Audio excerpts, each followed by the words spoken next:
The Book of Leviticus. Leviticus chapter 1. The Lord called to Moses and spoke to him from the tent of meeting.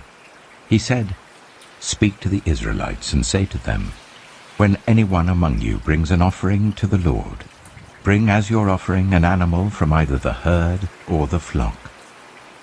If the offering is a burnt offering from the herd, you are to offer a male without defect. You must present it at the entrance to the tent of meeting, so that it will be acceptable to the Lord. You are to lay your hand on the head of the burnt offering, and it will be accepted on your behalf to make atonement for you. You are to slaughter the young bull before the Lord, and then Aaron's sons, the priests, shall bring the blood and splash it against the sides of the altar at the entrance to the tent of meeting. You are to skin the burnt offering, and cut it into pieces. The sons of Aaron the priest are to put fire on the altar and arrange wood on the fire. Then Aaron's sons the priests shall arrange the pieces, including the head and the fat, on the wood that is burning on the altar. You are to wash the internal organs and the legs with water, and the priest is to burn all of it on the altar. It is a burnt offering, a food offering, an aroma pleasing to the Lord.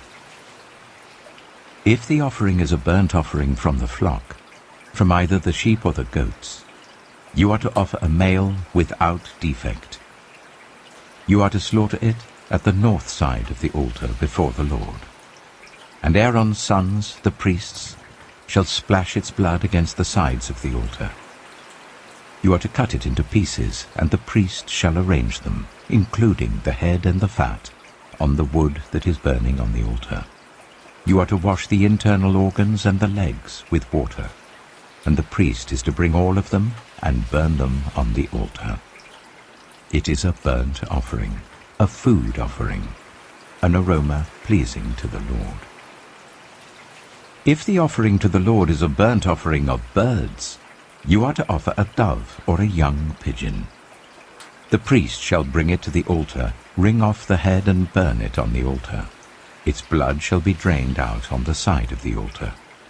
He is to remove the crop and the feathers and throw them down east of the altar where the ashes are. He shall tear it open by the wings, not dividing it completely, and then the priest shall burn it on the wood that is burning on the altar. It is a burnt offering, a food offering, an aroma pleasing to the Lord. Leviticus chapter 2. When anyone brings a grain offering to the Lord, their offering is to be of the finest flour. They are to pour olive oil on it, put incense on it, and take it to Aaron's sons, the priests. The priest shall take a handful of the flour and oil, together with all the incense, and burn this as a memorial portion on the altar, a food offering, an aroma pleasing to the Lord. The rest of the grain offering belongs to Aaron and his sons. It is a most holy part of the food offerings presented to the Lord. If you bring a grain offering baked in an oven, it is to consist of the finest flour, either thick loaves made without yeast and with olive oil mixed in, or thin loaves made without yeast and brushed with olive oil. If your grain offering is prepared on a griddle, it is to be made of the finest flour mixed with oil and without yeast. Crumble it and pour oil on it. It is a grain offering. If your grain offering is cooked in a pan, it is to be made of the finest flour and some olive oil. Bring the grain offering made of these things to the Lord. Present it to the priest, who shall take it to the altar. He shall take out the memorial portion from the grain offering and burn it on the altar as a food offering, an aroma pleasing to the Lord. The rest of the grain offering belongs to Aaron and his sons. It is a most holy part of the food offerings presented to the Lord. Every grain offering you bring to the Lord must be made without yeast.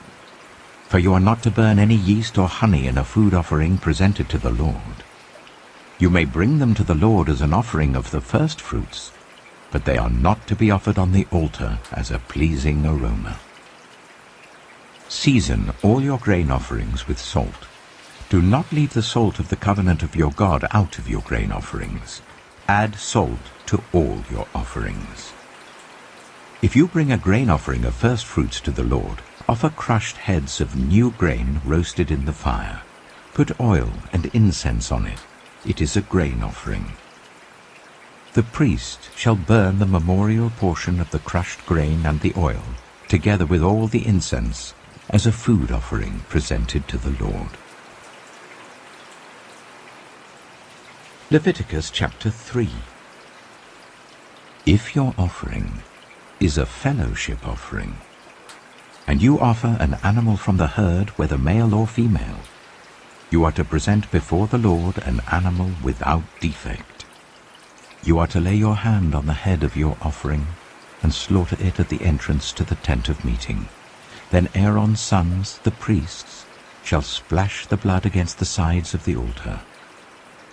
From the fellowship offering, you are to bring a food offering to the Lord. The internal organs and all the fat that is connected to them, both kidneys with the fat on them near the loins, and the long lobe of the liver, which you will remove with the kidneys. Then Aaron's sons are to burn it on the altar, on top of the burnt offering that is lying on the burning wood. It is a food offering, an aroma pleasing to the Lord.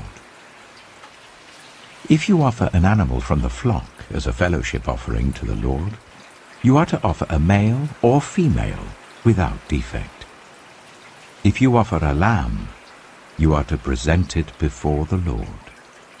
Lay your hand on its head and slaughter it in front of the tent of meeting. Then Aaron's sons shall splash its blood against the sides of the altar. From the fellowship offering, you are to bring a food offering to the Lord. Its fat, the entire fat tail, cut off close to the backbone, the internal organs and all the fat that is connected to them, both kidneys with the fat on them near the loins, and the long lobe of the liver, which you will remove with the kidneys. The priest shall burn them on the altar as a food offering presented to the Lord. If your offering is a goat, you are to present it before the Lord. Lay your hand on its head and slaughter it in front of the tent of meeting. Then Aaron's sons shall splash its blood against the sides of the altar.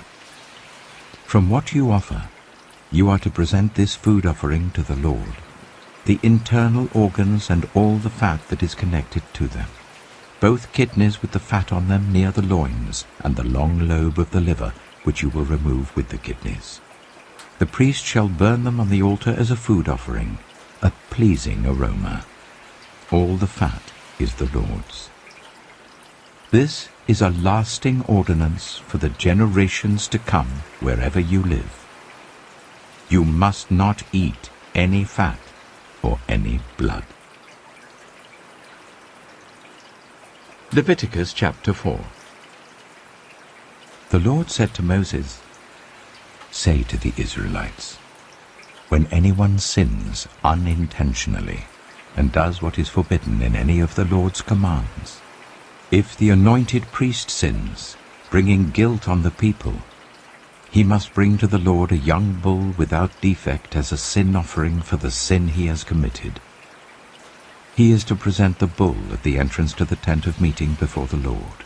He is to lay his hand on its head and slaughter it there before the Lord. Then the anointed priest shall take some of the bull's blood and carry it to the tent of meeting. He is to dip his finger into the blood and sprinkle some of it 7 times before the Lord in front of the curtain of the sanctuary. The priest shall then put some of the blood on the horns of the altar of fragrant incense that is before the Lord in the tent of meeting. The rest of the bull's blood he shall pour out at the base of the altar of burnt offering at the entrance to the tent of meeting. He shall remove all the fat from the bull of the sin offering, all the fat that is connected to the internal organs, both kidneys with the fat on them near the loins, and the long lobe of the liver which he will remove with the kidneys, just as the fat is removed from the ox sacrificed as a fellowship offering. Then the priest shall burn them on the altar of burnt offering. But the hide of the bull, and all its flesh, as well as the head and legs, the internal organs, and the intestines, that is, all the rest of the bull, he must take outside the camp to a place ceremonially clean, where the ashes are thrown, and burn it there in a wood fire on the ash heap. If the whole Israelite community sins unintentionally, and does what is forbidden in any of the Lord's commands, even though the community is unaware of the matter, when they realize their guilt and the sin they committed becomes known, the assembly must bring a young bull as a sin offering and present it before the tent of meeting. The elders of the community are to lay their hands on the bull's head before the Lord, and the bull shall be slaughtered before the Lord. Then the anointed priest is to take some of the bull's blood into the tent of meeting. He shall dip his finger into the blood and sprinkle it before the Lord 7 times in front of the curtain. He is to put some of the blood on the horns of the altar that is before the Lord in the tent of meeting. The rest of the blood he shall pour out at the base of the altar of burnt offering at the entrance to the tent of meeting. He shall remove all the fat from it and burn it on the altar, and do with this bull just as he did with the bull for the sin offering. In this way the priest will make atonement for the community, and they will be forgiven. Then he shall take the bull outside the camp and burn it as he burned the first bull. This is the sin offering for the community. When a leader sins unintentionally and does what is forbidden in any of the commands of the Lord his God, when he realizes his guilt and the sin he has committed becomes known, he must bring as his offering a male goat without defect. He is to lay his hand on the goat's head and slaughter it at the place where the burnt offering is slaughtered before the Lord. It is a sin offering. Then the priest shall take some of the blood of the sin offering with his finger, and put it on the horns of the altar of burnt offering, and pour out the rest of the blood at the base of the altar. He shall burn all the fat on the altar as he burned the fat of the fellowship offering. In this way the priest will make atonement for the leader's sin, and he will be forgiven. If any member of the community sins unintentionally, and does what is forbidden in any of the Lord's commands, when they realize their guilt and the sin they have committed becomes known, they must bring as their offering for the sin they committed a female goat without defect. They are to lay their hand on the head of the sin offering and slaughter it at the place of the burnt offering. Then the priest is to take some of the blood with his finger and put it on the horns of the altar of burnt offering and pour out the rest of the blood at the base of the altar. They shall remove all the fat, just as the fat is removed from the fellowship offering, and the priest shall burn it on the altar as an aroma pleasing to the Lord. In this way the priest will make atonement for them, and they will be forgiven. If someone brings a lamb as their sin offering, they are to bring a female without defect. They are to lay their hand on its head and slaughter it for a sin offering at the place where the burnt offering is slaughtered. Then the priest shall take some of the blood of the sin offering with his finger and put it on the horns of the altar of burnt offering and pour out the rest of the blood at the base of the altar. They shall remove all the fat, just as the fat is removed from the lamb of the fellowship offering, and the priest shall burn it on the altar on top of the food offerings presented to the Lord. In this way the priest will make atonement for them for the sin they have committed, and they will be forgiven. Leviticus chapter 5. If anyone sins because they do not speak up when they hear a public charge, to testify regarding something they have seen or learned about, they will be held responsible. If anyone becomes aware that they are guilty, if they unwittingly touch anything ceremonially unclean, whether the carcass of an unclean animal, wild or domestic, or of any unclean creature that moves along the ground, and they are unaware that they have become unclean, but then they come to realize their guilt, or if they touch human uncleanness, anything that would make them unclean, even though they are unaware of it, but then they learn of it and realize their guilt. Or if anyone, thoughtlessly, takes an oath to do anything, whether good or evil, in any matter one might carelessly swear about, even though they are unaware of it, but then they learn of it and realize their guilt. When anyone becomes aware that they are guilty in any of these matters, they must confess in what way they have sinned. As a penalty for the sin they have committed, they must bring to the Lord a female lamb or goat from the flock as a sin offering, and the priest shall make atonement for them for their sin. Anyone who cannot afford a lamb is to bring 2 doves or 2 young pigeons to the Lord as a penalty for their sin, one for a sin offering and the other for a burnt offering. They are to bring them to the priest, who shall first offer the one for the sin offering.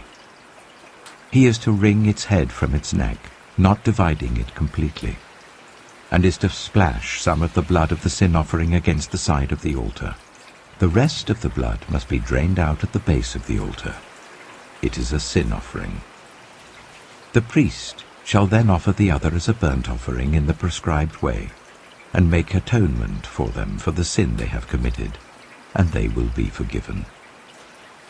If, however, they cannot afford 2 doves or 2 young pigeons, they are to bring as an offering for their sin 1/10 of an ephah of the finest flour for a sin offering. They must not put olive oil or incense on it, because it is a sin offering. They are to bring it to the priest, who shall take a handful of it as a memorial portion and burn it on the altar on top of the food offerings presented to the Lord. It is a sin offering. In this way, the priest will make atonement for them for any of these sins they have committed, and they will be forgiven. The rest of the offering will belong to the priest, as in the case of the grain offering. The Lord said to Moses, "When anyone is unfaithful to the Lord by sinning unintentionally in regard to any of the Lord's holy things, they are to bring to the Lord as a penalty a ram from the flock, one without defect and of the proper value in silver according to the sanctuary shekel. It is a guilt offering.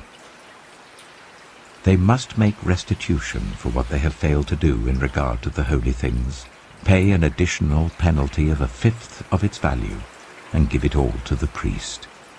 The priest will make atonement for them with the ram as a guilt offering, and they will be forgiven. If anyone sins and does what is forbidden in any of the Lord's commands, even though they do not know it, they are guilty and will be held responsible.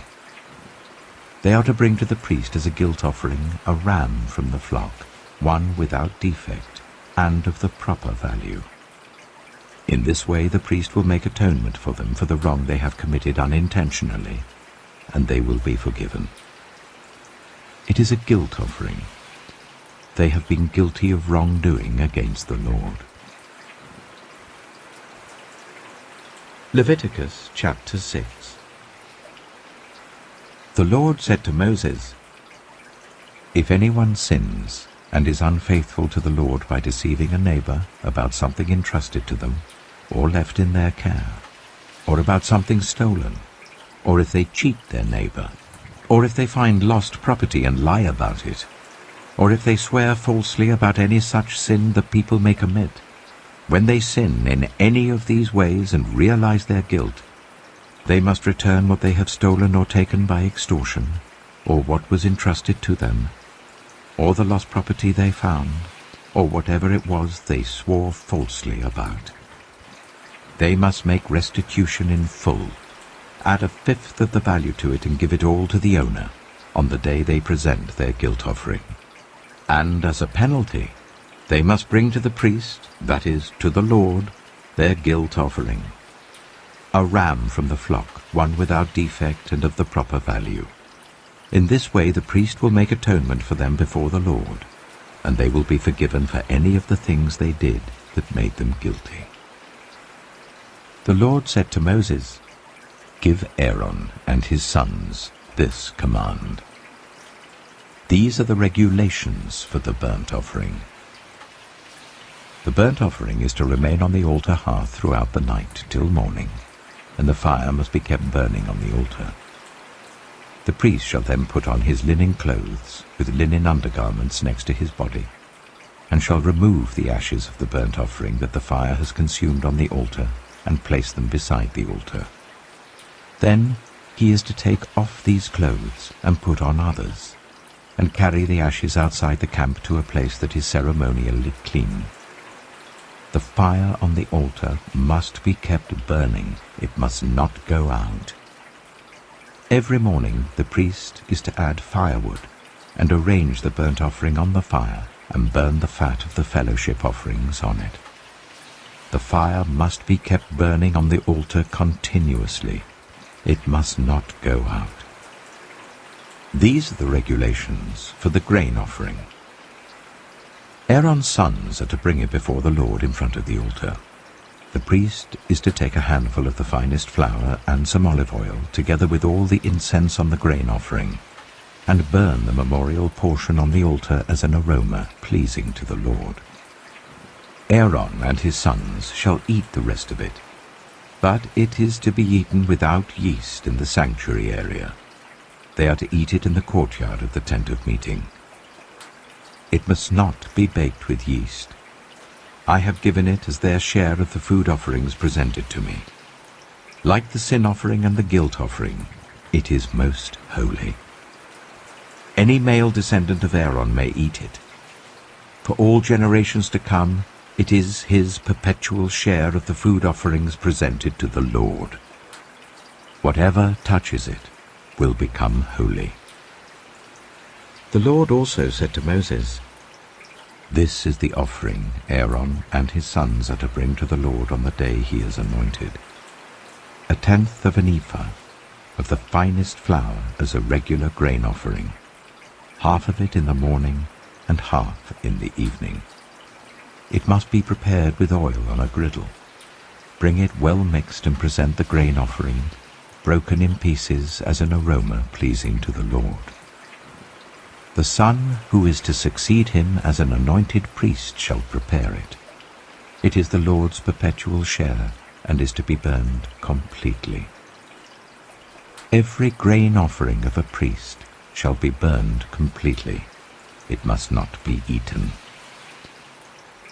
The Lord said to Moses, "Say to Aaron and his sons, these are the regulations for the sin offering. The sin offering is to be slaughtered before the Lord in the place where the burnt offering is slaughtered. It is most holy. The priest who offers it shall eat it. It is to be eaten in the sanctuary area, in the courtyard of the tent of meeting. Whatever touches any of the flesh will become holy, and if any of the blood is spattered on a garment, you must wash it in the sanctuary area. The clay pot that the meat is cooked in must be broken, but if it is cooked in a bronze pot, the pot is to be scoured and rinsed with water. Any male in a priest's family may eat it. It is most holy. But any sin offering whose blood is brought into the tent of meeting to make atonement in the holy place must not be eaten. It must be burned." Leviticus chapter 7. These are the regulations for the guilt offering, which is most holy. The guilt offering is to be slaughtered in the place where the burnt offering is slaughtered, and its blood is to be splashed against the sides of the altar.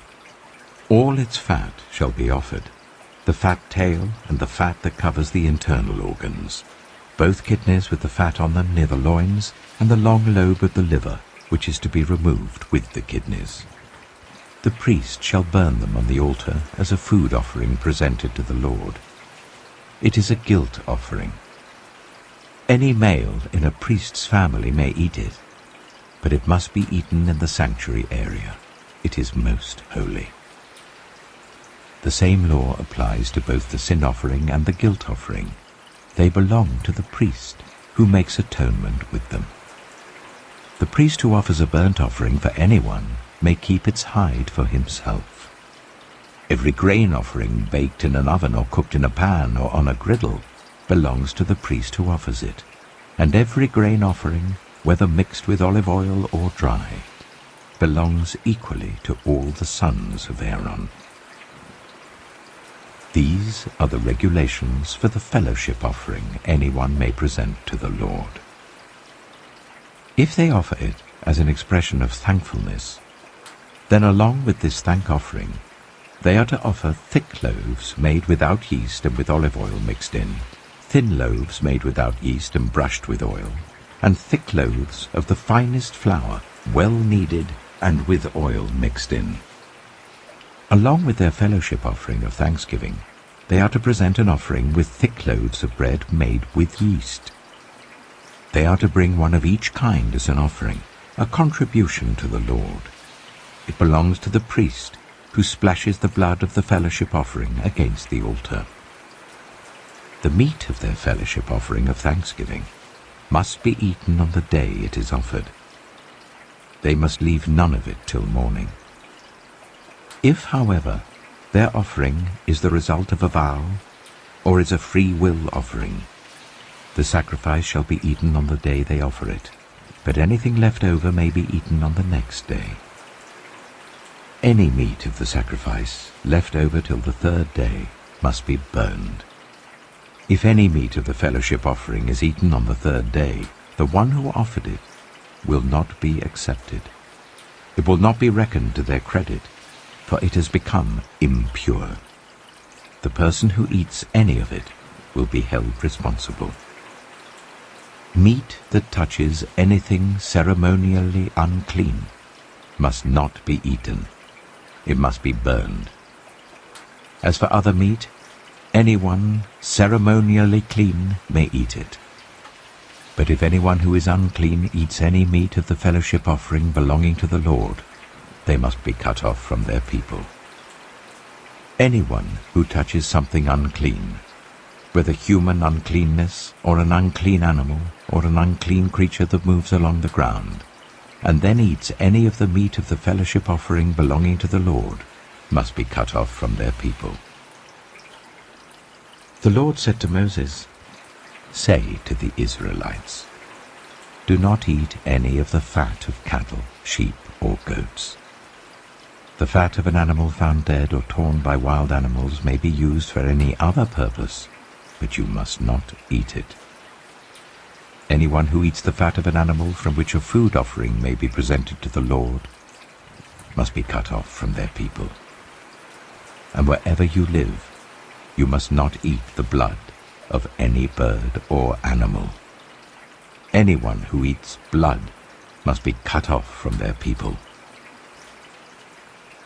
The Lord said to Moses, "Say to the Israelites, anyone who brings a fellowship offering to the Lord is to bring part of it as their sacrifice to the Lord. With their own hands they are to present the food offering to the Lord. They are to bring the fat together with the breast, and wave the breast before the Lord as a wave offering.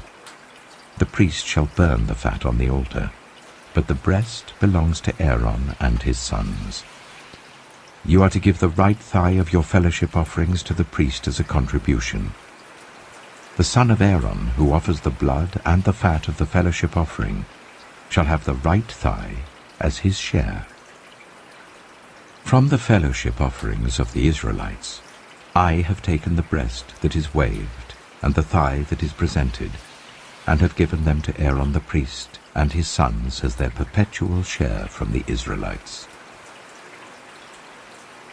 This is the portion of the food offerings presented to the Lord that were allotted to Aaron and his sons on the day they were presented to serve the Lord as priests.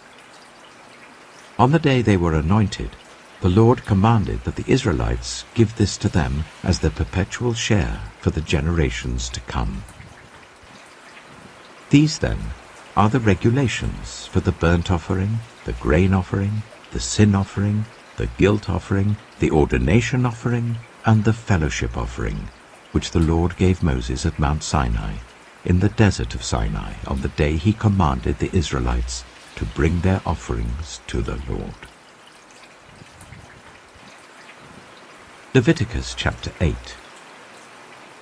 The Lord said to Moses, "Bring Aaron and his sons, their garments, the anointing oil, the bull for the sin offering, the 2 rams and the basket containing bread made without yeast, and gather the entire assembly at the entrance to the tent of meeting."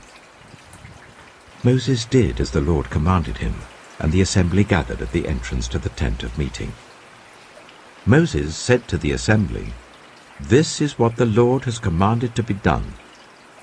Then Moses brought Aaron and his sons forward and washed them with water.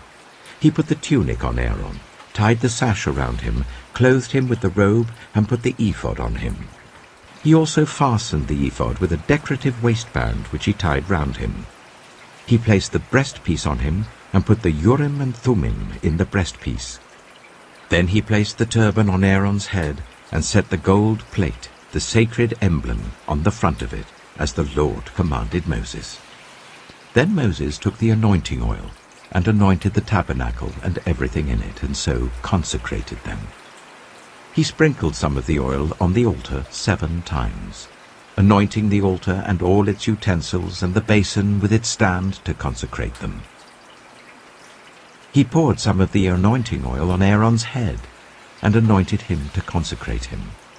Then he brought Aaron's sons forward, put tunics on them, tied sashes round them, and fastened caps on them, as the Lord commanded Moses. He then presented the bull for the sin offering, and Aaron and his sons laid their hands on its head. Moses slaughtered the bull and took some of the blood, and with his finger he put it on all the horns of the altar to purify the altar. He poured out the rest of the blood at the base of the altar, so he consecrated it to make atonement for it. Moses also took all the fat around the internal organs, the long lobe of the liver and both kidneys and their fat, and burned it on the altar. But the bull with its hide and its flesh and its intestines he burned outside the camp, as the Lord commanded Moses. He then presented the ram for the burnt offering, and Aaron and his sons laid their hands on its head. Then Moses slaughtered the ram and splashed the blood against the sides of the altar. He cut the ram into pieces and burned the head, the pieces and the fat. He washed the internal organs and the legs with water and burned the whole ram on the altar. It was a burnt offering, a pleasing aroma, a food offering presented to the Lord, as the Lord commanded Moses. He then presented the other ram, the ram for the ordination. And Aaron and his sons laid their hands on its head. Moses slaughtered the ram and took some of its blood, and put it on the lobe of Aaron's right ear, on the thumb of his right hand, and on the big toe of his right foot. Moses also brought Aaron's sons forward, and put some of the blood on the lobes of their right ears, on the thumbs of their right hands, and on the big toes of their right feet. Then he splashed blood against the sides of the altar. After that he took the fat tail, all the fat around the internal organs, the long lobe of the liver, both kidneys and their fat, and the right thigh. And from the basket of bread made without yeast, which was before the Lord, he took 1 thick loaf with olive oil mixed in, and 1 thin loaf, and he put these on the fat portions and on the right thigh. He put all these in the hands of Aaron and his sons, and they waved them before the Lord as a wave offering. Then Moses took them from their hands and burned them on the altar on top of the burnt offering as an ordination offering, a pleasing aroma, a food offering presented to the Lord. Moses also took the breast, which was his share of the ordination ram, and waved it before the Lord as a wave offering, as the Lord commanded Moses. Then Moses took some of the anointing oil, and some of the blood from the altar, and sprinkled them on Aaron and his garments, and on his sons and their garments. So he consecrated Aaron and his garments, and his sons and their garments. Moses then said to Aaron and his sons, "Cook the meat at the entrance to the tent of meeting, and eat it there with the bread from the basket of ordination offerings, as I was commanded. Aaron and his sons are to eat it. Then burn the rest of the meat and the bread. Do not leave the entrance to the tent of meeting for 7 days, until the days of your ordination are completed, for your ordination will last 7 days. What has been done today was commanded by the Lord to make atonement for you. You must stay at the entrance to the tent of meeting, day and night, for 7 days, and do what the Lord requires, so that you will not die. For that is what I have been commanded."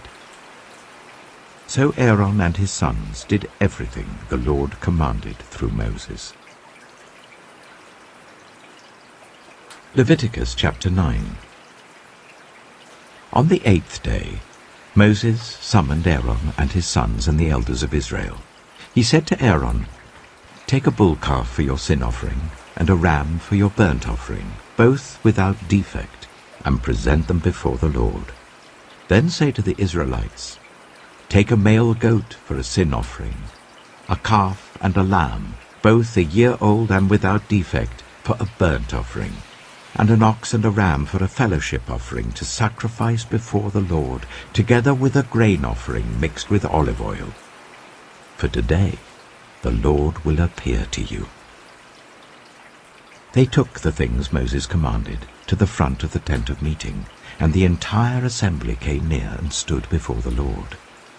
Then Moses said, "This is what the Lord has commanded you to do, so that the glory of the Lord may appear to you." Moses said to Aaron, "Come to the altar and sacrifice your sin offering and your burnt offering, and make atonement for yourself and the people. Sacrifice the offering that is for the people, and make atonement for them, as the Lord has commanded."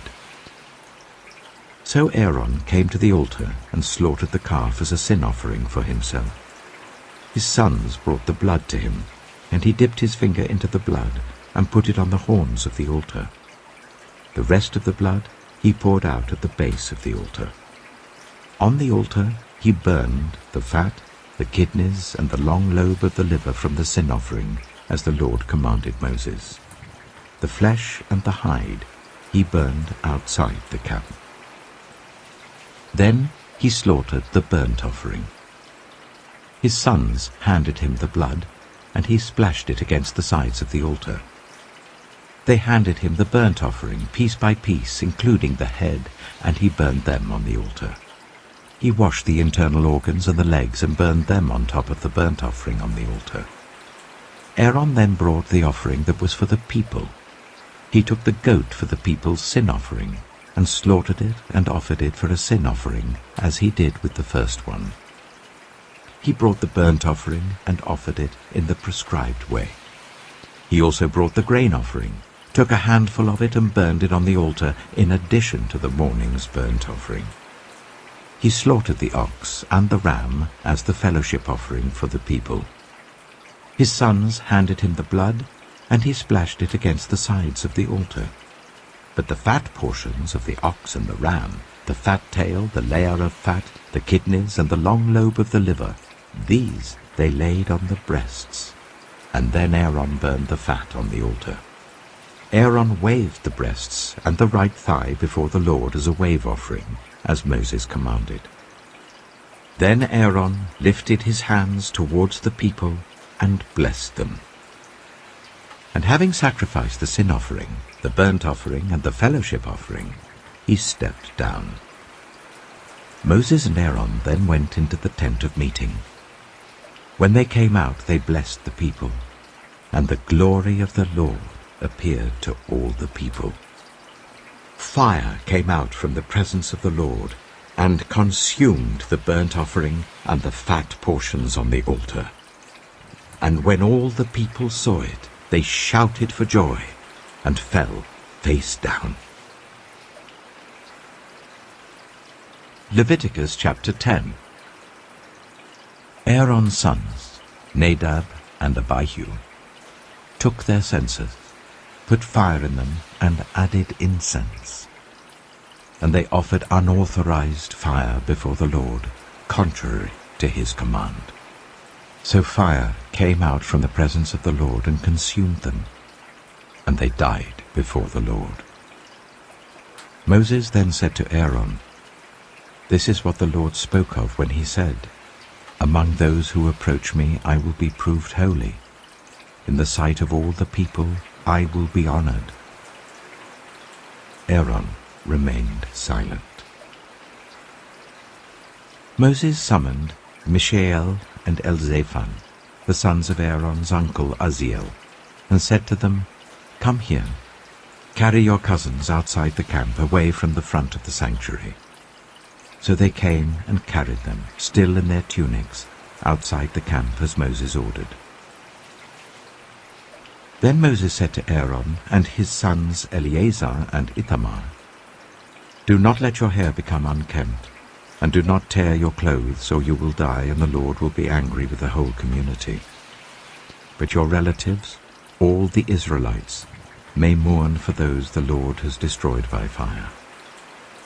Do not leave the entrance to the tent of meeting, or you will die, because the Lord's anointing oil is on you." So they did as Moses said. Then the Lord said to Aaron, "You and your sons are not to drink wine or other fermented drink whenever you go into the tent of meeting, or you will die. This is a lasting ordinance for the generations to come, so that you can distinguish between the holy and the common, between the unclean and the clean, and so you can teach the Israelites all the decrees the Lord has given them through Moses." Moses said to Aaron and his remaining sons, Eleazar and Ithamar, "Take the grain offering left over from the food offerings prepared without yeast, and present it to the Lord, and eat it beside the altar, for it is most holy. Eat it in the sanctuary area, because it is your share, and your son's share of the food offerings presented to the Lord, for so I have been commanded. But you and your sons and your daughters may eat the breast that was waved and the thigh that was presented. Eat them in a ceremonially clean place. They have been given to you and your children as your share of the Israelites' fellowship offerings. The thigh that was presented and the breast that was waved must be brought with the fat portions of the food offerings, to be waved before the Lord as a wave offering. This will be the perpetual share for you and your children, as the Lord commanded." When Moses inquired about the goat of the sin offering, and found that it had been burned, he was angry with Eleazar and Ithamar, Aaron's remaining sons, and asked, "Why didn't you eat the sin offering in the sanctuary area? It is most holy. It was given to you to take away the guilt of the community by making atonement for them before the Lord. Since its blood was not taken into the holy place, you should have eaten the goat in the sanctuary area, as I commanded." Aaron replied to Moses, "Today they sacrificed their sin offering and their burnt offering before the Lord. But such things as this have happened to me. Would the Lord have been pleased if I had eaten the sin offering today?" When Moses heard this, he was satisfied. Leviticus chapter 11. The Lord said to Moses and Aaron, "Say to the Israelites, of all the animals that live on land, these are the ones you may eat. You may eat any animal that has a divided hoof and that chews the cud. There are some that only chew the cud or only have a divided hoof, but you must not eat them. The camel, though it chews the cud, does not have a divided hoof. It is ceremonially unclean for you. The hyrax, though it chews the cud, does not have a divided hoof. It is unclean for you. The rabbit, though it chews the cud, does not have a divided hoof. It is unclean for you. And the pig, though it has a divided hoof, does not chew the cud. It is unclean for you. You must not eat their meat or touch their carcasses. They are unclean for you. Of all the creatures living in the water of the seas and the streams, you may eat any that have fins and scales. But all creatures in the seas or streams that do not have fins and scales, whether among all the swarming things or among all the other living creatures in the water, you are to regard as unclean. And since you are to regard them as unclean, you must not eat their meat. You must regard their carcasses as unclean. Anything living in the water that does not have fins and scales is to be regarded as unclean by you. These are the birds you are to regard as unclean, and not eat, because they are unclean: the eagle, the vulture, the black vulture, the red kite, any kind of black kite, any kind of raven, the horned owl, the screech owl, the gull, any kind of hawk, the little owl, the cormorant, the great owl, the white owl, the desert owl, the osprey, the stork, any kind of heron, the hoopoe, and the bat. All flying insects that walk on all fours are to be regarded as unclean by you. There are, however, some flying insects that walk on all fours that you may eat, those that have jointed legs for hopping on the ground. Of these you may eat any kind of locust, cricket, cicada, or grasshopper. But all other flying insects that have 4 legs you are to regard as unclean. You will make yourselves unclean by these. Whoever touches their carcass will be unclean till evening.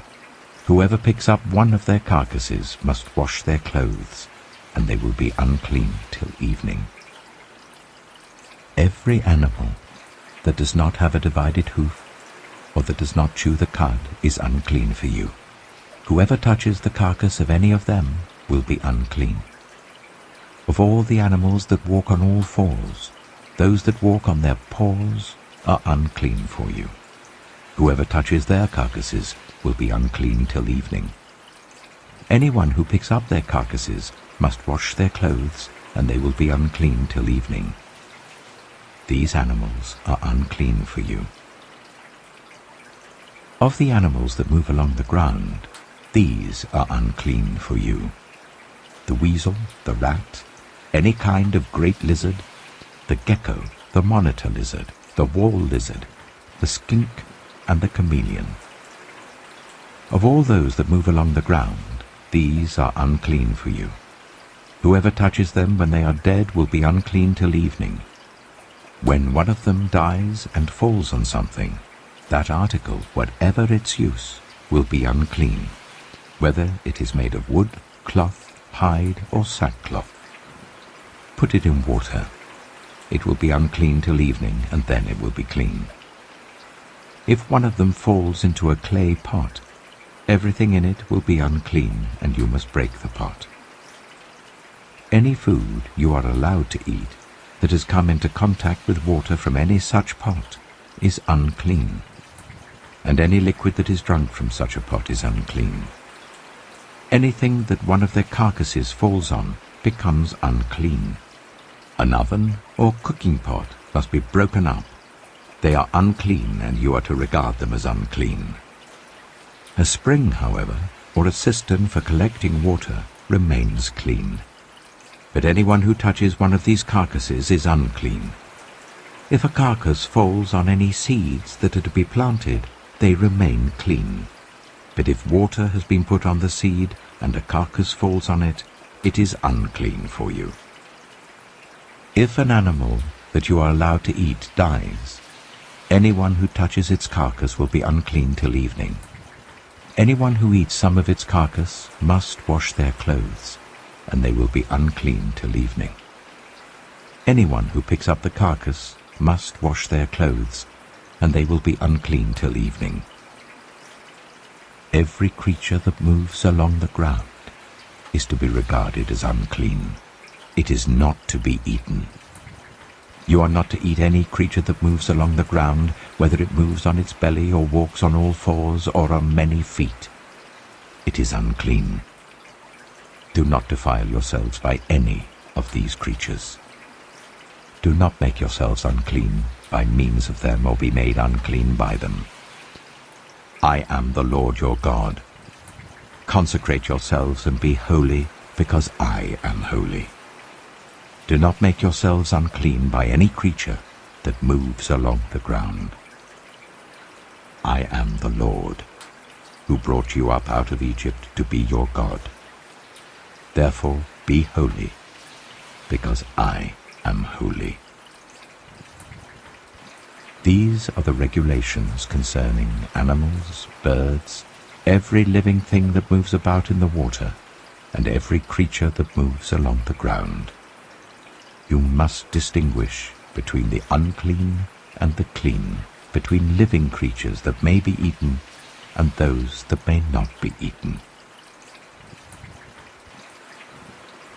Leviticus chapter 12.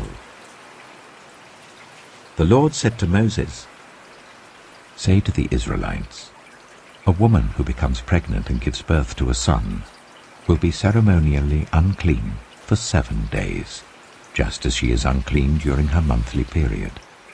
On the 8th day, the boy is to be circumcised. Then the woman must wait 33 days to be purified from her bleeding. She must not touch anything sacred or go to the sanctuary until the days of her purification are over. If she gives birth to a daughter, for 2 weeks the woman will be unclean as during her period. Then she must wait 66 days to be purified from her bleeding. When the days of her purification for a son or daughter are over, she is to bring to the priest at the entrance to the tent of meeting a year-old lamb for a burnt offering, and a young pigeon or a dove for a sin offering. He shall offer them before the Lord to make atonement for her, and then she will be ceremonially clean from her flow of blood. These are the regulations for the woman who gives birth to a boy or a girl. But if she cannot afford a lamb, she is to bring 2 doves or 2 young pigeons, one for a burnt offering and the other for a sin offering. In this way, the priest will make atonement for her, and she will be clean." Leviticus chapter 13. The Lord said to Moses and Aaron, "When anyone has a swelling or a rash or a shiny spot on their skin that may be a defiling skin disease, they must be brought to Aaron the priest or to one of his sons who is a priest. The priest is to examine the sore on the skin, and if the hair in the sore has turned white, and the sore appears to be more than skin deep, it is a defiling skin disease. When the priest examines that person, he shall pronounce them ceremonially unclean. If the shiny spot on the skin is white but does not appear to be more than skin deep, and the hair in it has not turned white, the priest is to isolate the affected person for 7 days. On the 7th day, the priest is to examine them, and if he sees that the sore is unchanged and has not spread in the skin, he is to isolate them for another 7 days.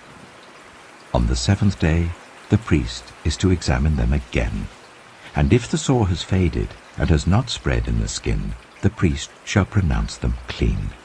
It is only a rash. They must wash their clothes, and they will be clean. But if the rash does spread in their skin after they have shown themselves to the priest to be pronounced clean, they must appear before the priest again. The priest is to examine that person, and if the rash has spread in the skin, he shall pronounce them unclean. It is a defiling skin disease. When anyone has a defiling skin disease, they must be brought to the priest.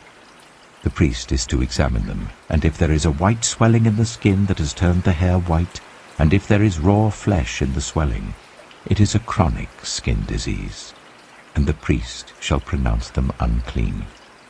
He is not to isolate them, because they are already unclean. If the disease breaks out all over their skin, and so far as the priest can see, it covers all the skin of the affected person from head to foot, the priest is to examine them.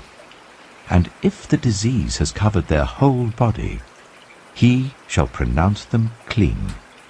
Since it has all turned white, they are clean.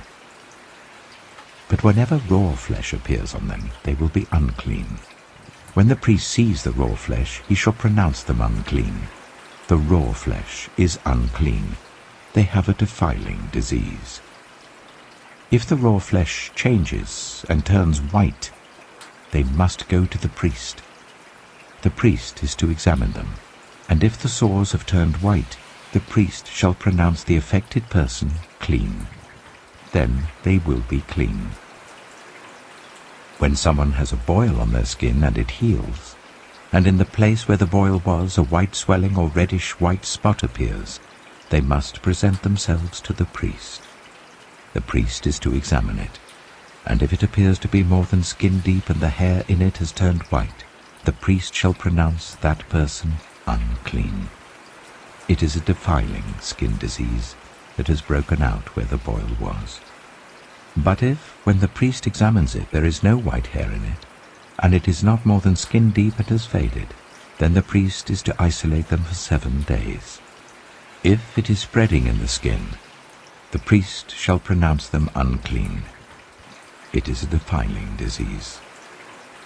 But if the spot is unchanged and has not spread, it is only a scar from the boil, and the priest shall pronounce them clean.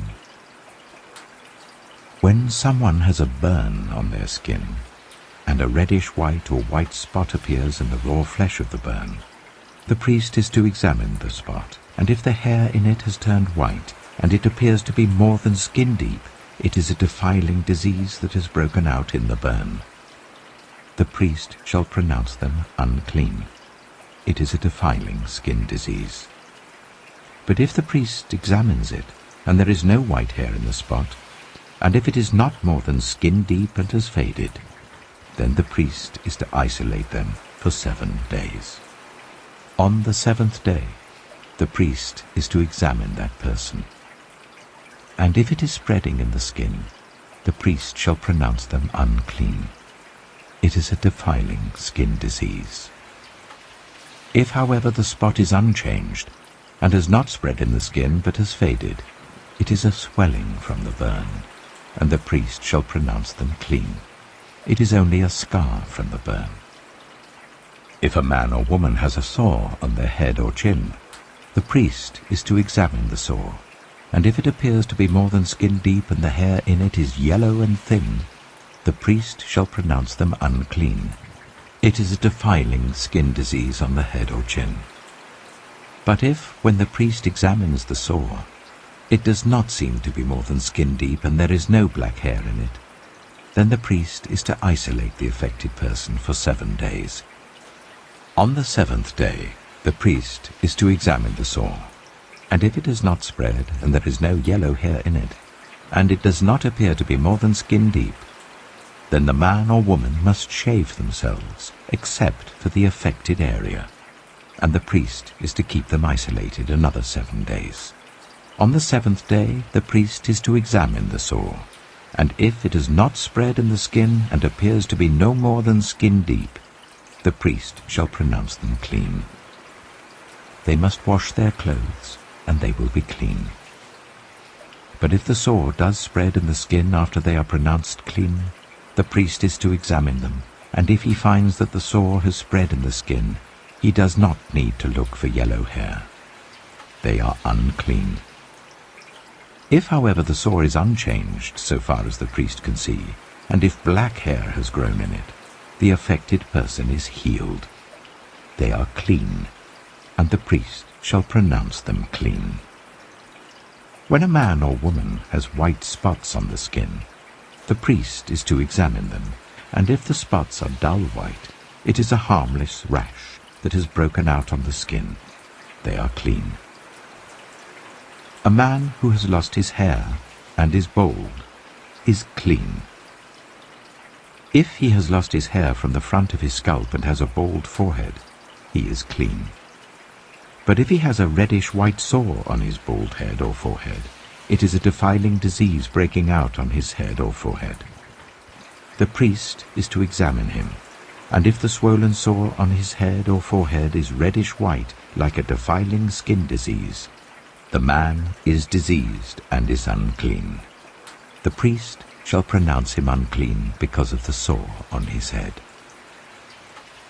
Anyone with such a defiling disease must wear torn clothes, let their hair be unkempt, cover the lower part of their face, and cry out, "Unclean, unclean."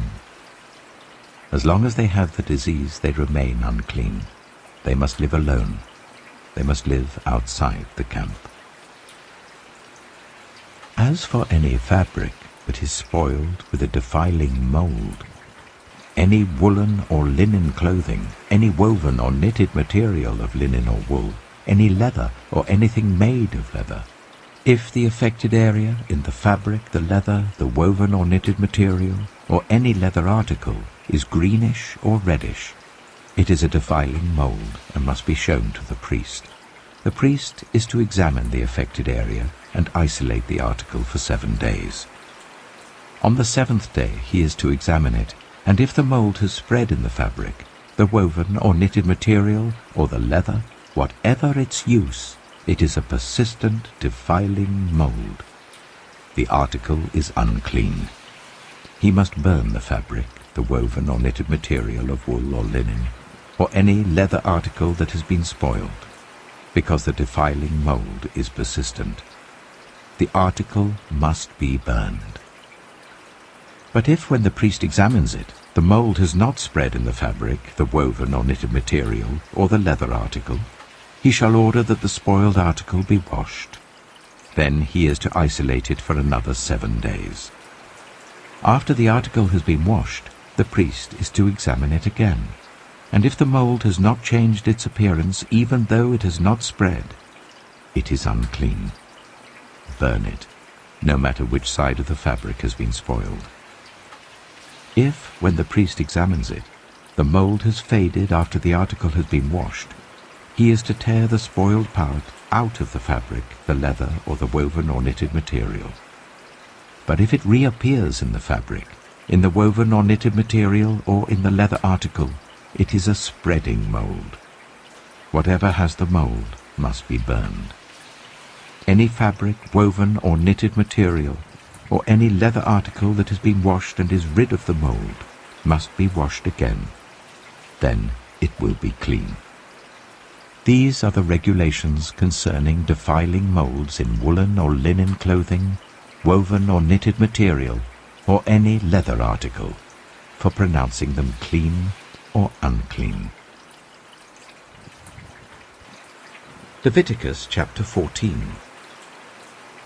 The Lord said to Moses, "These are the regulations for any diseased person at the time of their ceremonial cleansing, when they are brought to the priest. The priest is to go outside the camp and examine them. If they have been healed of their defiling skin disease, the priest shall order that 2 live clean birds and some cedar wood, scarlet yarn and hyssop be brought for the person to be cleansed. Then the priest shall order that 1 of the birds be killed over fresh water in a clay pot. He is then to take the live bird and dip it, together with the cedar wood, the scarlet yarn and the hyssop, into the blood of the bird that was killed over the fresh water. 7 times he shall sprinkle the one to be cleansed of the defiling disease, and then pronounce them clean. After that he is to release the live bird in the open fields. The person to be cleansed must wash their clothes, shave off all their hair, and bathe with water. Then they will be ceremonially clean. After this they may come into the camp, but they must stay outside their tent for 7 days. On the 7th day they must shave off all their hair. They must shave their head, their beard, their eyebrows, and the rest of their hair. They must wash their clothes and bathe themselves with water, and they will be clean. On the 8th day they must bring 2 male lambs and 1 ewe lamb, a year old, each without defect, along with 3/10 of an ephah of the finest flour mixed with olive oil for a grain offering, and 1 log of oil. The priest who pronounces them clean shall present both the one to be cleansed and their offerings before the Lord at the entrance to the tent of meeting. Then the priest is to take one of the male lambs and offer it as a guilt offering, along with the log of oil. He shall wave them before the Lord as a wave offering. He is to slaughter the lamb in the sanctuary area where the sin offering and the burnt offering are slaughtered. Like the sin offering, the guilt offering belongs to the priest. It is most holy. The priest is to take some of the blood of the guilt offering and put it on the lobe of the right ear of the one to be cleansed, on the thumb of their right hand, and on the big toe of their right foot. The priest shall then take some of the log of oil, pour it in the palm of his own left hand, dip his right forefinger into the oil in his palm, and with his finger sprinkle some of it before the Lord 7 times. The priest is to put some of the oil remaining in his palm on the lobe of the right ear of the one to be cleansed, on the thumb of their right hand, and on the big toe of their right foot, on top of the blood of the guilt offering. The rest of the oil in his palm the priest shall put on the head of the one to be cleansed, and make atonement for them before the Lord. Then the priest is to sacrifice the sin offering, and make atonement for the one to be cleansed from their uncleanness. After that, the priest shall slaughter the burnt offering, and offer it on the altar, together with the grain offering, and make atonement for them, and they will be clean. If, however, they are poor, and cannot afford these, they must take one male lamb as a guilt offering, to be waved to make atonement for them, together with 1/10 of an ephah of the finest flour mixed with olive oil for a grain offering, a log of oil, and 2 doves or 2 young pigeons, such as they can afford, one for a sin offering and the other for a burnt offering. On the 8th day they must bring them for their cleansing to the priest at the entrance to the tent of meeting before the Lord. The priest is to take the lamb for the guilt offering together with the log of oil, and wave them before the Lord as a wave offering. He shall slaughter the lamb for the guilt offering, and take some of its blood and put it on the lobe of the right ear of the one to be cleansed, on the thumb of their right hand, and on the big toe of their right foot. The priest is to pour some of the oil into the palm of his own left hand, and with his right forefinger sprinkle some of the oil from his palm 7 times before the Lord. Some of the oil in his palm he is to put on the same places he put the blood of the guilt offering, on the lobe of the right ear of the one to be cleansed, on the thumb of their right hand, and on the big toe of their right foot. The rest of the oil in his palm the priest shall put on the head of the one to be cleansed, to make atonement for them before the Lord. Then he shall sacrifice the doves or the young pigeons, such as the person can afford, one as a sin offering and the other as a burnt offering, together with the grain offering. In this way the priest will make atonement before the Lord on behalf of the one to be cleansed. These are the regulations for anyone who has a defiling skin disease, and who cannot afford the usual offerings for their cleansing. The Lord said to Moses and Aaron, "When you enter the land of Canaan, which I am giving you as your possession, and I put a spreading mold in a house in that land, the owner of the house must go and tell the priest, 'I have seen something that looks like a defiling mold in my house.' The priest is to order the house to be emptied before he goes in to examine the mold, so that nothing in the house will be pronounced unclean.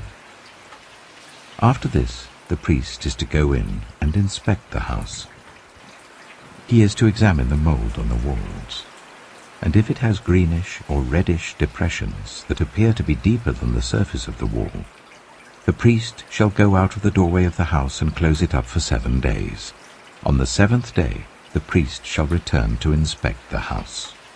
If the mold has spread on the walls, he is to order that the contaminated stones be torn out and thrown into an unclean place outside the town.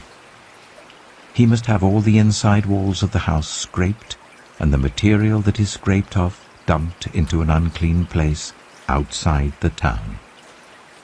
Then they are to take other stones to replace these, and to take new clay and plaster the house. If the defiling mold reappears in the house after the stones have been torn out and the house scraped and plastered, the priest is to go and examine it. And if the mold has spread in the house, it is a persistent defiling mold. The house is unclean. It must be torn down, its stones, timbers, and all the plaster, and taken out of the town to an unclean place. Anyone who goes into the house while it is closed up will be unclean till evening. Anyone who sleeps or eats in the house must wash their clothes. But if the priest comes to examine it and the mold has not spread after the house has been plastered, he shall pronounce the house clean because the defiling mold is gone. To purify the house, he is to take 2 birds and some cedar wood, scarlet yarn, and hyssop. He shall kill one of the birds over fresh water in a clay pot. Then he is to take the cedar wood, the hyssop, the scarlet yarn, and the live bird, dip them into the blood of the dead bird and the fresh water, and sprinkle the house 7 times. He shall purify the house with the bird's blood, the fresh water, the live bird, the cedar wood, the hyssop, and the scarlet yarn. Then he is to release the live bird in the open fields outside the town. In this way he will make atonement for the house, and it will be clean. These are the regulations for any defiling skin disease, for a sore, for defiling molds in fabric or in a house, and for a swelling, a rash, or a shiny spot, to determine when something is clean or unclean. These are the regulations for defiling skin diseases and defiling molds. Leviticus chapter 15. The Lord said to Moses and Aaron, "Speak to the Israelites and say to them, when any man has an unusual bodily discharge, such a discharge is unclean. Whether it continues flowing from his body or is blocked, it will make him unclean. This is how his discharge will bring about uncleanness. Any bed the man with a discharge lies on will be unclean, and anything he sits on will be unclean. Anyone who touches his bed must wash their clothes and bathe with water, and they will be unclean till evening. Whoever sits on anything that the man with the discharge sat on must wash their clothes and bathe with water, and they will be unclean till evening. Whoever touches the man who has a discharge must wash their clothes and bathe with water, and they will be unclean till evening. If the man with the discharge spits on anyone who is clean, they must wash their clothes and bathe with water, and they will be unclean till evening. Everything the man sits on when riding will be unclean, and whoever touches any of the things that were under him will be unclean till evening. Whoever picks up those things must wash their clothes and bathe with water, and they will be unclean till evening. Anyone the man with a discharge touches without rinsing his hands with water must wash their clothes and bathe with water, and they will be unclean till evening. A clay pot that the man touches must be broken, and any wooden article is to be rinsed with water. When a man is cleansed from his discharge, he is to count 7 days for his ceremonial cleansing. He must wash his clothes and bathe himself with fresh water, and he will be clean. On the 8th day he must take 2 doves or 2 young pigeons, and come before the Lord to the entrance to the tent of meeting and give them to the priest. The priest is to sacrifice them, the one for a sin offering and the other for a burnt offering. In this way he will make atonement before the Lord for the man because of his discharge. When a man has an emission of semen, he must bathe his whole body with water, and he will be unclean till evening. Any clothing or leather that has semen on it must be washed with water, and it will be unclean till evening. When a man has sexual relations with a woman, and there is an emission of semen, both of them must bathe with water, and they will be unclean till evening. When a woman has her regular flow of blood, the impurity of her monthly period will last 7 days, and anyone who touches her will be unclean till evening. Anything she lies on during her period will be unclean, and anything she sits on will be unclean. Anyone who touches her bed will be unclean. They must wash their clothes and bathe with water, and they will be unclean till evening. Anyone who touches anything she sits on will be unclean. They must wash their clothes and bathe with water, and they will be unclean till evening. Whether it is the bed or anything she was sitting on, when anyone touches it, they will be unclean till evening. If a man has sexual relations with her, and her monthly flow touches him, he will be unclean for 7 days. Any bed he lies on will be unclean.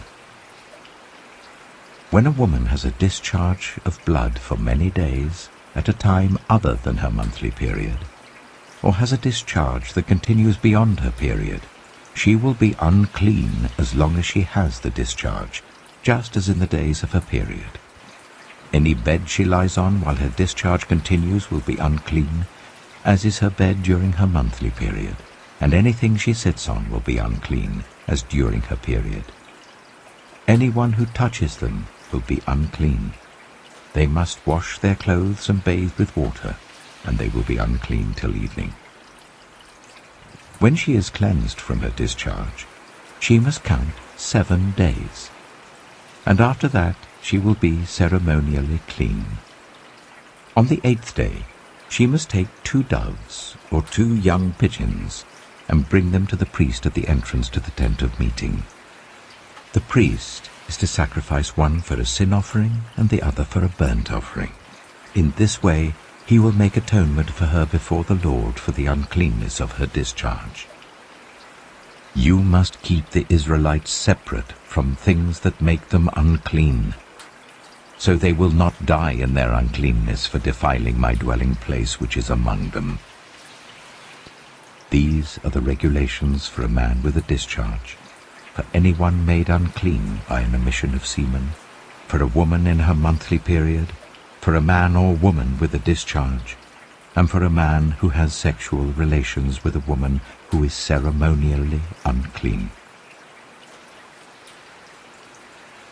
Leviticus chapter 16.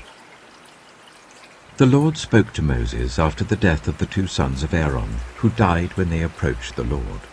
The Lord said to Moses, "Tell your brother Aaron that he is not to come whenever he chooses into the most holy place behind the curtain in front of the atonement cover on the ark, or else he will die. For I will appear in the cloud over the atonement cover." This is how Aaron is to enter the most holy place. He must first bring a young bull for a sin offering and a ram for a burnt offering. He is to put on the sacred linen tunic with linen undergarments next to his body. He is to tie the linen sash round him and put on the linen turban. These are sacred garments, so he must bathe himself with water before he puts them on. From the Israelite community, he is to take 2 male goats for a sin offering and a ram for a burnt offering. Aaron is to offer the bull for his own sin offering, to make atonement for himself and his household. Then he is to take the 2 goats and present them before the Lord at the entrance to the tent of meeting. He is to cast lots for the 2 goats, 1 lot for the Lord, the other for the scapegoat. Aaron shall bring the goat whose lot falls to the Lord and sacrifice it for a sin offering. But the goat chosen by lot as the scapegoat shall be presented alive before the Lord, to be used for making atonement by sending it into the wilderness as a scapegoat. Aaron shall bring the bull for his own sin offering to make atonement for himself and his household, and he is to slaughter the bull for his own sin offering. He is to take a censer full of burning coals from the altar before the Lord, and 2 handfuls of finely ground fragrant incense, and take them behind the curtain. He is to put the incense on the fire before the Lord, and the smoke of the incense will conceal the atonement cover above the tablets of the covenant law, so that he will not die. He is to take some of the bull's blood and with his finger sprinkle it on the front of the atonement cover. Then he shall sprinkle some of it with his finger 7 times before the atonement cover. He shall then slaughter the goat for the sin offering for the people, and take its blood behind the curtain and do with it as he did with the bull's blood. He shall sprinkle it on the atonement cover and in front of it. In this way he will make atonement for the most holy place because of the uncleanness and rebellion of the Israelites, whatever their sins have been. He is to do the same for the tent of meeting, which is among them in the midst of their uncleanness. No one is to be in the tent of meeting from the time Aaron goes in to make atonement in the most holy place until he comes out, having made atonement for himself, his household, and the whole community of Israel. Then he shall come out to the altar that is before the Lord and make atonement for it. He shall take some of the bull's blood and some of the goat's blood and put it on all the horns of the altar. He shall sprinkle some of the blood on it with his finger 7 times to cleanse it and consecrate it from the uncleanness of the Israelites. When Aaron has finished making atonement for the most holy place, the tent of meeting and the altar, he shall bring forward the live goat. He is to lay both hands on the head of the live goat and confess over it all the wickedness and rebellion of the Israelites, all their sins, and put them on the goat's head. He shall send the goat away into the wilderness in the care of someone appointed for the task. The goat will carry on itself all their sins to a remote place, and the man shall release it in the wilderness. Then Aaron is to go into the tent of meeting and take off the linen garments he put on before he entered the most holy place, and he is to leave them there. He shall bathe himself with water in the sanctuary area and put on his ordinary garments.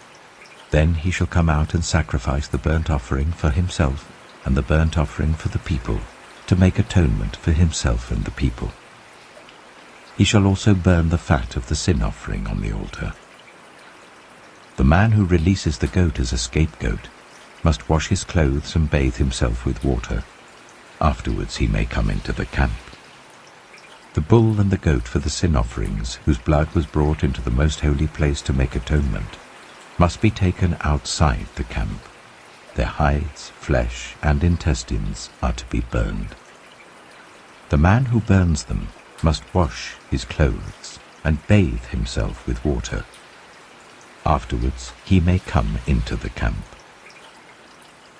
This is to be a lasting ordinance for you. On the 10th day of the 7th month you must deny yourselves and not do any work, whether native-born or a foreigner residing among you, because on this day atonement will be made for you to cleanse you. Then before the Lord you will be clean from all your sins. It is a day of Sabbath rest, and you must deny yourselves. It is a lasting ordinance. The priest who is anointed and ordained to succeed his father as high priest is to make atonement. He is to put on the sacred linen garments and make atonement for the most holy place, for the tent of meeting and the altar, and for the priests and all the members of the community. This is to be a lasting ordinance for you. Atonement is to be made once a year for all the sins of the Israelites. And it was done as the Lord commanded Moses. Leviticus chapter 17. The Lord said to Moses, "Speak to Aaron and his sons, and to all the Israelites, and say to them, This is what the Lord has commanded.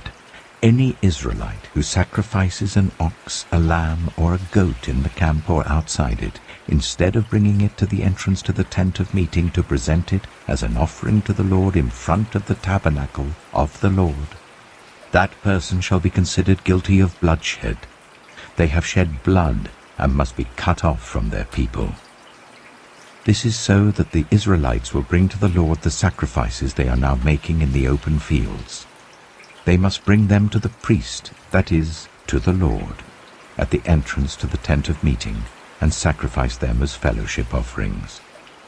The priest is to splash the blood against the altar of the Lord at the entrance to the tent of meeting, and burn the fat as an aroma pleasing to the Lord. They must no longer offer any of their sacrifices to the goat idols to whom they prostitute themselves. This is to be a lasting ordinance for them and for the generations to come. Say to them, any Israelite or any foreigner residing among them who offers a burnt offering or sacrifice and does not bring it to the entrance to the tent of meeting to sacrifice it to the Lord must be cut off from the people of Israel. I will set my face against any Israelite or any foreigner residing among them who eats blood, and I will cut them off from the people. For the life of a creature is in the blood, and I have given it to you to make atonement for yourselves on the altar. It is the blood that makes atonement for one's life. Therefore I say to the Israelites, none of you may eat blood, nor may any foreigner residing among you eat blood. Any Israelite or any foreigner residing among you who hunts any animal or bird that may be eaten must drain out the blood and cover it with earth, because the life of every creature is its blood. That is why I have said to the Israelites, you must not eat the blood of any creature, because the life of every creature is its blood. Anyone who eats it must be cut off. Anyone, whether native-born or foreigner, who eats anything found dead or torn by wild animals, must wash their clothes and bathe with water, and they will be ceremonially unclean till evening. Then they will be clean. But if they do not wash their clothes and bathe themselves, they will be held responsible. Leviticus chapter 18. The Lord said to Moses, speak to the Israelites, and say to them, I am the Lord your God. You must not do as they do in Egypt, where you used to live, and you must not do as they do in the land of Canaan, where I am bringing you. Do not follow their practices.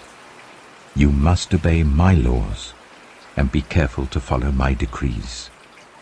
I am the Lord your God. Keep my decrees and laws, for the person who obeys them will live by them. I am the Lord. No one is to approach any close relative to have sexual relations. I am the Lord. Do not dishonor your father by having sexual relations with your mother. She is your mother. Do not have relations with her. Do not have sexual relations with your father's wife. That would dishonor your father. Do not have sexual relations with your sister, either your father's daughter or your mother's daughter, whether she was born in the same home or elsewhere. Do not have sexual relations with your son's daughter or your daughter's daughter. That would dishonor you. Do not have sexual relations with the daughter of your father's wife born to your father. She is your sister. Do not have sexual relations with your father's sister. She is your father's close relative. Do not have sexual relations with your mother's sister, because she is your mother's close relative. Do not dishonor your father's brother by approaching his wife to have sexual relations.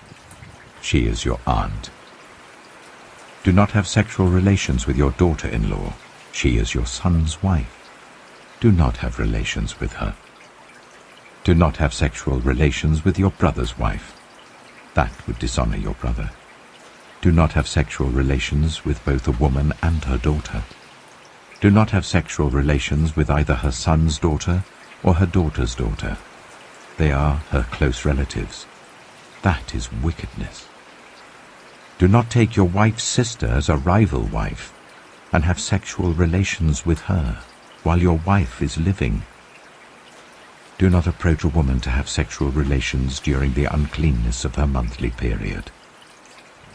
Do not have sexual relations with your neighbor's wife and defile yourself with her. Do not give any of your children to be sacrificed to Moloch, for you must not profane the name of your God. I am the Lord. Do not have sexual relations with a man as one does with a woman. That is detestable. Do not have sexual relations with an animal and defile yourself with it. A woman must not present herself to an animal to have sexual relations with it. That is a perversion. Do not defile yourselves in any of these ways, because this is how the nations that I am going to drive out before you became defiled. Even the land was defiled, so I punished it for its sin, and the land vomited out its inhabitants. But you must keep my decrees and my laws. The native-born and the foreigners residing among you must not do any of these detestable things. For all these were done by the people who lived in the land before you, and the land became defiled. And if you defile the land, it will vomit you out as it vomited out the nations that were before you. Everyone who does any of these detestable things, such persons must be cut off from their people. Keep my requirements, and do not follow any of the detestable customs that were practiced before you came, and do not defile yourselves with them. I am the Lord your God. Leviticus chapter 19. The Lord said to Moses, "Speak to the entire assembly of Israel, and say to them, Be holy, because I, the Lord your God, am holy. Each of you must respect your mother and father, and you must observe my Sabbaths. I am the Lord your God. Do not turn to idols or make metal gods for yourselves. I am the Lord your God. When you sacrifice a fellowship offering to the Lord, sacrifice it in such a way that it will be accepted on your behalf. It shall be eaten on the day you sacrifice it or on the next day. Anything left over until the third day must be burned.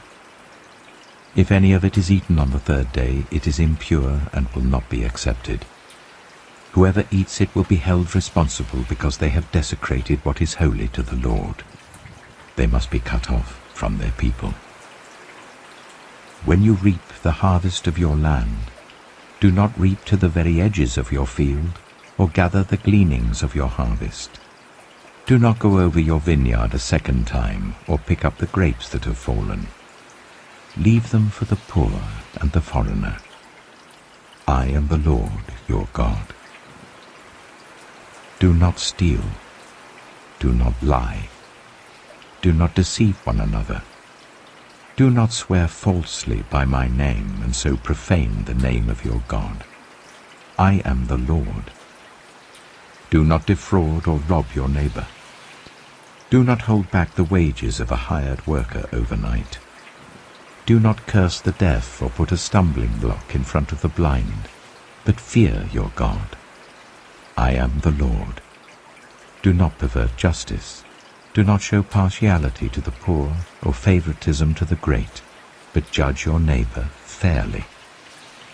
Do not go about spreading slander among your people. Do not do anything that endangers your neighbor's life. I am the Lord. Do not hate a fellow Israelite in your heart. Rebuke your neighbor frankly, so that you will not share in their guilt. Do not seek revenge or bear a grudge against anyone among your people, but love your neighbor as yourself. I am the Lord. Keep my decrees. Do not mate different kinds of animals. Do not plant your field with two kinds of seed. Do not wear clothing woven of two kinds of material. If a man sleeps with a female slave who is promised to another man, but who has not been ransomed or given her freedom, there must be due punishment. Yet they are not to be put to death because she had not been freed. The man, however, must bring a ram to the entrance to the tent of meeting for a guilt offering to the Lord. With the ram of the guilt offering, the priest is to make atonement for him before the Lord for the sin he has committed, and his sin will be forgiven. When you enter the land and plant any kind of fruit tree, regard its fruit as forbidden. For 3 years you are to consider it forbidden. It must not be eaten. In the 4th year, all its fruit will be holy, an offering of praise to the Lord. But in the 5th year, you may eat its fruit. In this way your harvest will be increased. I am the Lord your God. Do not eat any meat with the blood still in it. Do not practice divination or seek omens. Do not cut the hair at the sides of your head or clip off the edges of your beard. Do not cut your bodies for the dead or put tattoo marks on yourselves. I am the Lord. Do not degrade your daughter by making her a prostitute, or the land will turn to prostitution and be filled with wickedness. Observe my Sabbaths and have reverence for my sanctuary. I am the Lord. Do not turn to mediums or seek out spiritists, for you will be defiled by them. I am the Lord your God. Stand up in the presence of the aged. Show respect for the elderly and revere your God. I am the Lord. When a foreigner resides among you in your land, do not ill-treat them. The foreigner residing among you must be treated as your native-born. Love them as yourself, for you were foreigners in Egypt. I am the Lord your God.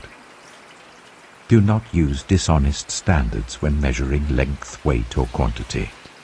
Use honest scales and honest weights, an honest ephah and an honest hin.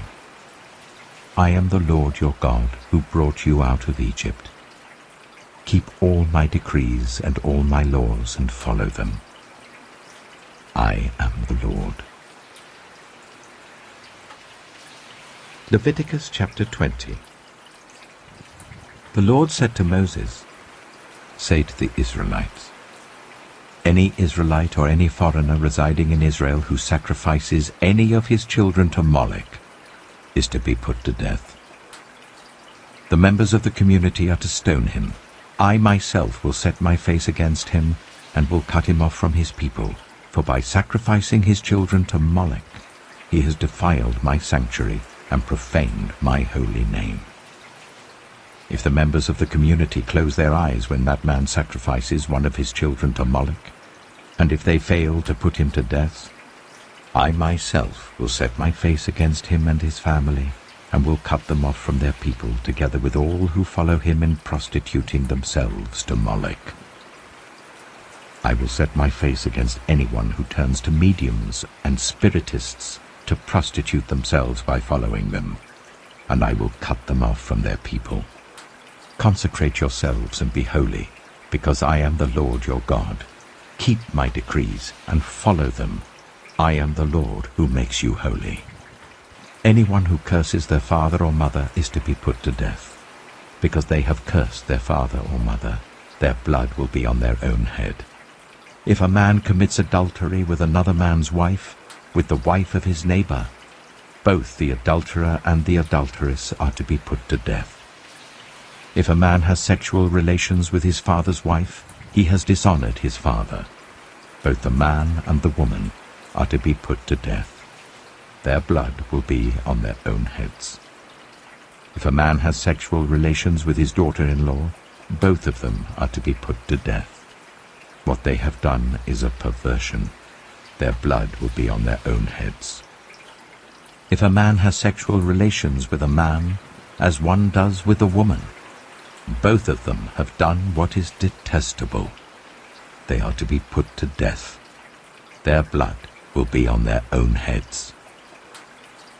If a man marries both a woman and her mother, it is wicked. Both he and they must be burned in the fire, so that no wickedness will be among you. If a man has sexual relations with an animal, he is to be put to death, and you must kill the animal.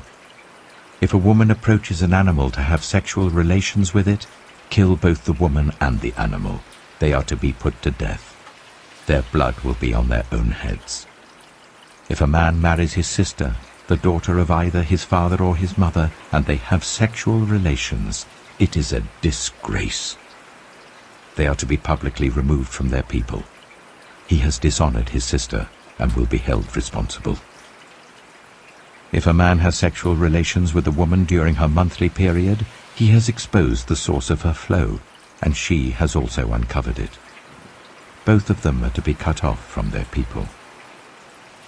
Do not have sexual relations with the sister of either your mother or your father, for that would dishonor a close relative. Both of you will be held responsible.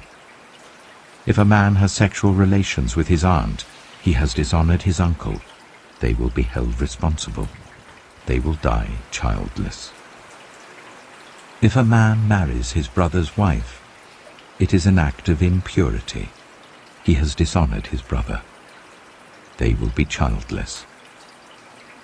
Keep all my decrees and laws and follow them, so that the land where I am bringing you to live may not vomit you out. You must not live according to the customs of the nations I am going to drive out before you. Because they did all these things, I abhorred them. But I said to you, you will possess their land. I will give it to you as an inheritance, a land flowing with milk and honey. I am the Lord your God, who has set you apart from the nations. You must therefore make a distinction between clean and unclean animals, and between unclean and clean birds. Do not defile yourselves by any animal or bird or anything that moves along the ground. Those that I have set apart as unclean for you. You are to be holy to me because I, the Lord, am holy, and I have set you apart from the nations to be my own. A man or woman who is a medium or spiritist among you must be put to death. You are to stone them. Their blood will be on their own heads. Leviticus chapter 21. The Lord said to Moses, "Speak to the priests, the sons of Aaron, and say to them, a priest must not make himself ceremonially unclean for any of his people who die, except for a close relative, such as his mother or father, his son or daughter, his brother, or an unmarried sister who is dependent on him since she has no husband. For her he may make himself unclean. He must not make himself unclean for people related to him by marriage, and so defile himself. Priests must not shave their heads, or shave off the edges of their beards, or cut their bodies. They must be holy to their God, and must not profane the name of their God. Because they present the food offerings to the Lord, the food of their God, they are to be holy. They must not marry women defiled by prostitution or divorced from their husbands, because priests are holy to their God. Regard them as holy, because they offer up the food of your God. Consider them holy, because I, the Lord, am holy. I who make you holy. If a priest's daughter defiles herself by becoming a prostitute, she disgraces her father. She must be burned in the fire. The high priest, the one among his brothers who has had the anointing oil poured on his head, and who has been ordained to wear the priestly garments, must not let his hair become unkempt or tear his clothes. He must not enter a place where there is a dead body. He must not make himself unclean even for his father or mother, nor leave the sanctuary of his God or desecrate it, because he has been dedicated by the anointing oil of his God. I am the Lord. The woman he marries must be a virgin. He must not marry a widow, a divorced woman, or a woman defiled by prostitution, but only a virgin from his own people, so that he will not defile his offspring among his people. I am the Lord who makes him holy. The Lord said to Moses, "Say to Aaron, for the generations to come none of your descendants who has a defect may come near to offer the food of his God. No man who has any defect may come near, no man who is blind or lame, disfigured or deformed, no man with a crippled foot or hand, or who is a hunchback or a dwarf, or who has any eye defect, or who has festering or running sores or damaged testicles. No descendant of Aaron the priest who has any defect is to come near to present the food offerings to the Lord. He has a defect. He must not come near to offer the food of his God. He may eat the most holy food of his God, as well as the holy food. Yet because of his defect, he must not go near the curtain or approach the altar, and so desecrate my sanctuary. I am the Lord who makes them holy." So Moses told this to Aaron and his sons and to all the Israelites. Leviticus chapter 22. The Lord said to Moses, "Tell Aaron and his sons to treat with respect the sacred offerings the Israelites consecrate to me, so that they will not profane my holy name. I am the Lord. Say to them, for the generations to come, if any of your descendants is ceremonially unclean and yet comes near the sacred offerings that the Israelites consecrate to the Lord, that person must be cut off from my presence. I am the Lord. If a descendant of Aaron has a defiling skin disease or a bodily discharge, he may not eat the sacred offerings until he is cleansed. He will also be unclean if he touches something defiled by a corpse or by anyone who has an emission of semen, or if he touches any crawling thing that makes him unclean, or any person who makes him unclean, whatever the uncleanness may be. The one who touches any such thing will be unclean till evening. He must not eat any of the sacred offerings unless he has bathed himself with water. When the sun goes down, he will be clean, and after that he may eat the sacred offerings, for they are his food. He must not eat anything found dead or torn by wild animals, and so become unclean through it. I am the Lord. The priests are to perform my service in such a way that they do not become guilty and die for treating it with contempt. I am the Lord who makes them holy. No one outside a priest's family may eat the sacred offering, nor may the guest of a priest or his hired worker eat it. But if a priest buys a slave with money, or if slaves are born in his household, they may eat his food. If a priest's daughter marries anyone other than a priest, she may not eat any of the sacred contributions. But if a priest's daughter becomes a widow or is divorced, yet has no children, and she returns to live in her father's household as in her youth, she may eat her father's food. No unauthorized person, however, may eat it. Anyone who eats a sacred offering by mistake must make restitution to the priest for the offering and add 1/5 of the value to it. The priests must not desecrate the sacred offerings the Israelites present to the Lord by allowing them to eat the sacred offerings and so bring upon them guilt requiring payment. I am the Lord who makes them holy. The Lord said to Moses, "Speak to Aaron and his sons and to all the Israelites and say to them, if any of you, whether an Israelite or a foreigner residing in Israel, presents a gift for a burnt offering to the Lord, either to fulfill a vow or as a free will offering, you must present a male without defect from the cattle, sheep, or goats, in order that it may be accepted on your behalf. Do not bring anything with a defect, because it will not be accepted on your behalf. When anyone brings from the herd or flock a fellowship offering to the Lord, to fulfill a special vow, or as a free will offering, it must be without defect or blemish to be acceptable. Do not offer to the Lord the blind, the injured, or the maimed, or anything with warts or festering or running sores. Do not place any of these on the altar as a food offering presented to the Lord. You may, however, present as a free will offering an ox or a sheep that is deformed or stunted, but it will not be accepted in fulfillment of a vow. You must not offer to the Lord an animal whose testicles are bruised, crushed, torn, or cut. You must not do this in your own land, and you must not accept such animals from the hand of a foreigner and offer them as the food of your God.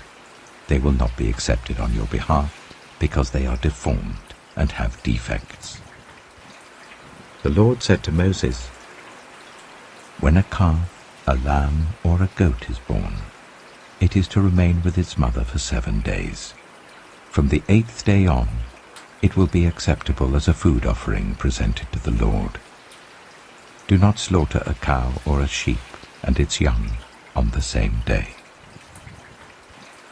When you sacrifice a thank offering to the Lord, sacrifice it in such a way that it will be accepted on your behalf. It must be eaten that same day. Leave none of it till morning. I am the Lord. Keep my commands and follow them. I am the Lord.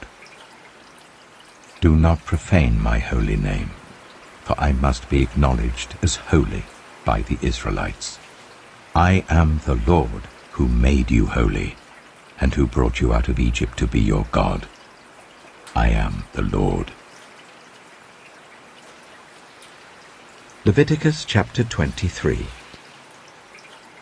The Lord said to Moses, "Speak to the Israelites and say to them, These are my appointed festivals, the appointed festivals of the Lord, which you are to proclaim as sacred assemblies.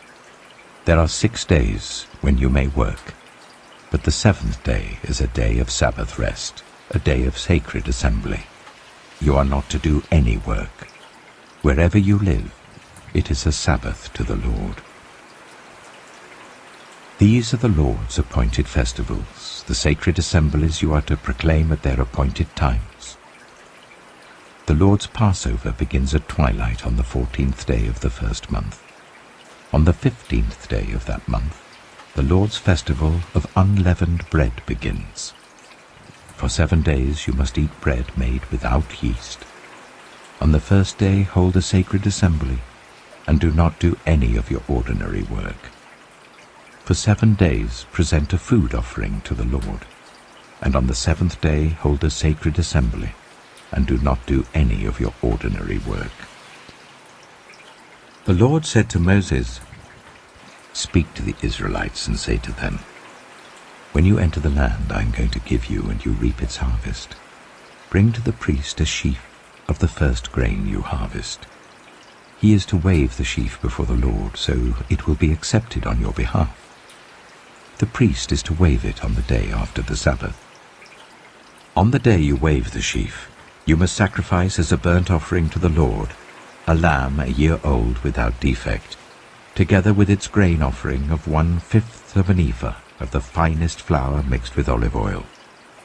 A food offering presented to the Lord, a pleasing aroma, and its drink offering of 1/4 of a hin of wine. You must not eat any bread, or roasted or new grain, until the very day you bring this offering to your God. This is to be a lasting ordinance for the generations to come, wherever you live.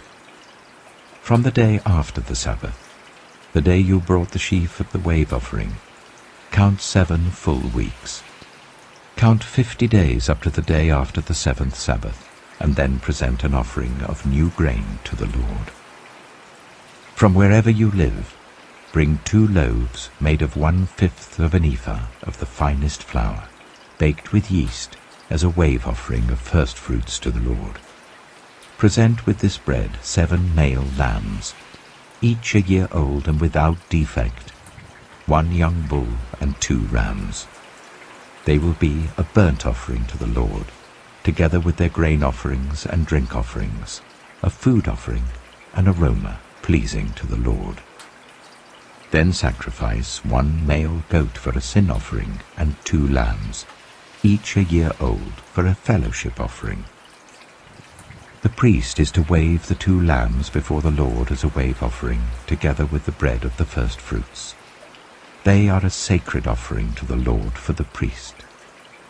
On that same day, you are to proclaim a sacred assembly and not do any ordinary work. This is to be a lasting ordinance for the generations to come, wherever you live. When you reap the harvest of your land, do not reap to the very edges of your field, or gather the gleanings of your harvest. Leave them for the poor and for the foreigner residing among you. I am the Lord your God. The Lord said to Moses, "Say to the Israelites, on the first day of the 7th month, you are to have a day of Sabbath rest, a sacred assembly commemorated with trumpet blasts. Do not do any of your ordinary work, but present a food offering to the Lord." The Lord said to Moses, "The 10th day of this 7th month is the Day of Atonement. Hold a sacred assembly and deny yourselves, and present a food offering to the Lord. Do not do any work on that day, because it is the Day of Atonement, when atonement is made for you before the Lord your God. Those who do not deny themselves on that day must be cut off from their people. I will destroy from among their people anyone who does any work on that day. You shall do no work at all. This is to be a lasting ordinance for the generations to come wherever you live. It is a day of Sabbath rest for you, and you must deny yourselves. From the evening of the 9th day of the month until the following evening, you are to observe your Sabbath." The Lord said to Moses, "Say to the Israelites, on the 15th day of the 7th month, the Lord's festival of tabernacles begins, and it lasts for 7 days. The first day is a sacred assembly. Do not do any of your ordinary work. For 7 days present food offerings to the Lord, and on the 8th day hold a sacred assembly and present a food offering to the Lord. It is the closing special assembly. Do not do any of your ordinary work." These are the Lord's appointed festivals, which you are to proclaim as sacred assemblies for bringing food offerings to the Lord, the burnt offerings and grain offerings, sacrifices and drink offerings required for each day. These offerings are in addition to those for the Lord's Sabbaths, and in addition to your gifts, and whatever you have vowed, and all the free-will offerings you give to the Lord. So, beginning with the 15th day of the 7th month, after you have gathered the crops of the land, celebrate the festival to the Lord for 7 days. The first day is a day of Sabbath rest, and the 8th day also is a day of Sabbath rest. On the first day you are to take branches from luxuriant trees, from palms, willows, and other leafy trees, and rejoice before the Lord your God for 7 days. Celebrate this as a festival to the Lord for 7 days each year. This is to be a lasting ordinance for the generations to come. Celebrate it in the 7th month. Live in temporary shelters for 7 days.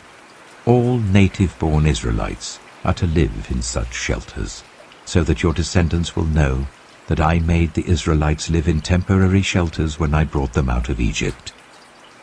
I am the Lord your God. So Moses announced to the Israelites the appointed festivals of the Lord. Leviticus chapter 24. The Lord said to Moses, "Command the Israelites to bring you clear oil of pressed olives for the light, so that the lamps may be kept burning continually. Outside the curtain that shields the ark of the covenant law in the tent of meeting, Aaron is to tend the lamps before the Lord from evening till morning continually. This is to be a lasting ordinance for the generations to come. The lamps on the pure gold lampstand before the Lord must be tended continually. Take the finest flour and bake 12 loaves of bread, using 1/5 of an ephah for each loaf. Arrange them in 2 piles, 6 in each pile, on the table of pure gold before the Lord. By each pile put some pure incense as a memorial portion, to represent the bread and to be a food offering presented to the Lord. This bread is to be set out before the Lord regularly, Sabbath after Sabbath, on behalf of the Israelites, as a lasting covenant. It belongs to Aaron and his sons, who are to eat it in the sanctuary area, because it is a most holy part of their perpetual share of the food offerings presented to the Lord. Now the son of an Israelite mother and an Egyptian father went out among the Israelites, and a fight broke out in the camp between him and an Israelite. The son of the Israelite woman used the name blasphemously with a curse, so they brought him to Moses. His mother's name was Shelomith, the daughter of Dibri the Danite. They put him in custody until the will of the Lord should be made clear to them. Then the Lord said to Moses, "Take the blasphemer outside the camp. All those who heard him are to lay their hands on his head, and the entire assembly is to stone him.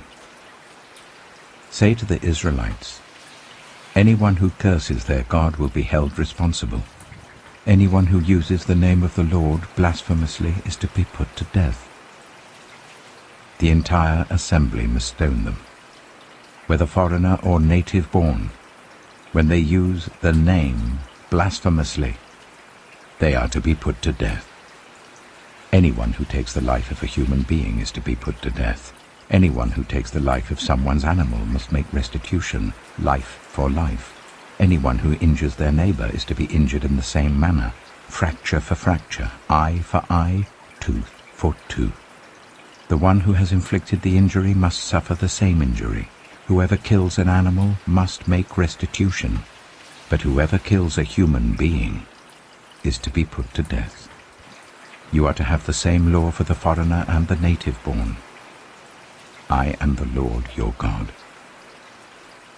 Then Moses spoke to the Israelites, and they took the blasphemer outside the camp and stoned him. The Israelites did as the Lord commanded Moses. Leviticus chapter 25. The Lord said to Moses at Mount Sinai, "Speak to the Israelites and say to them, when you enter the land I am going to give you, the land itself must observe a Sabbath to the Lord. For 6 years sow your fields, and for 6 years prune your vineyards and gather their crops. But in the 7th year, the land is to have a year of Sabbath rest, a Sabbath to the Lord. Do not sow your fields or prune your vineyards. Do not reap what grows of itself, or harvest the grapes of your untended vines. The land is to have a year of rest. Whatever the land yields during the Sabbath year will be food for you, for yourself, your male and female servants, and the hired worker and the temporary resident who live among you, as well as for your livestock and the wild animals in your land. Whatever the land produces may be eaten. Count 7 Sabbath years, 7 times 7 years, so that the 7 Sabbath years amount to a period of 49 years. Then sound the trumpet everywhere on the 10th day of the 7th month. On the Day of Atonement sound the trumpet throughout your land. Consecrate the 50th year and proclaim liberty throughout the land to all its inhabitants. It shall be a jubilee for you. Each of you is to return to your family property and to your own clan. The 50th year shall be a jubilee for you. Do not sow and do not reap what grows of itself, or harvest the untended vines. For it is a jubilee, and is to be holy for you. Eat only what is taken directly from the fields. In this year of jubilee, everyone is to return to their own property. If you sell land to any of your own people or buy land from them, do not take advantage of each other. You are to buy from your own people on the basis of the number of years since the Jubilee, and they are to sell to you on the basis of the number of years left for harvesting crops.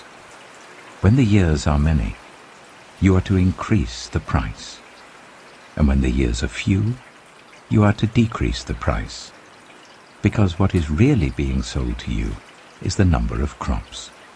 Do not take advantage of each other, but fear your God.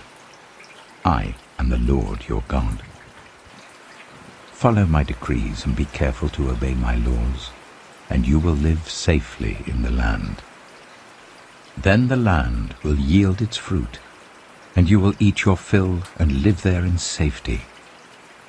You may ask, what will we eat in the 7th year if we do not plant or harvest our crops? I will send you such a blessing in the 6th year that the land will yield enough for 3 years.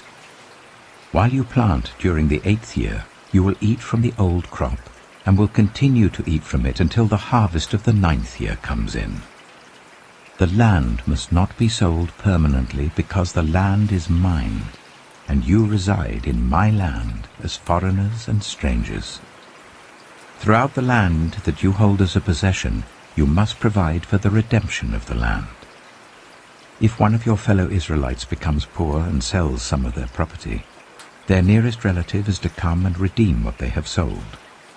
If, however, there is no one to redeem it for them, but later on they prosper and acquire sufficient means to redeem it themselves, they are to determine the value for the years since they sold it and refund the balance to the one to whom they sold it.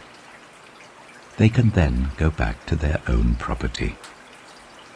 But if they do not acquire the means to repay, what was sold will remain in the possession of the buyer until the year of Jubilee.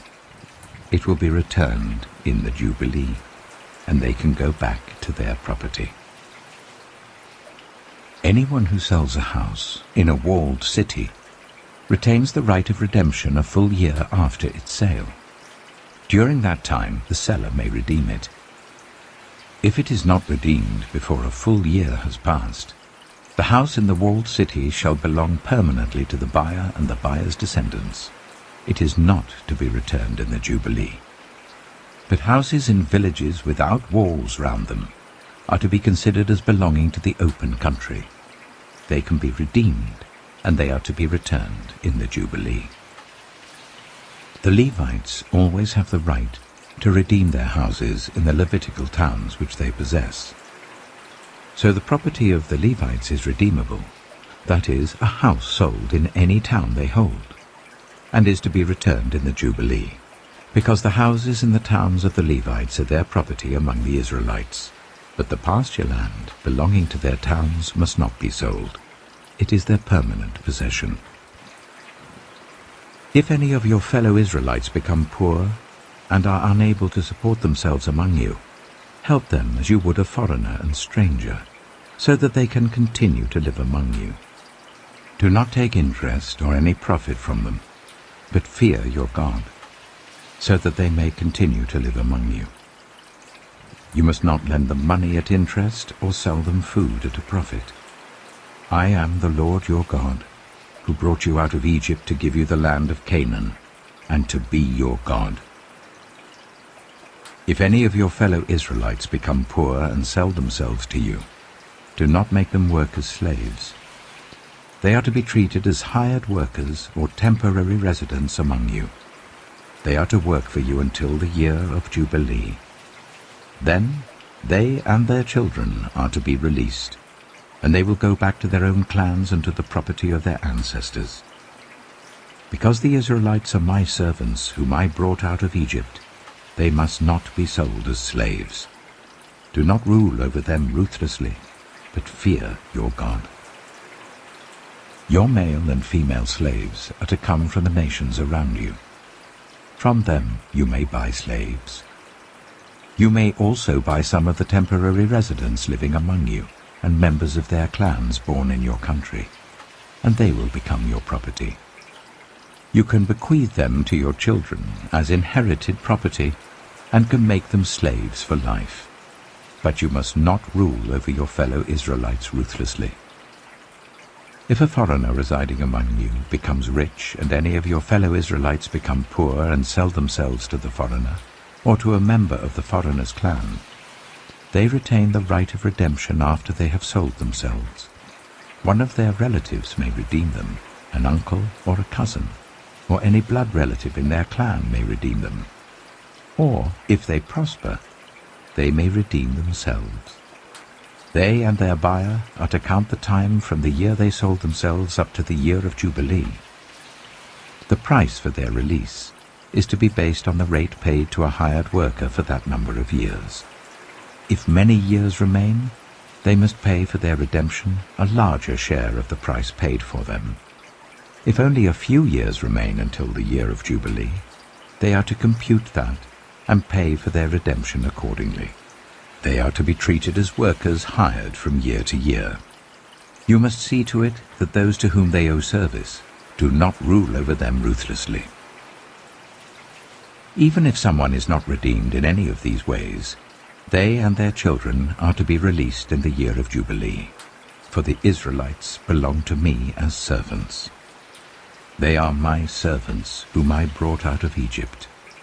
I am the Lord your God. Leviticus chapter 26. Do not make idols, or set up an image, or a sacred stone for yourselves. And do not place a carved stone in your land to bow down before it. I am the Lord your God. Observe my Sabbaths and have reverence for my sanctuary. I am the Lord.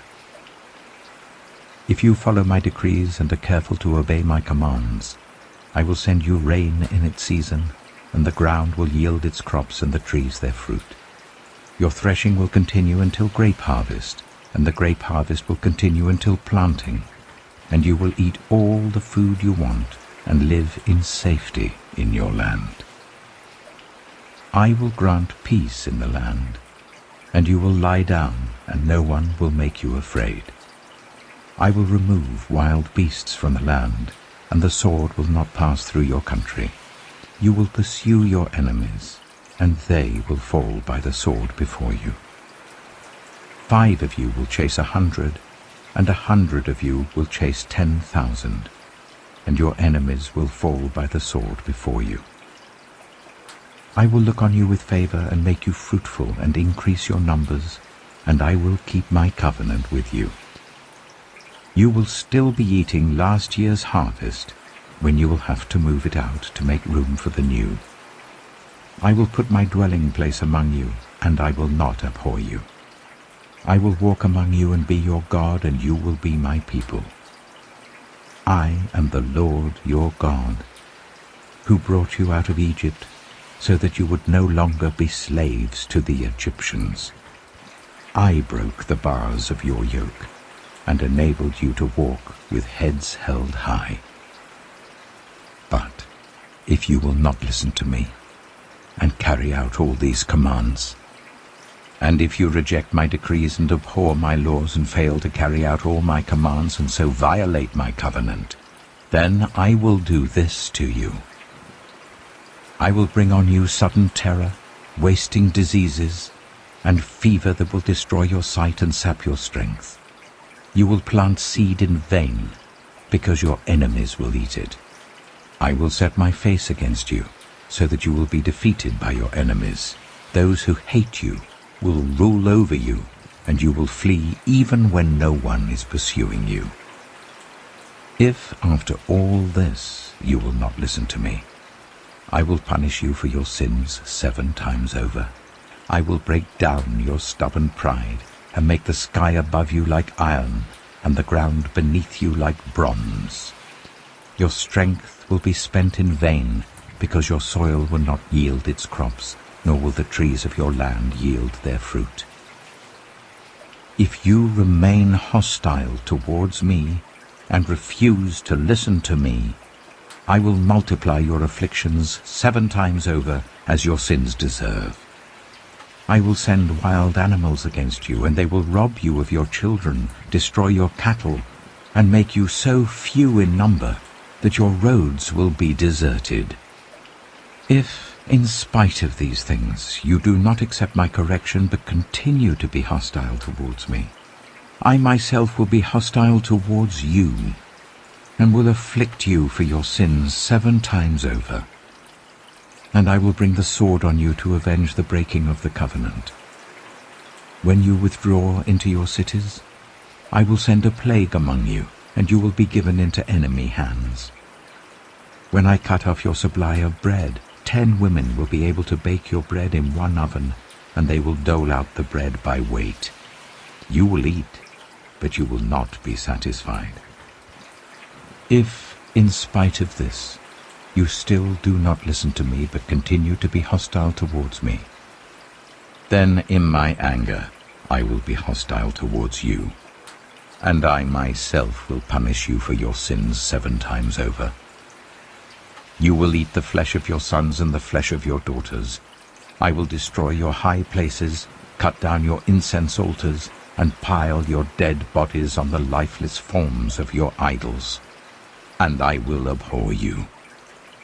I will turn your cities into ruins and lay waste your sanctuaries, and I will take no delight in the pleasing aroma of your offerings. I myself will lay waste the land, so that your enemies who live there will be appalled. I will scatter you among the nations and will draw out my sword and pursue you. Your land will be laid waste and your cities will lie in ruins. Then the land will enjoy its Sabbath years all the time that it lies desolate, and you are in the country of your enemies. Then the land will rest and enjoy its Sabbaths. All the time that it lies desolate, the land will have the rest it did not have during the Sabbaths you lived in it. As for those of you who are left, I will make their hearts so fearful in the lands of their enemies that the sound of a wind-blown leaf will put them to flight. They will run as though fleeing from the sword, and they will fall, even though no one is pursuing them. They will stumble over one another, as though fleeing from the sword, even though no one is pursuing them. So you will not be able to stand before your enemies. You will perish among the nations. The land of your enemies will devour you. Those of you who are left will waste away in the lands of their enemies because of their sins. Also because of their ancestors' sins, they will waste away. But if they will confess their sins and the sins of their ancestors, their unfaithfulness and their hostility towards me, which made me hostile towards them, so that I sent them into the land of their enemies, then, when their uncircumcised hearts are humbled and they pay for their sin, I will remember my covenant with Jacob and my covenant with Isaac and my covenant with Abraham, and I will remember the land. For the land will be deserted by them, and will enjoy its Sabbaths while it lies desolate without them. They will pay for their sins because they rejected my laws and abhorred my decrees. Yet, in spite of this, when they are in the land of their enemies, I will not reject them or abhor them, so as to destroy them completely, breaking my covenant with them. I am the Lord their God. But for their sake I will remember the covenant with their ancestors, whom I brought out of Egypt in the sight of the nations to be their God. I am the Lord. These are the decrees, the laws, and the regulations that the Lord established at Mount Sinai between himself and the Israelites through Moses. Leviticus chapter 27. The Lord said to Moses, "Speak to the Israelites and say to them, if anyone makes a special vow to dedicate a person to the Lord by giving the equivalent value, set the value of a male between the ages of 20 and 60 at 50 shekels of silver, according to the sanctuary shekel. For a female, set her value at 30 shekels. For a person between the ages of 5 and 20, set the value of a male at 20 shekels and of a female at 10 shekels. For a person between 1 month and 5 years, set the value of a male at 5 shekels of silver, and that of a female at 3 shekels of silver. For a person 60 years old or more, set the value of a male at 15 shekels, and of a female at 10 shekels. If anyone making the vow is too poor to pay the specified amount, the person being dedicated is to be presented to the priest, who will set the value according to what the one making the vow can afford. If what they vowed is an animal that is acceptable as an offering to the Lord, such an animal given to the Lord becomes holy. They must not exchange it or substitute a good one for a bad one, or a bad one for a good one. If they should substitute one animal for another, both it and the substitute become holy. If what they vowed is a ceremonially unclean animal, one that is not acceptable as an offering to the Lord, the animal must be presented to the priest, who will judge its quality as good or bad. Whatever value the priest then sets, that is what it will be. If the owner wishes to redeem the animal, a fifth must be added to its value. If anyone dedicates their house as something holy to the Lord, the priest will judge its quality as good or bad. Whatever value the priest then sets, so it will remain. If the one who dedicates their house wishes to redeem it, they must add a fifth to its value, and the house will again become theirs.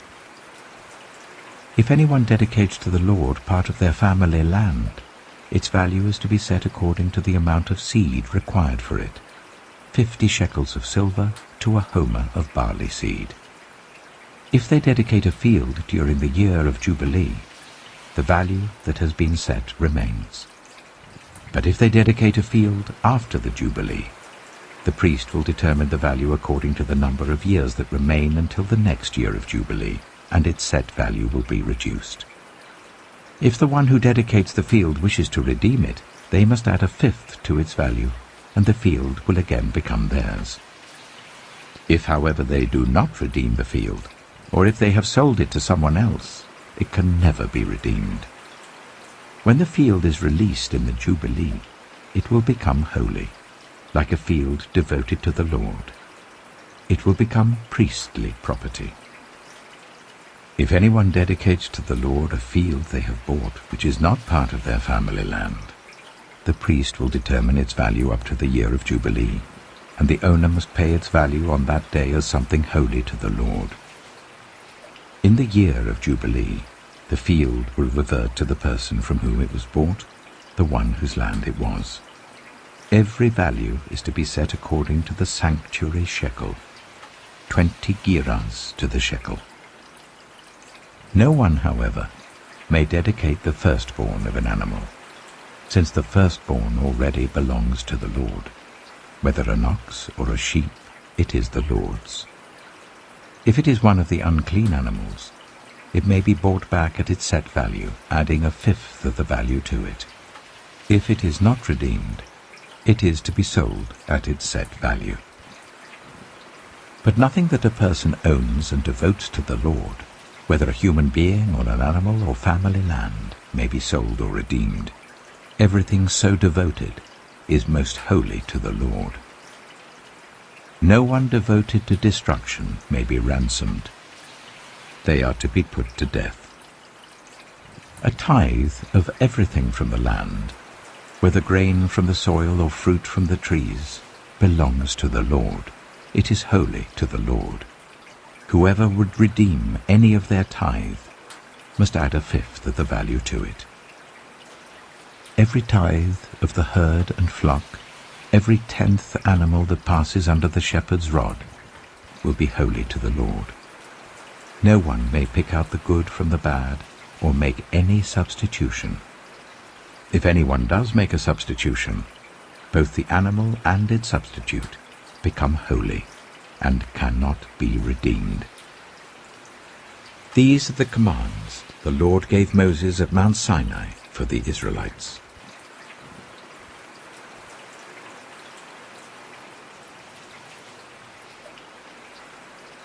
The Book of Numbers.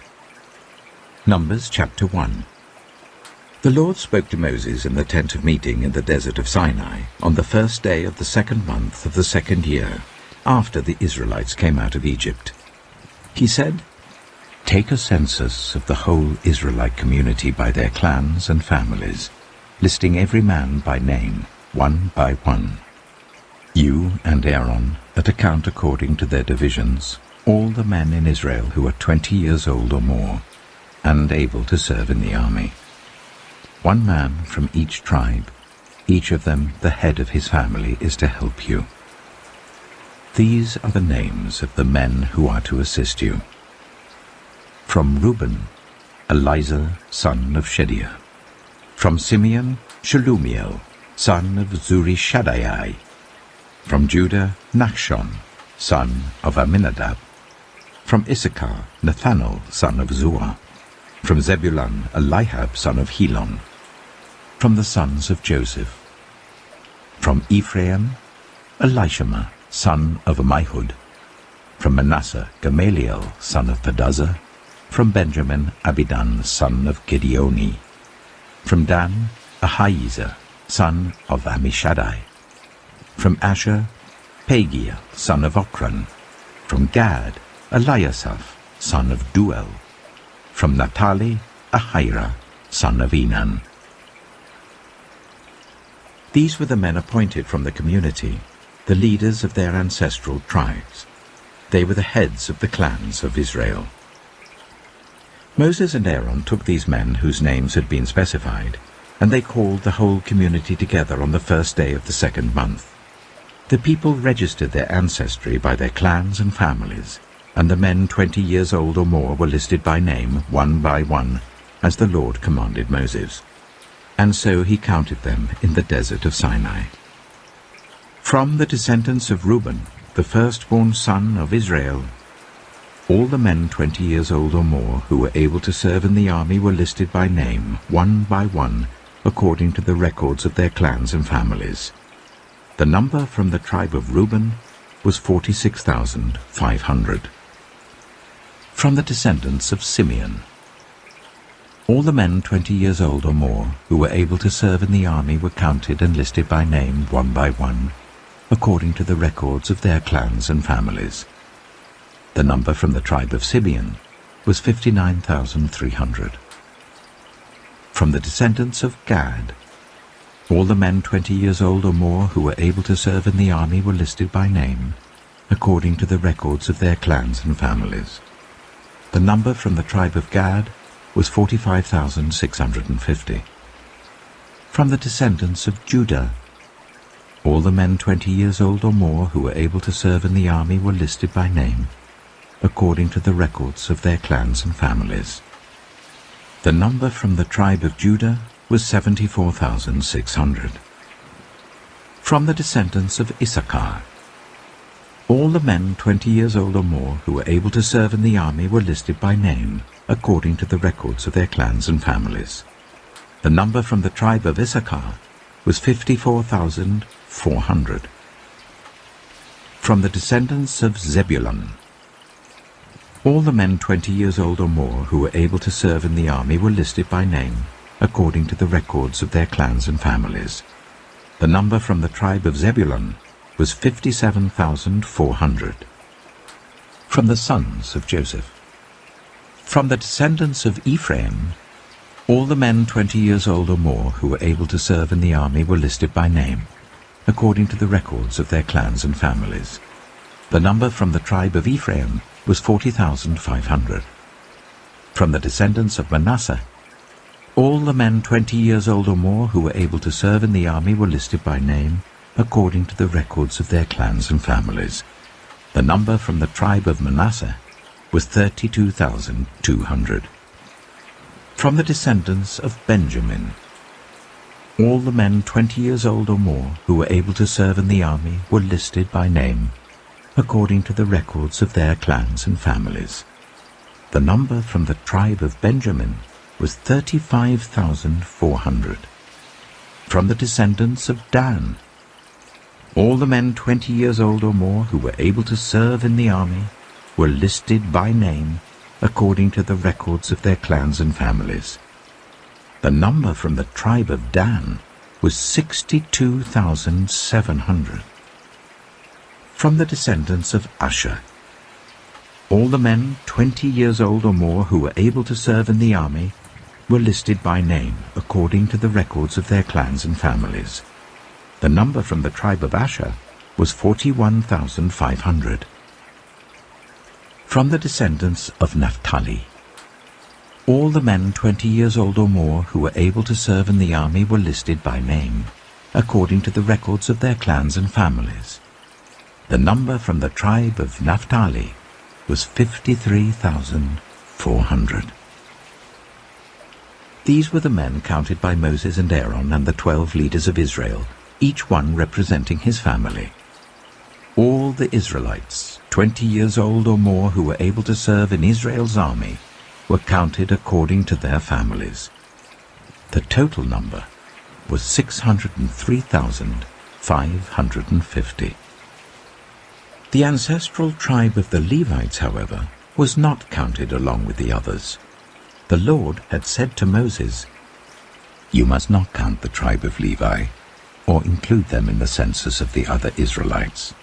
Instead, appoint the Levites to be in charge of the tabernacle of the covenant law, over all its furnishings and everything belonging to it. They are to carry the tabernacle and all its furnishings. They are to take care of it and camp round it. Whenever the tabernacle is to move, the Levites are to take it down. And whenever the tabernacle is to be set up, the Levites shall do it. Anyone else who approaches it is to be put to death." The Israelites are to set up their tents by divisions, each of them in their own camp under their standard. The Levites, however, are to set up their tents round the tabernacle of the covenant law, so that my wrath will not fall on the Israelite community. The Levites are to be responsible for the care of the tabernacle of the covenant law. The Israelites did all this just as the Lord commanded Moses. Numbers chapter 2. The Lord said to Moses and Aaron, "The Israelites are to camp round the tent of meeting, some distance from it, each of them under their standard and holding the banners of their family. On the east, towards the sunrise, the divisions of the camp of Judah are to camp under their standard. The leader of the people of Judah is Nachshon, son of Amminadab. His division numbers 74,600. The tribe of Issachar will camp next to them. The leader of the people of Issachar is Nathanael, son of Zuar. His division numbers 54,400. The tribe of Zebulun will be next. The leader of the people of Zebulun is Eliab, son of Helon. His division numbers 57,400. All the men assigned to the camp of Judah according to their divisions number 186,400. They will set out first. On the south will be the divisions of the camp of Reuben under their standard. The leader of the people of Reuben is Elizur, son of Shedeur. His division numbers 46,500. The tribe of Simeon will camp next to them. The leader of the people of Simeon is Shelumiel, son of Zurishaddai. His division numbers 59,300. The tribe of Gad will be next. The leader of the people of Gad is Eliasaph, son of Duel. His division numbers 45,650. All the men assigned to the camp of Reuben according to their divisions number 151,450. They will set out second. Then the tent of meeting and the camp of the Levites will set out in the middle of the camps. They will set out in the same order as they set up camp, each in their own place, under their standard. On the west will be the divisions of the camp of Ephraim, under their standard. The leader of the people of Ephraim is Elishama, son of Ammihud. His division numbers 40,500. The tribe of Manasseh will be next to them. The leader of the people of Manasseh is Gamaliel, son of Pedazeh. His division numbers 32,200. The tribe of Benjamin will be next. The leader of the people of Benjamin is Abidan, son of Gideoni. His division numbers 35,400. All the men assigned to the camp of Ephraim, according to their divisions, number 108,100. They will set out third. On the north will be the divisions of the camp of Dan under their standard.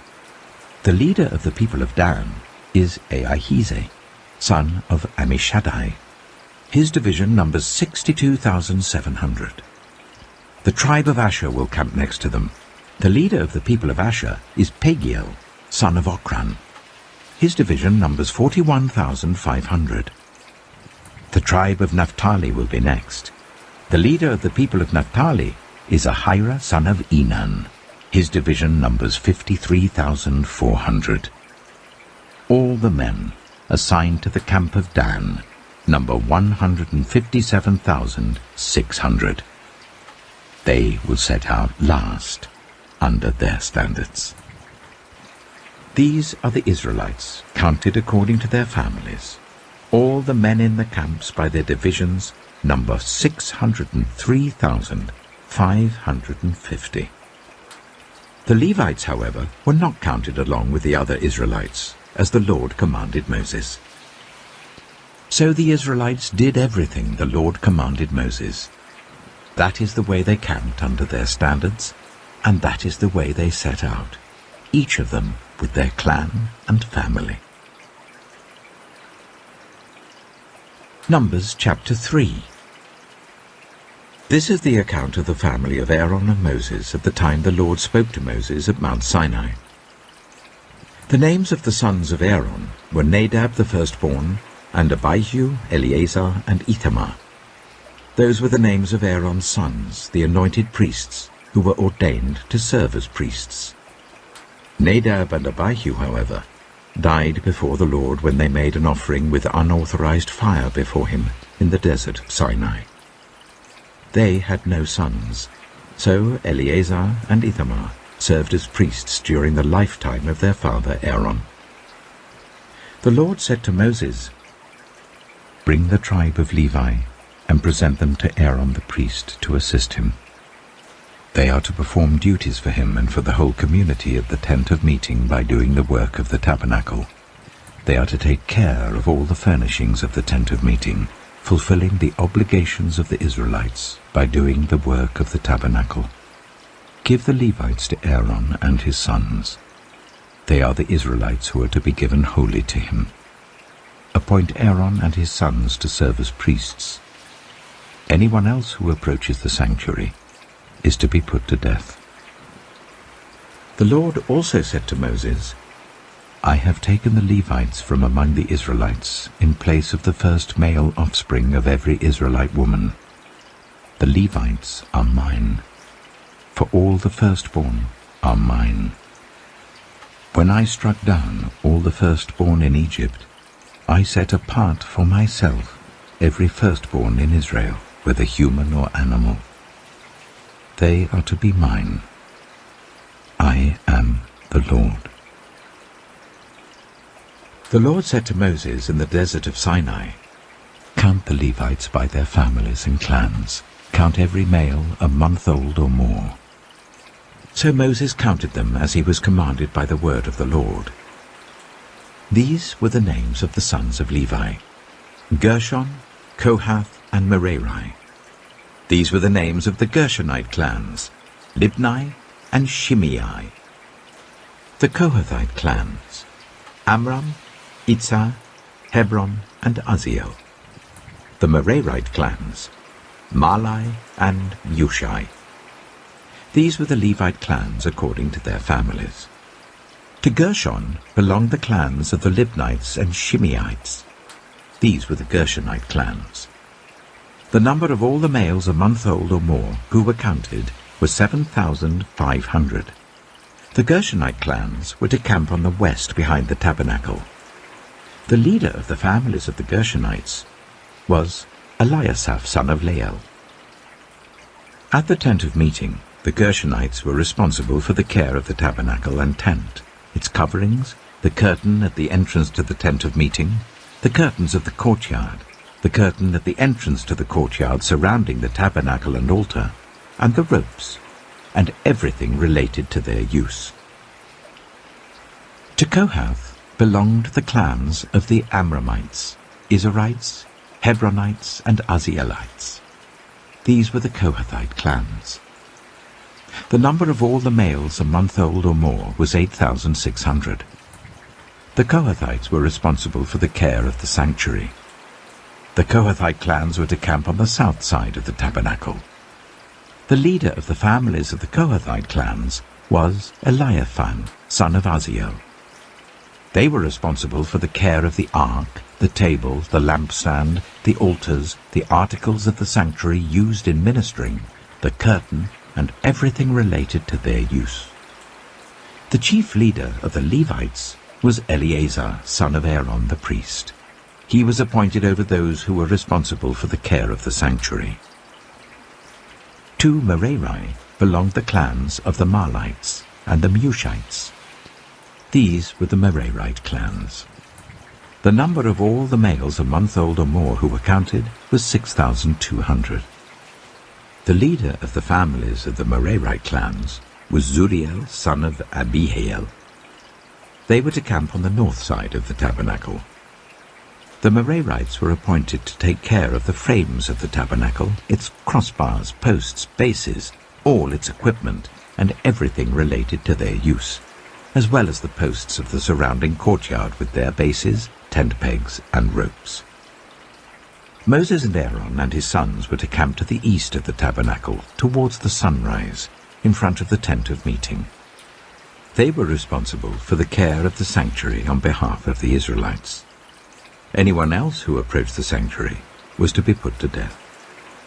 The total number of Levites counted at the Lord's command by Moses and Aaron according to their clans, including every male a month old or more, was 22,000.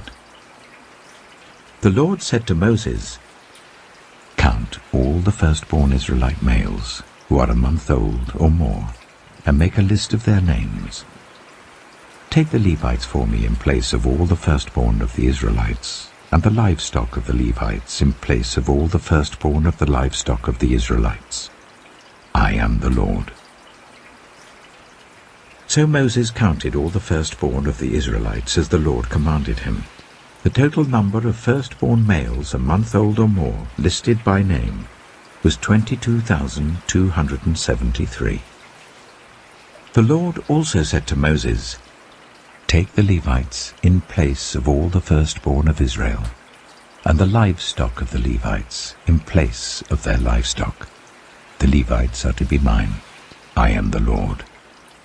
To redeem the 273 firstborn Israelites who exceed the number of the Levites, collect 5 shekels for each one, according to the sanctuary shekel, which weighs 20 gerahs. Give the money for the redemption of the additional Israelites to Aaron and his sons."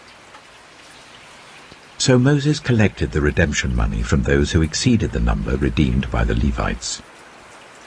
From the firstborn of the Israelites he collected silver weighing 1,365 shekels, according to the sanctuary shekel. Moses gave the redemption money to Aaron and his sons, as he was commanded by the word of the Lord. Numbers chapter 4. The Lord said to Moses and Aaron, "Take a census of the Kohathite branch of the Levites by their clans and families. Count all the men from 30 to 50 years of age who come to serve in the work of the tent of meeting. This is the work of the Kohathites at the tent of meeting, the care of the most holy things. When the camp is to move, Aaron and his sons are to go in and take down the shielding curtain and put it over the ark of the covenant law. Then they are to cover the curtain with durable leather, spread a cloth of solid blue over that, and put the poles in place. Over the table of the presence they are to spread a blue cloth, and put on it the plates, dishes and bowls, and the jars for drink offerings. The bread that is continually there is to remain on it. They are to spread a scarlet cloth over them, cover that with durable leather, and put the poles in place. They are to take a blue cloth, and cover the lampstand that is for light, together with its lamps, its wick trimmers and trays, and all its jars for the oil used to supply it. Then they are to wrap it and all its accessories in a covering of durable leather, and put it on a carrying frame.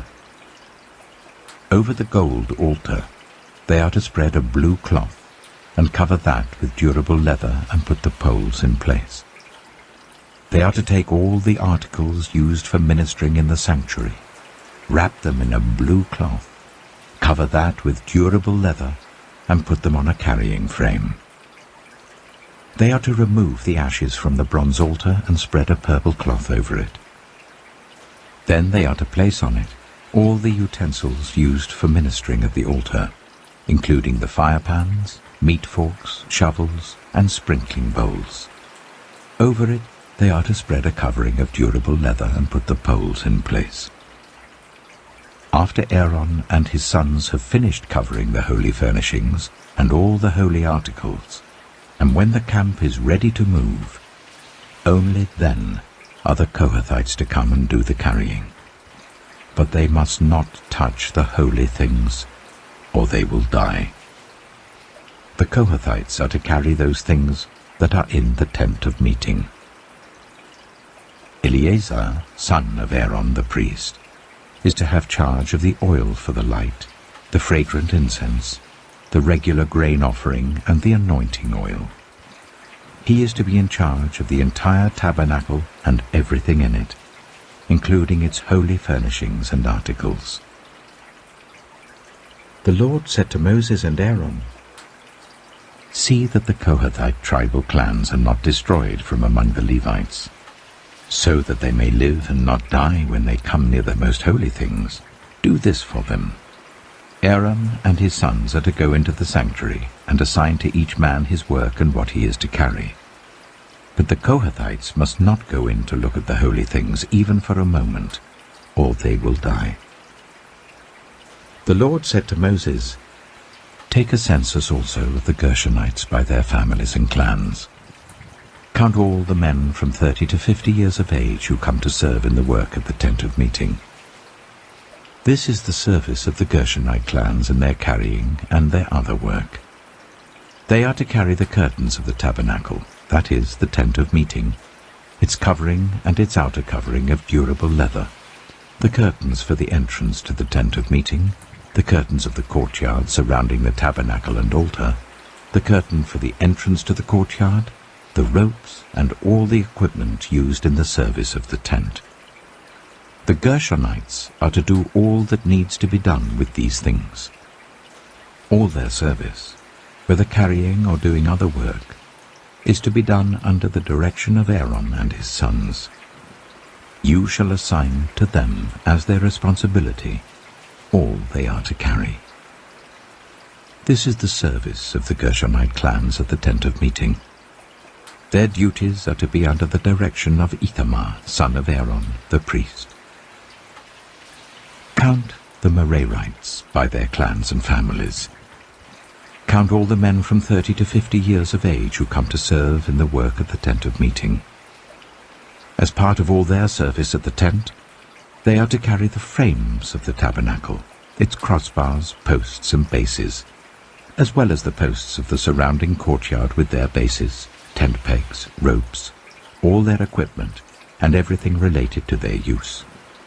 Assign to each man the specific things he is to carry. This is the service of the Merarite clans as they work at the tent of meeting, under the direction of Ithamar, son of Aaron, the priest. Moses, Aaron, and the leaders of the community counted the Kohathites by their clans and families. All the men from 30 to 50 years of age who came to serve in the work at the tent of meeting, counted by clans, were 2,750. This was the total of all those in the Kohathite clans who served at the tent of meeting. Moses and Aaron counted them according to the Lord's command through Moses. The Gershonites were counted by their clans and families. All the men from 30 to 50 years of age who came to serve in the work at the tent of meeting, counted by their clans and families, were 2,630. This was the total of those in the Gershonite clans who served at the tent of meeting. Moses and Aaron counted them according to the Lord's command. The Merarites were counted by their clans and families. All the men from 30 to 50 years of age who came to serve in the work at the tent of meeting, counted by their clans, were 3,200. This was the total of those in the Merarite clans. Moses and Aaron counted them according to the Lord's command through Moses. So Moses, Aaron, and the leaders of Israel counted all the Levites by their clans and families. All the men from 30 to 50 years of age who came to do the work of serving and carrying the tent of meeting numbered 8,580. At the Lord's command through Moses, each was assigned his work and told what to carry. Thus they were counted as the Lord commanded Moses. Numbers chapter 5. The Lord said to Moses, "Command the Israelites to send away from the camp anyone who has a defiling skin disease or a discharge of any kind, or who is ceremonially unclean because of a dead body. Send away male and female alike. Send them outside the camp, so that they will not defile their camp where I dwell among them." The Israelites did so. They sent them outside the camp. They did just as the Lord had instructed Moses. The Lord said to Moses, "Say to the Israelites, any man or woman who wrongs another in any way, and so is unfaithful to the Lord, is guilty and must confess the sin they have committed. They must make full restitution for the wrong they have done, add a fifth of the value to it and give it all to the person they have wronged. But if that person has no close relative to whom restitution could be made for the wrong, the restitution belongs to the Lord and must be given to the priest, along with the ram with which atonement is made for the wrongdoer. All the sacred contributions the Israelites bring to a priest will belong to him. Sacred things belong to their owners, but what they give to the priest will belong to the priest." Then the Lord said to Moses, "Speak to the Israelites and say to them, if a man's wife goes astray and is unfaithful to him so that another man has sexual relations with her, and this is hidden from her husband, and her impurity is undetected, since there is no witness against her and she has not been caught in the act, and if feelings of jealousy come over her husband, and he suspects his wife and she is impure, or if he is jealous and suspects her, even though she is not impure, then he is to take his wife to the priest. He must also take an offering of 1/10 of an ephah of barley flour on her behalf. He must not pour olive oil on it or put incense on it, because it is a grain offering for jealousy, a reminder offering to draw attention to wrongdoing. The priest shall bring her and make her stand before the Lord. Then he shall take some holy water in a clay jar and put some dust from the tabernacle floor into the water. After the priest has made the woman stand before the Lord, he shall loosen her hair and place in her hands the reminder offering, the grain offering for jealousy, while he himself holds the bitter water that brings a curse. Then the priest shall put the woman under oath and say to her, if no other man has had sexual relations with you, and you have not gone astray and become impure while married to your husband, may this bitter water that brings a curse not harm you. But if you have gone astray while married to your husband, and you have made yourself impure by having sexual relations with a man other than your husband, here the priest is to put the woman under this curse. May the Lord cause you to become a curse among your people, when he makes your womb miscarry and your abdomen swell. May this water that brings a curse enter your body, so that your abdomen swells or your womb miscarries. Then the woman is to say, Amen, so be it. The priest is to write these curses on a scroll, and then wash them off into the bitter water. He shall make the woman drink the bitter water that brings a curse, and this water that brings a curse and causes bitter suffering will enter her. The priest is to take from her hands the grain offering for jealousy, wave it before the Lord and bring it to the altar. The priest is then to take a handful of the grain offering as a memorial offering and burn it on the altar. After that, he is to make the woman drink the water. If she has made herself impure and been unfaithful to her husband, this will be the result. When she is made to drink the water that brings a curse and causes bitter suffering, it will enter her. Her abdomen will swell, and her womb will miscarry, and she will become a curse. If, however, the woman has not made herself impure, but is clean, she will be cleared of guilt, and will be able to have children. This, then, is the law of jealousy, when a woman goes astray and makes herself impure while married to her husband, or when feelings of jealousy come over a man because he suspects his wife. The priest is to make her stand before the Lord, and is to apply this entire law to her. The husband will be innocent of any wrongdoing, but the woman will bear the consequences of her sin. Numbers chapter 6. The Lord said to Moses, Speak to the Israelites and say to them, If a man or woman wants to make a special vow, a vow of dedication to the Lord as a Nazirite, they must abstain from wine and other fermented drink, and must not drink vinegar made from wine or other fermented drink. They must not drink grape juice or eat grapes or raisins. As long as they remain under their Nazirite vow, they must not eat anything that comes from the grapevine, not even the seeds or skins. During the entire period of their Nazirite vow, no razor may be used on their head.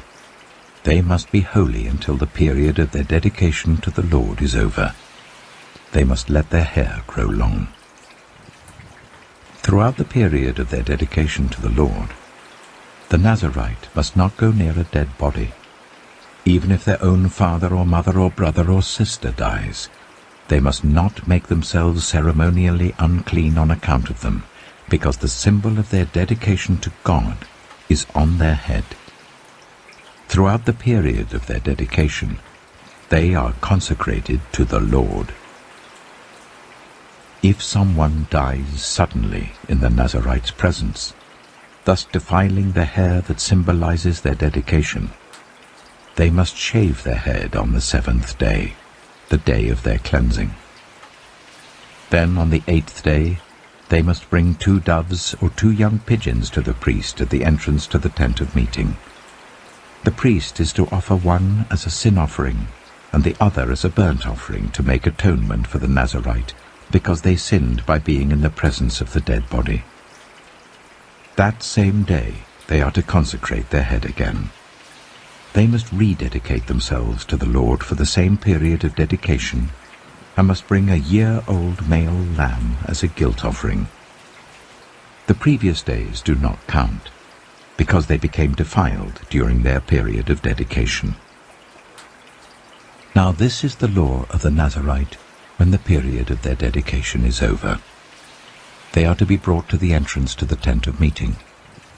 There they are to present their offerings to the Lord: a year-old male lamb without defect for a burnt offering, a year-old ewe lamb without defect for a sin offering, a ram without defect for a fellowship offering, together with their grain offerings and drink offerings, and a basket of bread made with the finest flour and without yeast, thick loaves with olive oil mixed in, and thin loaves brushed with olive oil.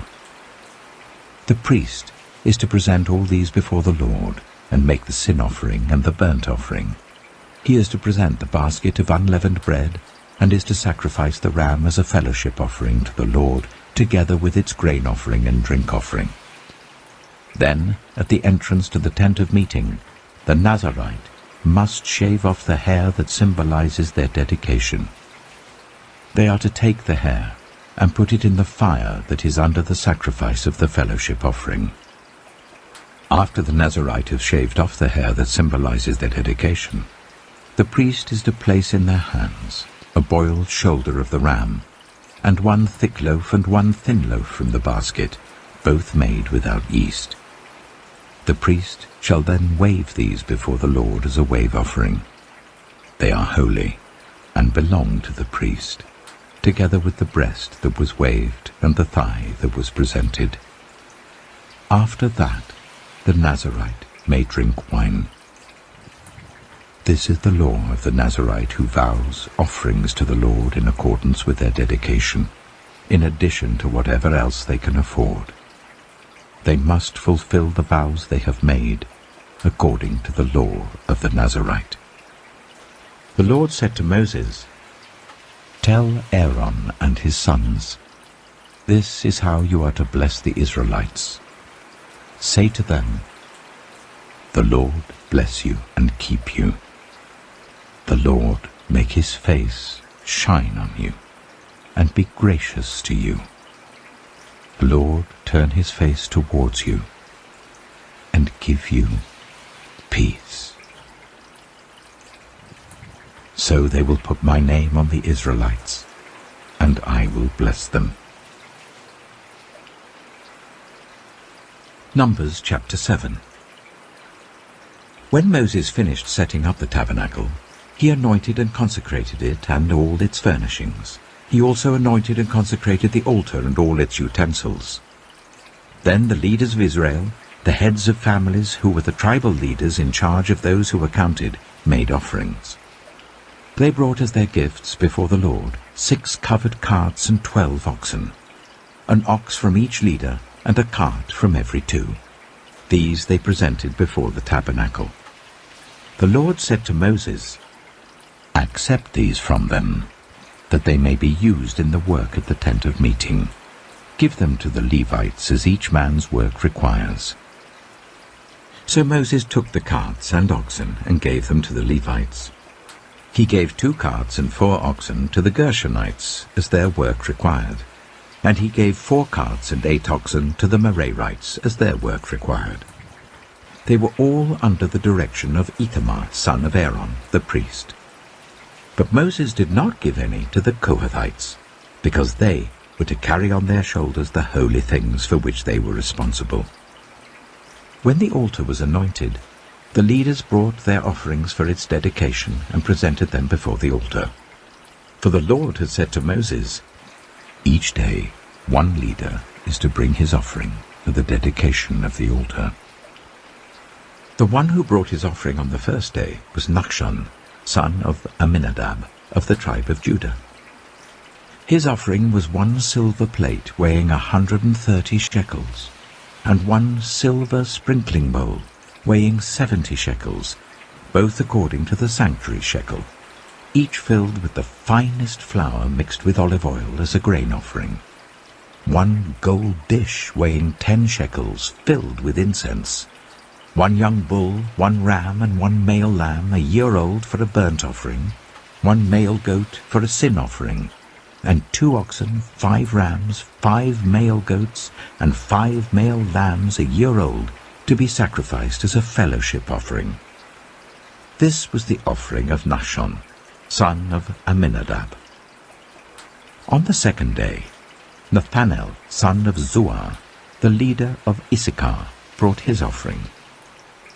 The offering he brought was 1 silver plate weighing 130 shekels, and 1 silver sprinkling bowl weighing 70 shekels, both according to the sanctuary shekel, each filled with the finest flour mixed with olive oil as a grain offering. 1 gold dish weighing 10 shekels filled with incense. 1 young bull, 1 ram, and 1 male lamb a year old for a burnt offering. 1 male goat for a sin offering. And 2 oxen, 5 rams, 5 male goats, and 5 male lambs a year old to be sacrificed as a fellowship offering. This was the offering of Nathanael, son of Zuar. On the 3rd day, Eliab, son of Helon, the leader of the people of Zebulun, brought his offering. His offering was 1 silver plate weighing 130 shekels, and 1 silver sprinkling bowl weighing 70 shekels, both according to the sanctuary shekel, each filled with the finest flour mixed with olive oil as a grain offering. 1 gold dish weighing 10 shekels, filled with incense. 1 young bull, 1 ram, and 1 male lamb a year old for a burnt offering. 1 male goat for a sin offering, and 2 oxen, 5 rams, 5 male goats, and 5 male lambs a year old to be sacrificed as a fellowship offering. This was the offering of Eliab, son of Helon. On the 4th day, Elizur, son of Shedeur, the leader of the people of Reuben, brought his offering. His offering was 1 silver plate weighing 130 shekels, and 1 silver sprinkling bowl weighing 70 shekels, both according to the sanctuary shekel, each filled with the finest flour mixed with olive oil as a grain offering. 1 gold dish weighing 10 shekels filled with incense. 1 young bull, 1 ram, and 1 male lamb a year old for a burnt offering. 1 male goat for a sin offering. And 2 oxen, 5 rams, 5 male goats, and 5 male lambs a year old to be sacrificed as a fellowship offering. This was the offering of Elizur, son of Shedeur. On the 5th day, Shelumiel, son of Zurishaddai, the leader of the people of Simeon, brought his offering. His offering was 1 silver plate weighing 130 shekels, and 1 silver sprinkling bowl weighing 70 shekels, both according to the sanctuary shekel, each filled with the finest flour mixed with olive oil as a grain offering. 1 gold dish weighing 10 shekels filled with incense. 1 young bull, 1 ram, and 1 male lamb a year old for a burnt offering. 1 male goat for a sin offering. And 2 oxen, 5 rams, 5 male goats, and 5 male lambs a year old to be sacrificed as a fellowship offering. This was the offering of Shelumiel, son of Zurishaddai. On the 6th day, Eliasaph, son of Duel, the leader of the people of Gad, brought his offering. His offering was 1 silver plate weighing 130 shekels, and 1 silver sprinkling bowl weighing 70 shekels, both according to the sanctuary shekel, each filled with the finest flour mixed with olive oil as a grain offering. 1 gold dish weighing 10 shekels, filled with incense. 1 young bull, 1 ram, and 1 male lamb a year old for a burnt offering. 1 male goat for a sin offering. And 2 oxen, 5 rams, 5 male goats, and 5 male lambs a year old to be sacrificed as a fellowship offering. This was the offering of Eliasaph, son of Duel. On the 7th day, Elishama, son of Ammihud, the leader of the people of Ephraim, brought his offering. His offering was 1 silver plate weighing 130 shekels, and 1 silver sprinkling bowl weighing 70 shekels, both according to the sanctuary shekel, each filled with the finest flour mixed with olive oil as a grain offering. 1 gold dish weighing 10 shekels, filled with incense. 1 young bull, 1 ram, and 1 male lamb a year old for a burnt offering. 1 male goat for a sin offering. And 2 oxen, 5 rams, 5 male goats, and 5 male lambs a year old to be sacrificed as a fellowship offering. This was the offering of Elishama, son of Ammihud. On the 8th day, Gamaliel, son of Pedazur, the leader of the people of Manasseh, brought his offering. His offering was 1 silver plate weighing 130 shekels, and 1 silver sprinkling bowl weighing 70 shekels, both according to the sanctuary shekel, each filled with the finest flour mixed with olive oil as a grain offering. 1 gold dish weighing 10 shekels, filled with incense. 1 young bull, 1 ram, and 1 male lamb a year old for a burnt offering, 1 male goat for a sin offering, and 2 oxen, 5 rams, 5 male goats, and 5 male lambs a year old, to be sacrificed as a fellowship offering. This was the offering of Gamaliel, son of Pedazur. On the 9th day, Abidan, son of Gideoni, the leader of the people of Benjamin, brought his offering. His offering was 1 silver plate weighing 130 shekels, and 1 silver sprinkling bowl weighing 70 shekels, both according to the sanctuary shekel, each filled with the finest flour mixed with olive oil as a grain offering. 1 gold dish weighing 10 shekels, filled with incense, 1 young bull, 1 ram, and 1 male lamb a year old for a burnt offering, 1 male goat for a sin offering, and 2 oxen, 5 rams, 5 male goats, and 5 male lambs a year old, to be sacrificed as a fellowship offering. This was the offering of Abidan, son of Gideoni. On the 10th day, Ahiezer, son of Ammishaddai, the leader of the people of Dan, brought his offering. His offering was 1 silver plate weighing 130 shekels, and 1 silver sprinkling bowl weighing 70 shekels, both according to the sanctuary shekel, each filled with the finest flour mixed with olive oil as a grain offering.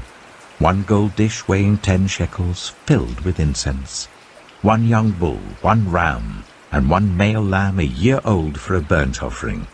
1 male goat for a sin offering, and 2 oxen, 5 rams, 5 male goats, and 5 male lambs a year old, to be sacrificed as a fellowship offering. This was the offering of Ahiezer, son of Ammishaddai. On the 11th day, Pagiel, son of Ochran, the leader of the people of Asher, brought his offering. His offering was 1 silver plate weighing 130 shekels, and 1 silver sprinkling bowl weighing 70 shekels, both according to the sanctuary shekel, each filled with the finest flour, mixed with olive oil as a grain offering. 1 gold dish weighing 10 shekels, filled with incense. 1 young bull, 1 ram, and 1 male lamb a year old for a burnt offering. 1 male goat for a sin offering. And 2 oxen, 5 rams, 5 male goats, and 5 male lambs a year old, to be sacrificed as a fellowship offering. This was the offering of Pagiel, son of Ochran. On the 12th day, Ahira, son of Enan, the leader of the people of Naphtali, brought his offering.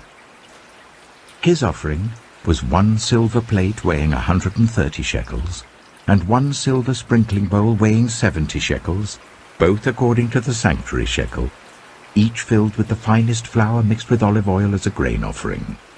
1 gold dish weighing 10 shekels, filled with incense. 1 young bull, 1 ram, and 1 male lamb a year old for a burnt offering. 1 male goat for a sin offering, and 2 oxen, 5 rams, 5 male goats, and 5 male lambs a year old, to be sacrificed as a fellowship offering. This was the offering of Ahira, son of Enan. These were the offerings of the Israelite leaders for the dedication of the altar when it was anointed: 12 silver plates, 12 silver sprinkling bowls, and 12 gold dishes. Each silver plate weighed 130 shekels, and each sprinkling bowl 70 shekels. Altogether, the silver dishes weighed 2,400 shekels according to the sanctuary shekel. The 12 gold dishes, filled with incense, weighed 10 shekels each, according to the sanctuary shekel. Altogether, the gold dishes weighed 120 shekels. The total number of animals for the burnt offering came to 12 young bulls, 12 rams, and 12 male lambs a year old, together with their grain offering. 12 male goats were used for the sin offering. The total number of animals for the sacrifice of the fellowship offering came to 24 oxen, 60 rams, 60 male goats, and 60 male lambs a year old. These were the offerings for the dedication of the altar after it was anointed. When Moses entered the tent of meeting to speak with the Lord, he heard the voice speaking to him from between the 2 cherubim above the atonement cover on the ark of the covenant law. In this way the Lord spoke to him. Numbers chapter 8. The Lord said to Moses, "Speak to Aaron and say to him, when you set up the lamps, see that all 7 light up the area in front of the lampstand." Aaron did so. He set up the lamps so that they faced forwards on the lampstand, just as the Lord commanded Moses. This is how the lampstand was made. It was made of hammered gold, from its base to its blossoms. The lampstand was made exactly like the pattern the Lord had shown Moses. The Lord said to Moses, "Take the Levites from among all the Israelites and make them ceremonially clean. To purify them, do this: sprinkle the water of cleansing on them, then make them shave their whole bodies and wash their clothes, and so they will purify themselves. Make them take a young bull with its grain offering of the finest flour mixed with olive oil. Then you are to take a second young bull for a sin offering. Bring the Levites to the front of the tent of meeting and assemble the whole Israelite community. You are to bring the Levites before the Lord, and the Israelites are to lay their hands on them. Aaron is to present the Levites before the Lord as a wave offering from the Israelites, so that they may be ready to do the work of the Lord. Then the Levites are to lay their hands on the heads of the bulls, using one for a sin offering to the Lord and the other for a burnt offering, to make atonement for the Levites. Make the Levites stand in front of Aaron and his sons, and then present them as a wave offering to the Lord. In this way you are to set the Levites apart from the other Israelites, and the Levites will be mine. After you have purified the Levites and presented them as a wave offering, they are to come to do their work at the tent of meeting. They are the Israelites who are to be given wholly to me. I have taken them as my own, in place of the firstborn, the first male offspring from every Israelite woman. Every firstborn male in Israel, whether human or animal, is mine. When I struck down all the firstborn in Egypt, I set them apart for myself. And I have taken the Levites in place of all the firstborn sons in Israel.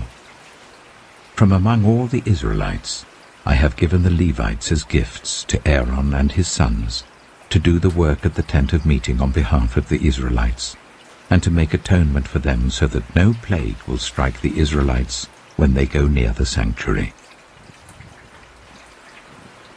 Moses, Aaron, and the whole Israelite community did with the Levites just as the Lord commanded Moses. The Levites purified themselves and washed their clothes. Then Aaron presented them as a wave offering before the Lord and made atonement for them to purify them. After that, the Levites came to do their work at the tent of meeting under the supervision of Aaron and his sons. They did with the Levites just as the Lord commanded Moses. The Lord said to Moses, "This applies to the Levites. Men 25 years old or more shall come to take part in the work at the tent of meeting, but at the age of 50 they must retire from their usual duties and work no longer. They may assist their brothers in performing their duties at the tent of meeting, but they themselves must not do the work. This, then, is how you are to assign the responsibilities of the Levites." Numbers chapter 9. The Lord spoke to Moses in the desert of Sinai in the first month of the second year after they came out of Egypt. He said, "Make the Israelites celebrate the Passover at the appointed time. Celebrate it at the appointed time, at twilight on the 14th day of this month, in accordance with all its rules and regulations." So Moses told the Israelites to celebrate the Passover, and they did so in the desert of Sinai at twilight on the 14th day of the first month. The Israelites did everything just as the Lord commanded Moses. But some of them could not celebrate the Passover on that day, because they were ceremonially unclean on account of a dead body. So they came to Moses and Aaron that same day, and said to Moses, "We have become unclean because of a dead body. But why should we be kept from presenting the Lord's offering with the other Israelites at the appointed time?" Moses answered them, "Wait until I find out what the Lord commands concerning you." Then the Lord said to Moses, "Tell the Israelites, when any of you or your descendants are unclean because of a dead body, or are away on a journey, they are still to celebrate the Lord's Passover. But they are to do it on the 14th day of the second month at twilight. They are to eat the lamb together with unleavened bread and bitter herbs. They must not leave any of it till morning or break any of its bones. When they celebrate the Passover, they must follow all the regulations. But if anyone who is ceremonially clean and not on a journey fails to celebrate the Passover, they must be cut off from their people for not presenting the Lord's offering at the appointed time. They will bear the consequences of their sin. A foreigner residing among you is also to celebrate the Lord's Passover in accordance with its rules and regulations. You must have the same regulations for both the foreigner and the native-born. On the day the tabernacle, the tent of the covenant law, was set up, the cloud covered it. From evening till morning the cloud above the tabernacle looked like fire. That is how it continued to be. The cloud covered it, and at night it looked like fire. Whenever the cloud lifted from above the tent, the Israelites set out.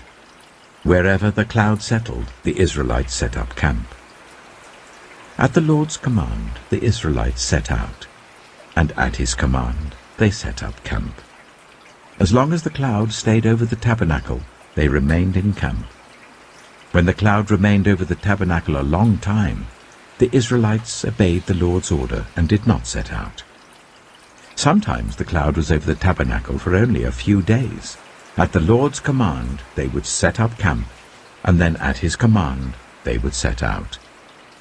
Sometimes the cloud stayed only from evening till morning, and when it lifted in the morning, they set out. Whether by day or by night, whenever the cloud lifted, they set out. Whether the cloud stayed over the tabernacle for 2 days, or a month, or a year, the Israelites would remain in camp and not set out. But when it lifted, they would set out.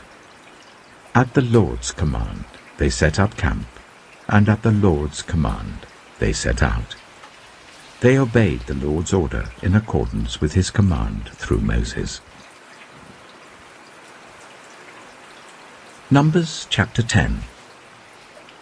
The Lord said to Moses, "Make 2 trumpets of hammered silver, and use them for calling the community together and for the camps to set out.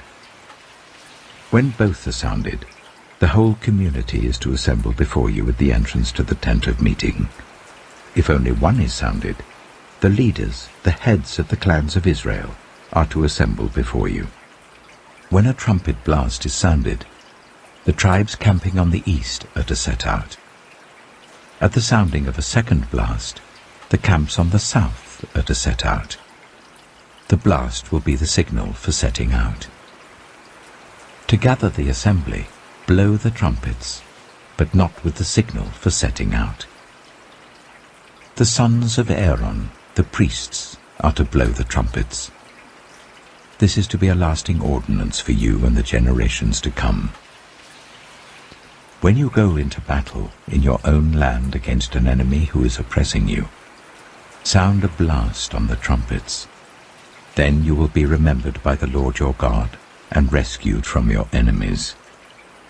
Also at your times of rejoicing, your appointed festivals and new moon feasts, you are to sound the trumpets over your burnt offerings and fellowship offerings, and they will be a memorial for you before your God. I am the Lord your God. On the 20th day of the second month of the second year, The cloud lifted from above the tabernacle of the covenant law. Then the Israelites set out from the desert of Sinai and travelled from place to place until the cloud came to rest in the desert of Paran. They set out this first time at the Lord's command through Moses. The divisions of the camp of Judah went first, under their standard. Nachshon, son of Amminadab, was in command.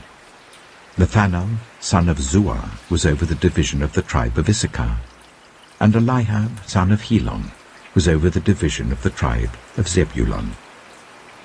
Then the tabernacle was taken down, and the Gershonites and Merarites who carried it set out. The divisions of the camp of Reuben went next under their standard. Elizur, son of Shedeur, was in command. Shelumiel, son of Zurishaddai, was over the division of the tribe of Simeon, and Eliasaph, son of Duel, was over the division of the tribe of Gad. Then the Kohathites set out carrying the holy things. The tabernacle was to be set up before they arrived. The divisions of the camp of Ephraim went next under their standard. Elishama, son of Ammihud, was in command. Gamaliel, son of Pedazur, was over the division of the tribe of Manasseh, and Abidah, son of Gideoni, was over the division of the tribe of Benjamin. Finally, as the rear guard for all the units, the divisions of the camp of Dan set out under their standards. Ahiezer, son of Ammishaddai, was in command. Pagiel, son of Ochran, was over the division of the tribe of Asher, and Ahira, son of Enan, was over the division of the tribe of Naphtali. This was the order of march for the Israelite divisions as they set out. Now Moses said to Hobab, son of Ruel, the Midianite, Moses' father-in-law, "We're setting out for the place about which the Lord said, 'I will give it to you.' Come with us, and we will treat you well, for the Lord has promised good things to Israel." He answered, "No, I will not go.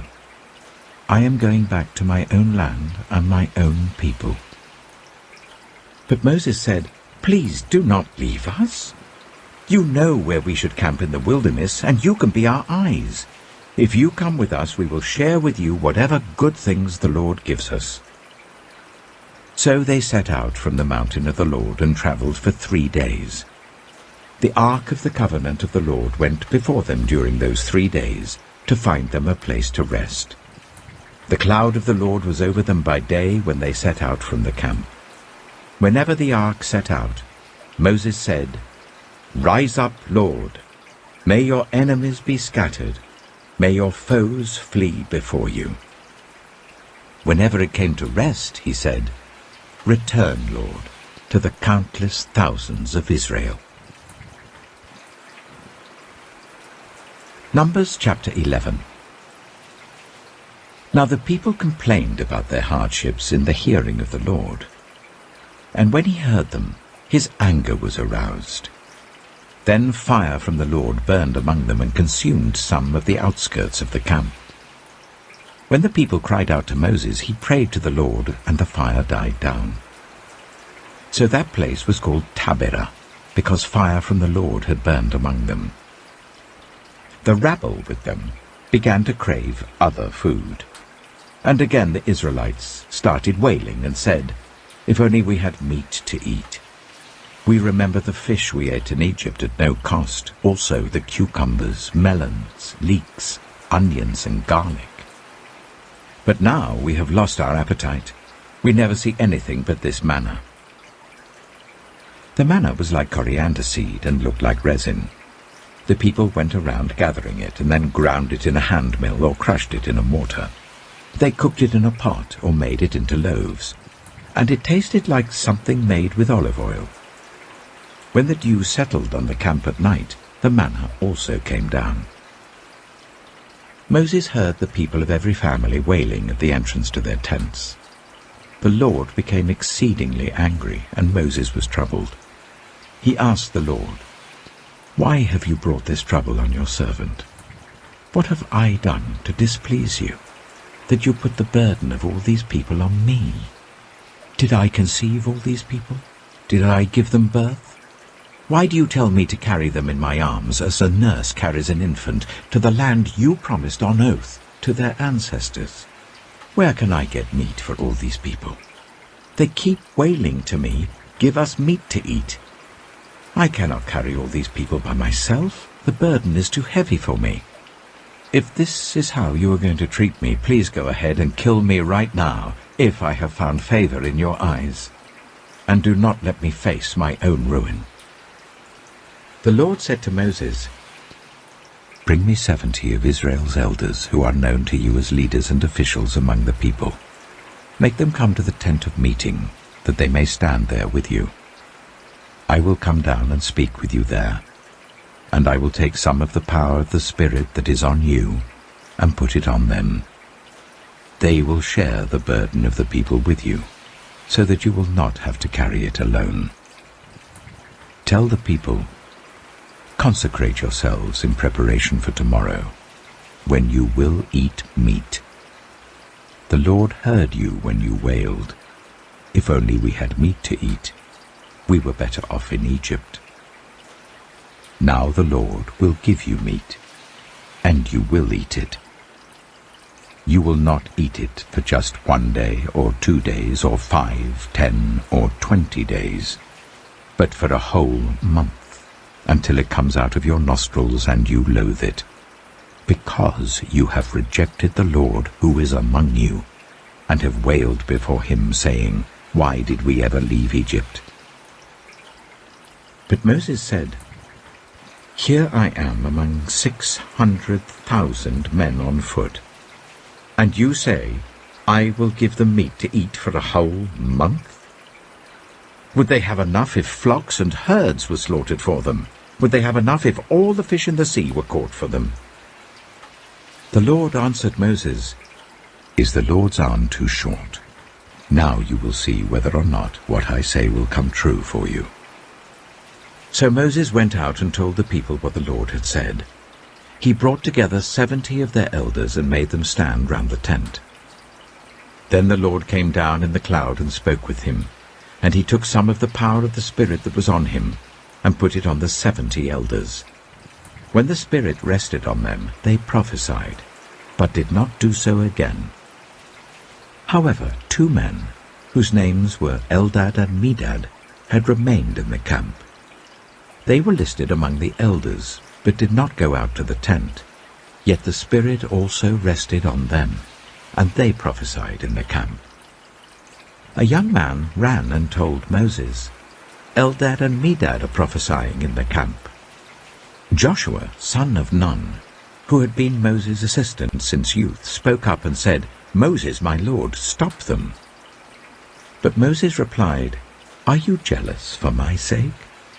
I wish that all the Lord's people were prophets, and that the Lord would put his Spirit on them." Then Moses and the elders of Israel returned to the camp. Now a wind went out from the Lord and drove quail in from the sea. It scattered them up to 2 cubits deep all round the camp, as far as a day's walk in any direction. All that day and night and all the next day the people went out and gathered quail. No one gathered less than 10 homers. Then they spread them out all around the camp. But while the meat was still between their teeth and before it could be consumed, the anger of the Lord burned against the people, and he struck them with a severe plague. Therefore the place was named Kibroth Hattaavah, because there they buried the people who had craved other food. From Kibroth Hattaavah the people travelled to Hazeroth and stayed there. Numbers chapter 12. Miriam and Aaron began to talk against Moses because of his Cushite wife, for he had married a Cushite. "Has the Lord spoken only through Moses?" they asked. "Hasn't he also spoken through us?" And the Lord heard this. Now Moses was a very humble man, more humble than anyone else on the face of the earth. At once the Lord said to Moses, Aaron, and Miriam, "Come out to the tent of meeting, all 3 of you." So the 3 of them went out. Then the Lord came down in a pillar of cloud, he stood at the entrance to the tent and summoned Aaron and Miriam. When the two of them stepped forward, he said, "Listen to my words. When there is a prophet among you, I, the Lord, reveal myself to them in visions. I speak to them in dreams. But this is not true of my servant Moses. He is faithful in all my house. With him I speak face to face, clearly, and not in riddles. He sees the form of the Lord. Why then were you not afraid to speak against my servant Moses?" The anger of the Lord burned against them, and he left them. When the cloud lifted from above the tent, Miriam's skin was leprous. It became as white as snow. Aaron turned towards her and saw that she had a defiling skin disease, and he said to Moses, "Please, my lord, I ask you not to hold against us the sin we have so foolishly committed. Do not let her be like a stillborn infant coming from its mother's womb, with its flesh half eaten away." So Moses cried out to the Lord, "Please, God, heal her." The Lord replied to Moses, "If her father had spat in her face, would she not have been in disgrace for 7 days? Confine her outside the camp for 7 days. After that she can be brought back." So Miriam was confined outside the camp for 7 days, and the people did not move on till she was brought back. After that, the people left Hazeroth and camped in the desert of Paran. Numbers chapter 13. The Lord said to Moses, "Send some men to explore the land of Canaan, which I am giving to the Israelites. From each ancestral tribe send one of its leaders." So at the Lord's command Moses sent them out from the desert of Paran. All of them were leaders of the Israelites. These are their names. From the tribe of Reuben, Shammua, son of Zakkar. From the tribe of Simeon, Shaphat, son of Hori. From the tribe of Judah, Caleb, son of Jephunneh. From the tribe of Issachar, Igal, son of Joseph. From the tribe of Ephraim, Hoshea, son of Nun. From the tribe of Benjamin, Paltai, son of Raphu. From the tribe of Zebulun, Gadiel, son of Sodai. From the tribe of Manasseh, a tribe of Joseph, Gadai, son of Suzai. From the tribe of Dan, Aniel, son of Gemalai. From the tribe of Asher, Sethur, son of Michael. From the tribe of Naphtali, Nabai, son of Vufsai. From the tribe of Gad, Geuel, son of Machi. These are the names of the men Moses sent to explore the land. Moses gave Hoshea, son of Nun, the name Joshua. When Moses sent them to explore Canaan, he said, "Go up through the Negev and on into the hill country. See what the land is like and whether the people who live there are strong or weak, few or many. What kind of land do they live in? Is it good or bad? What kind of towns do they live in? Are they unwalled or fortified? How is the soil? Is it fertile or poor? Are there trees in it or not? Do your best to bring back some of the fruit of the land." It was the season for the first ripe grapes. So they went up and explored the land from the desert of Zin as far as Rehob, towards Lebo-Hamath. They went up through the Negev and came to Hebron, where Ahiman, Sheshai, and Talmai, the descendants of Anak, lived. Hebron had been built 7 years before Zoan in Egypt. When they reached the valley of Eshcol, they cut off a branch bearing a single cluster of grapes. 2 of them carried it on a pole between them, along with some pomegranates and figs. That place was called the Valley of Eshcol, because of the cluster of grapes the Israelites cut off there. At the end of 40 days they returned from exploring the land. They came back to Moses and Aaron and the whole Israelite community at Kadesh in the desert of Paran. There they reported to them and to the whole assembly and showed them the fruit of the land. They gave Moses this account: "We went into the land to which you sent us, and it does flow with milk and honey. Here is its fruit. But the people who live there are powerful, and the cities are fortified and very large. We even saw descendants of Anak there. The Amalekites live in the Negev. The Hittites, Jebusites, and Amorites live in the hill country, and the Canaanites live near the sea and along the Jordan." Then Caleb silenced the people before Moses and said, "We should go up and take possession of the land, for we can certainly do it."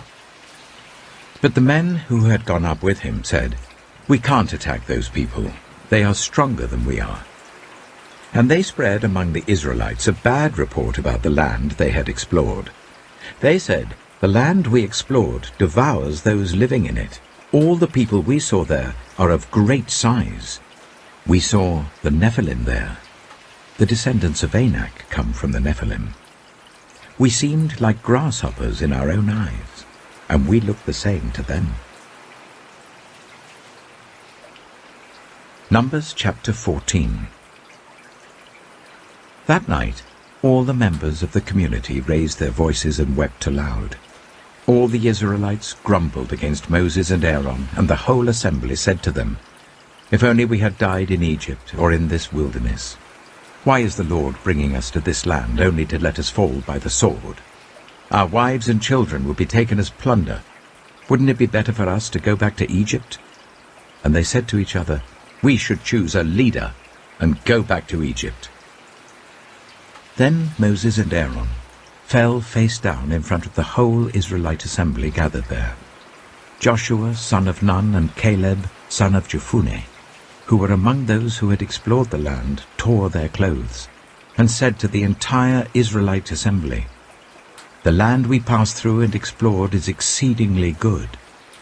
If the Lord is pleased with us, he will lead us into that land, a land flowing with milk and honey, and will give it to us. Only do not rebel against the Lord.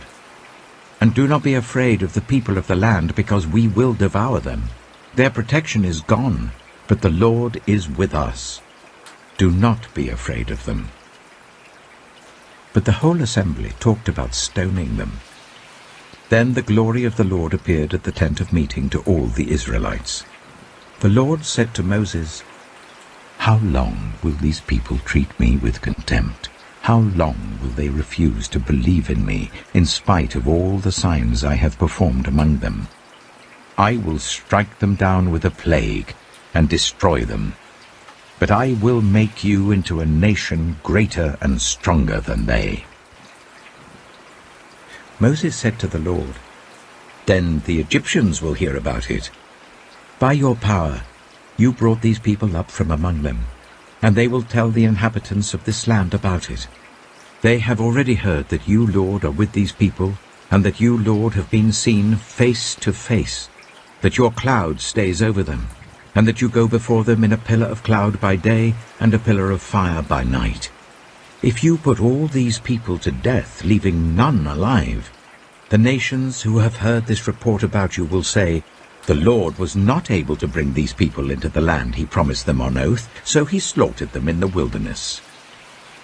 Now may the Lord's strength be displayed, just as you have declared. The Lord is slow to anger, abounding in love, and forgiving sin and rebellion. Yet he does not leave the guilty unpunished. He punishes the children for the sin of the parents to the 3rd and 4th generation. In accordance with your great love, forgive the sin of these people, just as you have pardoned them from the time they left Egypt until now." The Lord replied, "I have forgiven them as you asked. Nevertheless, as surely as I live, and as surely as the glory of the Lord fills the whole earth, not one of those who saw my glory and the signs I performed in Egypt and in the wilderness, but who disobeyed me and tested me 10 times, not one of them will ever see the land I promised on oath to their ancestors. No one who has treated me with contempt will ever see it. But because my servant Caleb has a different spirit and follows me wholeheartedly, I will bring him into the land he went to, and his descendants will inherit it. Since the Amalekites and the Canaanites are living in the valleys, turn back tomorrow and set out towards the desert, along the route to the Red Sea." The Lord said to Moses and Aaron, "How long will this wicked community grumble against me? I have heard the complaints of these grumbling Israelites, so tell them, as surely as I live, declares the Lord, I will do to you the very thing I heard you say. In this wilderness your bodies will fall, every one of you 20 years old or more, who was counted in the census and who has grumbled against me. Not one of you will enter the land I swore with uplifted hand to make your home, except Caleb, son of Jephunneh, and Joshua, son of Nun. As for your children that you said would be taken as plunder, I will bring them in to enjoy the land you have rejected. But you, your bodies, will fall in this wilderness. Your children will be shepherds here for 40 years, suffering for your unfaithfulness, until the last of your bodies lies in the wilderness. For 40 years, 1 year for each of the 40 days you explore the land, you will suffer for your sins and know what it is like to have me against you. I, the Lord, have spoken, and I will surely do these things to this whole wicked community which has banded together against me. They will meet their end in this wilderness. Here they will die." So the men Moses had sent to explore the land, who returned and made the whole community grumble against him by spreading a bad report about it, these men who were responsible for spreading the bad report about the land were struck down and died of a plague before the Lord. Of the men who went to explore the land, only Joshua son of Nun and Caleb son of Jephunneh survived. When Moses reported this to all the Israelites, they mourned bitterly. Early the next morning they set out for the highest point in the hill country, saying, "Now we are ready to go up to the land the Lord promised. Surely we have sinned." But Moses said, "Why are you disobeying the Lord's command? This will not succeed. Do not go up, because the Lord is not with you. You will be defeated by your enemies. For the Amalekites and the Canaanites will face you there. Because you have turned away from the Lord, he will not be with you, and you will fall by the sword." Nevertheless, in their presumption they went up towards the highest point in the hill country, though neither Moses nor the ark of the Lord's covenant moved from the camp. Then the Amalekites and the Canaanites who lived in that hill country came down and attacked them and beat them down all the way to Hormah. Numbers chapter 15. The Lord said to Moses, "Speak to the Israelites and say to them, after you enter the land I am giving you as a home, and you present to the Lord food offerings from the herd or the flock, as an aroma pleasing to the Lord, whether burnt offerings or sacrifices, for special vows or free will offerings or festival offerings, then the person who brings an offering shall present to the Lord a grain offering of 1/10 of an ephah of the finest flour, mixed with 1/4 of a hin of olive oil. With each lamb for the burnt offering or the sacrifice, prepare 1/4 of a hin of wine as a drink offering. With a ram, prepare a grain offering of 1/5 of an ephah of the finest flour mixed with 1/3 of a hin of olive oil, and 1/3 of a hin of wine as a drink offering. Offer it as an aroma pleasing to the Lord. When you prepare a young bull as a burnt offering or sacrifice, for a special vow or a fellowship offering to the Lord, bring with the bull a grain offering of 3/10 of an ephah of the finest flour, mixed with 1/2 a hin of olive oil. And also bring 1/2 a hin of wine as a drink offering. This will be a food offering, an aroma pleasing to the Lord. Each bull or ram, each lamb or young goat, is to be prepared in this manner. Do this for each one, for as many as you prepare. Everyone who is native-born must do these things in this way when they present a food offering as an aroma pleasing to the Lord, For generations to come, whenever a foreigner or anyone else living among you presents a food offering as an aroma pleasing to the Lord, they must do exactly as you do. The community is to have the same rules for you and for the foreigner residing among you. This is a lasting ordinance for the generations to come. You and the foreigner shall be the same before the Lord. The same laws and regulations will apply both to you and to the foreigner residing among you. The Lord said to Moses, "Speak to the Israelites and say to them, when you enter the land to which I am taking you, and you eat the food of the land, present a portion as an offering to the Lord. Present a loaf from the first of your ground meal, and present it as an offering from the threshing floor. Throughout the generations to come, you are to give this offering to the Lord from the first of your ground meal. Now, if you as a community unintentionally fail to keep any of these commands the Lord gave Moses, any of the Lord's commands to you through him, from the day the Lord gave them and continuing through the generations to come, and if this is done unintentionally without the community being aware of it, then the whole community is to offer a young bull for a burnt offering as an aroma pleasing to the Lord, along with its prescribed grain offering and drink offering, and a male goat for a sin offering. The priest is to make atonement for the whole Israelite community, and they will be forgiven, for it was not intentional, and they have presented to the Lord for their wrong a food offering and a sin offering. The whole Israelite community and the foreigners residing among them will be forgiven, because all the people were involved in the unintentional wrong. But if just one person sins unintentionally, that person must bring a year-old female goat for a sin offering. The priest is to make atonement before the Lord for the one who erred by sinning unintentionally, and when atonement has been made, that person will be forgiven. One and the same law applies to everyone who sins unintentionally, whether a native-born Israelite or a foreigner residing among you. But anyone who sins defiantly, whether native-born or foreigner, utters blasphemy against the Lord and must be cut off from the people of Israel. Because they have despised the Lord's word and broken his commands, they must surely be cut off. Their guilt remains on them.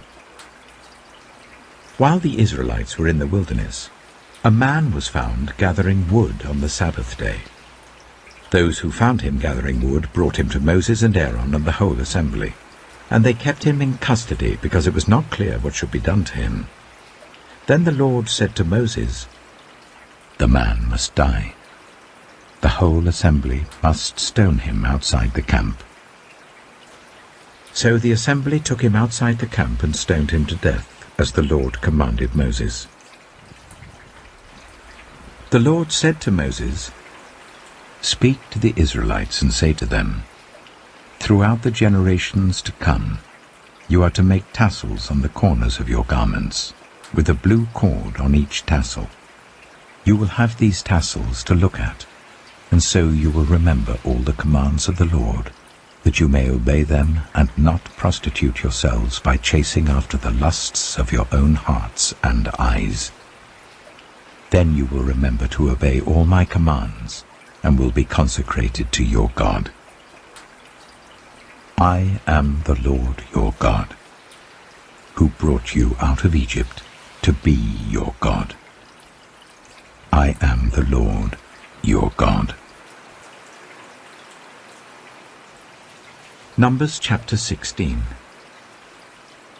Korah, son of Esau, the son of Kohath, the son of Levi, and certain Reubenites, Dathan and Abiram, sons of Eliab, and On, son of Peleth, became insolent and rose up against Moses. With them were 250 Israelite men, well-known community leaders, who had been appointed members of the council. They came as a group to oppose Moses and Aaron, and said to them, "You have gone too far. The whole community is holy, every one of them, and the Lord is with them. Why then do you set yourselves above the Lord's assembly?" When Moses heard this, he fell face down. Then he said to Korah and all his followers, "In the morning the Lord will show who belongs to him and who is holy, and he will make that person come near him. The man he chooses he will cause to come near him. You, Korah, and all your followers are to do this. Take censers, and tomorrow put burning coals and incense in them before the Lord. The man the Lord chooses will be the one who is holy. You Levites have gone too far." Moses also said to Korah, "Now listen, you Levites. Isn't it enough for you that the God of Israel has separated you from the rest of the Israelite community and brought you near himself to do the work at the Lord's tabernacle and to stand before the community and minister to them? He has brought you and all your fellow Levites near himself, but now you are trying to get the priesthood too. It is against the Lord that you and all your followers have banded together. Who is Aaron that you should grumble against him?"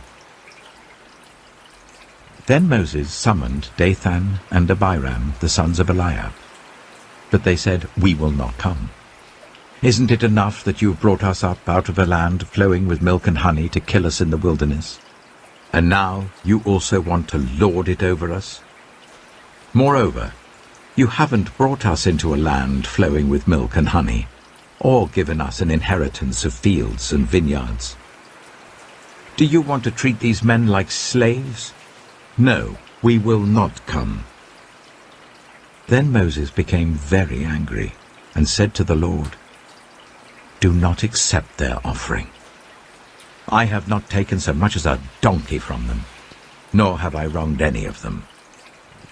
Moses said to Korah, "You and your followers are to appear before the Lord tomorrow, you and they and Aaron. Each man is to take his censer and put incense in it, 250 censers in all, and present it before the Lord. You and Aaron are to present your censers also." So each of them took his censer, put burning coals and incense in it, and stood with Moses and Aaron at the entrance to the tent of meeting. When Korah had gathered all his followers in opposition to them at the entrance to the tent of meeting, the glory of the Lord appeared to the entire assembly. The Lord said to Moses and Aaron, "Separate yourselves from this assembly, so that I can put an end to them at once." But Moses and Aaron fell face down and cried out, "O God, the God who gives breath to all living things, will you be angry with the entire assembly when only one man sins?" Then the Lord said to Moses, "Say to the assembly, move away from the tents of Korah, Dathan, and Abiram." Moses got up and went to Dathan and Abiram, and the elders of Israel followed him. He warned the assembly, "Move back from the tents of these wicked men. Do not touch anything belonging to them, or you will be swept away because of all their sins." So they moved away from the tents of Korah, Dathan, and Abiram. Dathan and Abiram had come out and were standing with their wives, children, and little ones at the entrances to their tents. Then Moses said, "This is how you will know that the Lord has sent me to do all these things, and that it was not my idea. If these men die a natural death and suffer the fate of all mankind, then the Lord has not sent me. But if the Lord brings about something totally new, and the earth opens its mouth and swallows them, with everything that belongs to them, and they go down alive into the realm of the dead, then you will know that these men have treated the Lord with contempt." As soon as he finished saying all this, the ground under them split apart, and the earth opened its mouth and swallowed them and their households, and all those associated with Korah, together with their possessions. They went down alive into the realm of the dead, with everything they owned.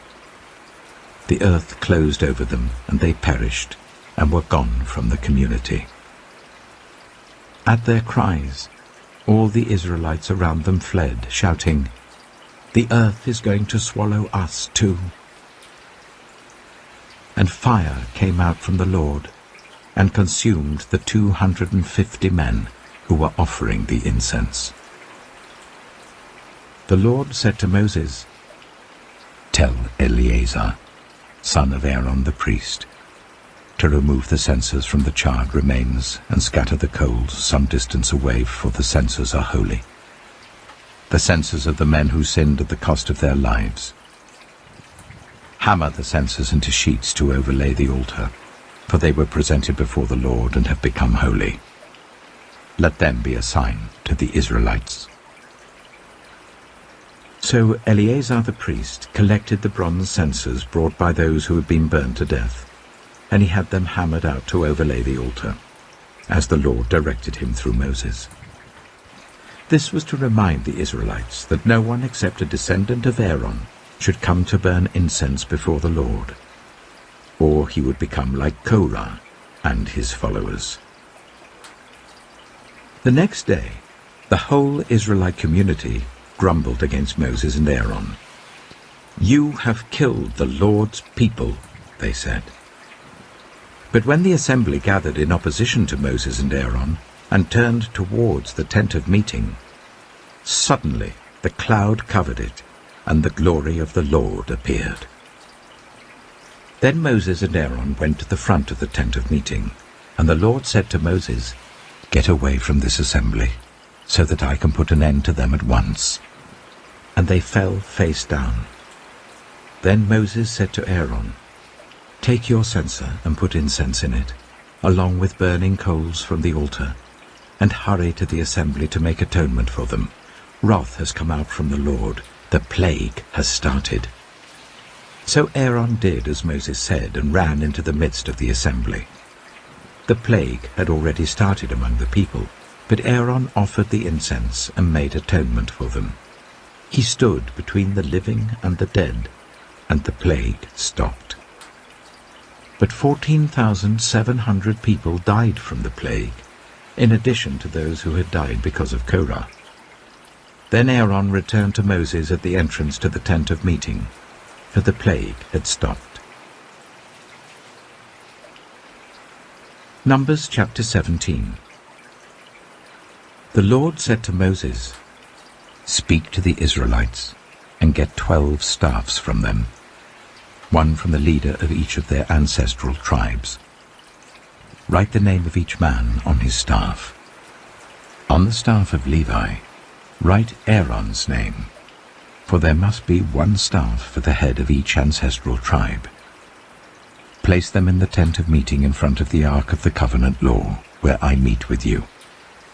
The staff belonging to the man I choose will sprout, and I will rid myself of this constant grumbling against you by the Israelites." So Moses spoke to the Israelites, and their leaders gave him 12 staffs, one for the leader of each of their ancestral tribes, and Aaron's staff was among them. Moses placed the staffs before the Lord in the tent of the covenant law. The next day, Moses entered the tent and saw that Aaron's staff, which represented the tribe of Levi, had not only sprouted, but had budded, blossomed, and produced almonds. Then Moses brought out all the staffs from the Lord's presence to all the Israelites. They looked at them, and each of the leaders took his own staff. The Lord said to Moses, "Put back Aaron's staff in front of the ark of the covenant law, to be kept as a sign to the rebellious. This will put an end to their grumbling against me, so that they will not die." Moses did just as the Lord commanded him.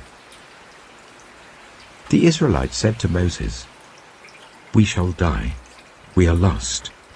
We are all lost. Anyone who even comes near the tabernacle of the Lord will die. Are we all going to die?" Numbers chapter 18.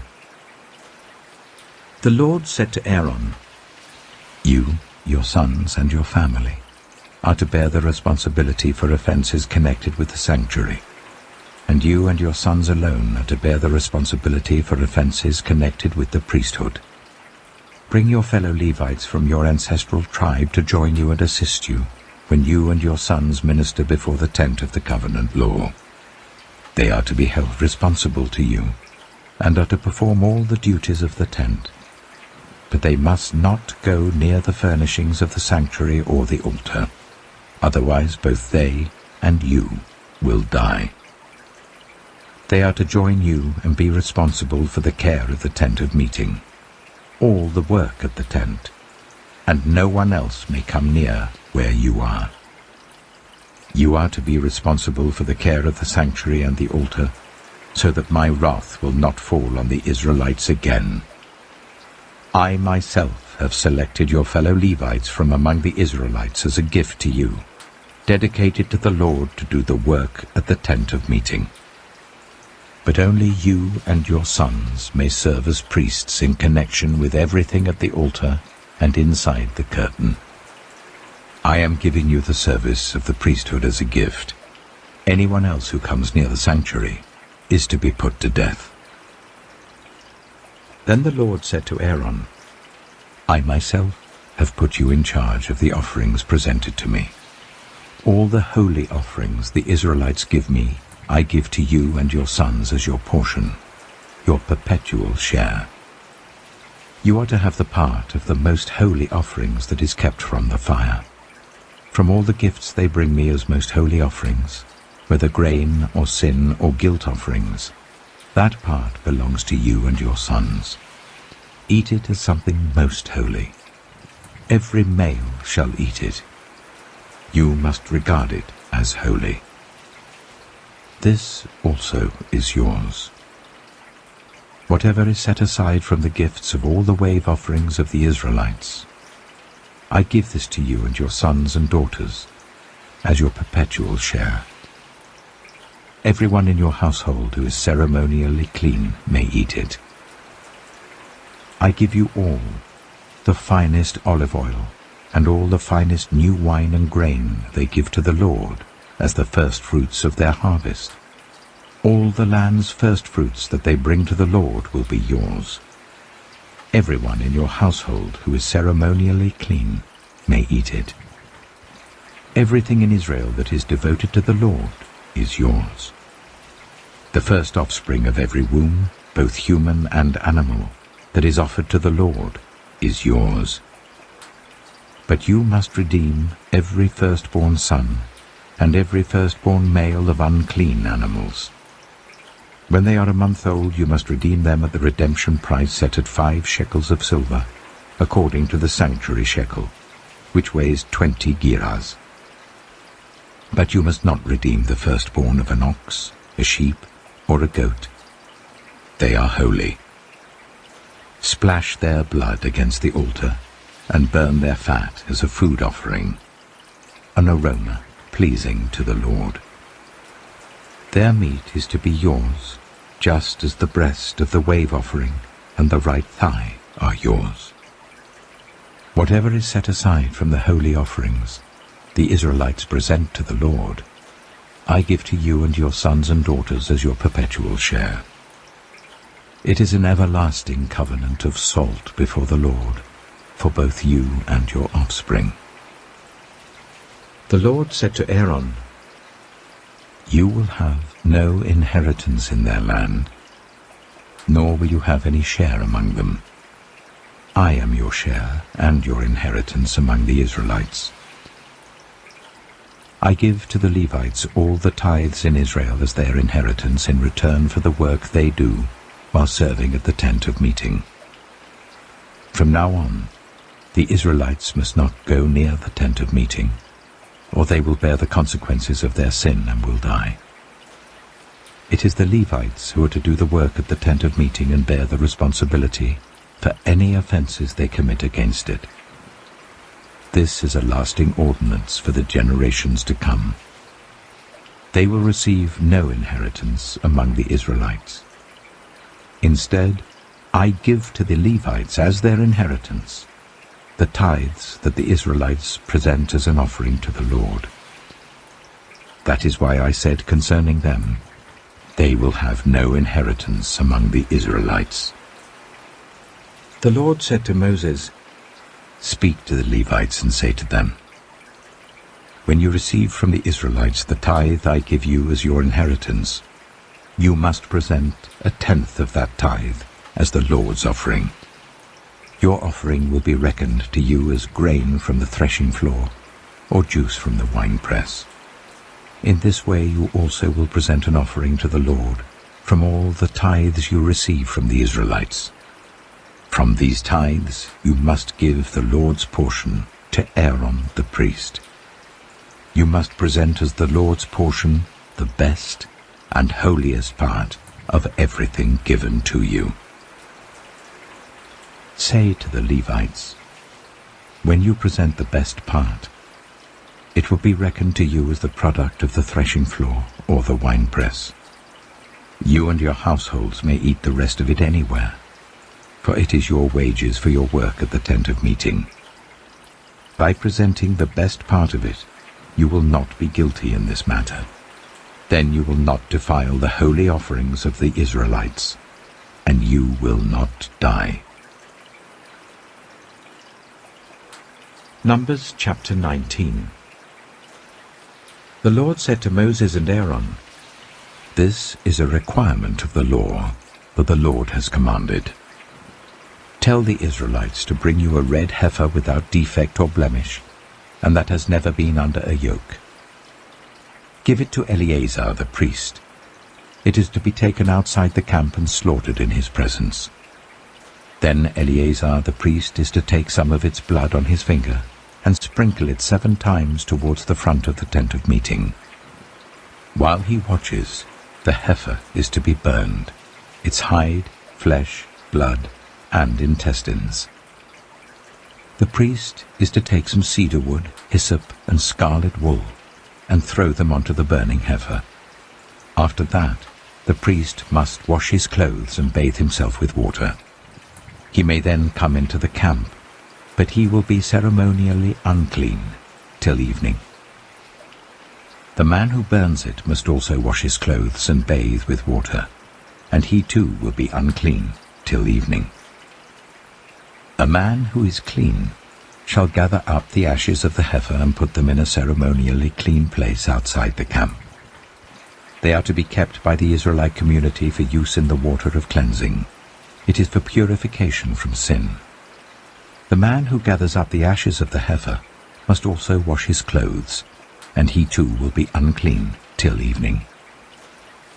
This will be a lasting ordinance both for the Israelites and for the foreigners residing among them. Whoever touches a human corpse will be unclean for 7 days. They must purify themselves with the water on the 3rd day and on the 7th day. Then they will be clean. But if they do not purify themselves on the 3rd and 7th day, they will not be clean. If they fail to purify themselves after touching a human corpse, they defile the Lord's tabernacle. They must be cut off from Israel. Because the water of cleansing has not been sprinkled on them, they are unclean. Their uncleanness remains on them. This is the law that applies when a person dies in a tent. Anyone who enters the tent, and anyone who is in it, will be unclean for 7 days. And every open container without a lid fastened on it will be unclean. Anyone out in the open who touches someone who has been killed with a sword, or someone who has died a natural death, or anyone who touches a human bone or a grave, will be unclean for 7 days. For the unclean person, put some ashes from the burned purification offering into a jar, and pour fresh water over them. Then a man who is ceremonially clean is to take some hyssop, dip it in the water and sprinkle the tent and all the furnishings and the people who were there. He must also sprinkle anyone who has touched a human bone or a grave, or anyone who has been killed, or anyone who has died a natural death. The man who is clean is to sprinkle those who are unclean on the 3rd and 7th days, and on the 7th day he is to purify them.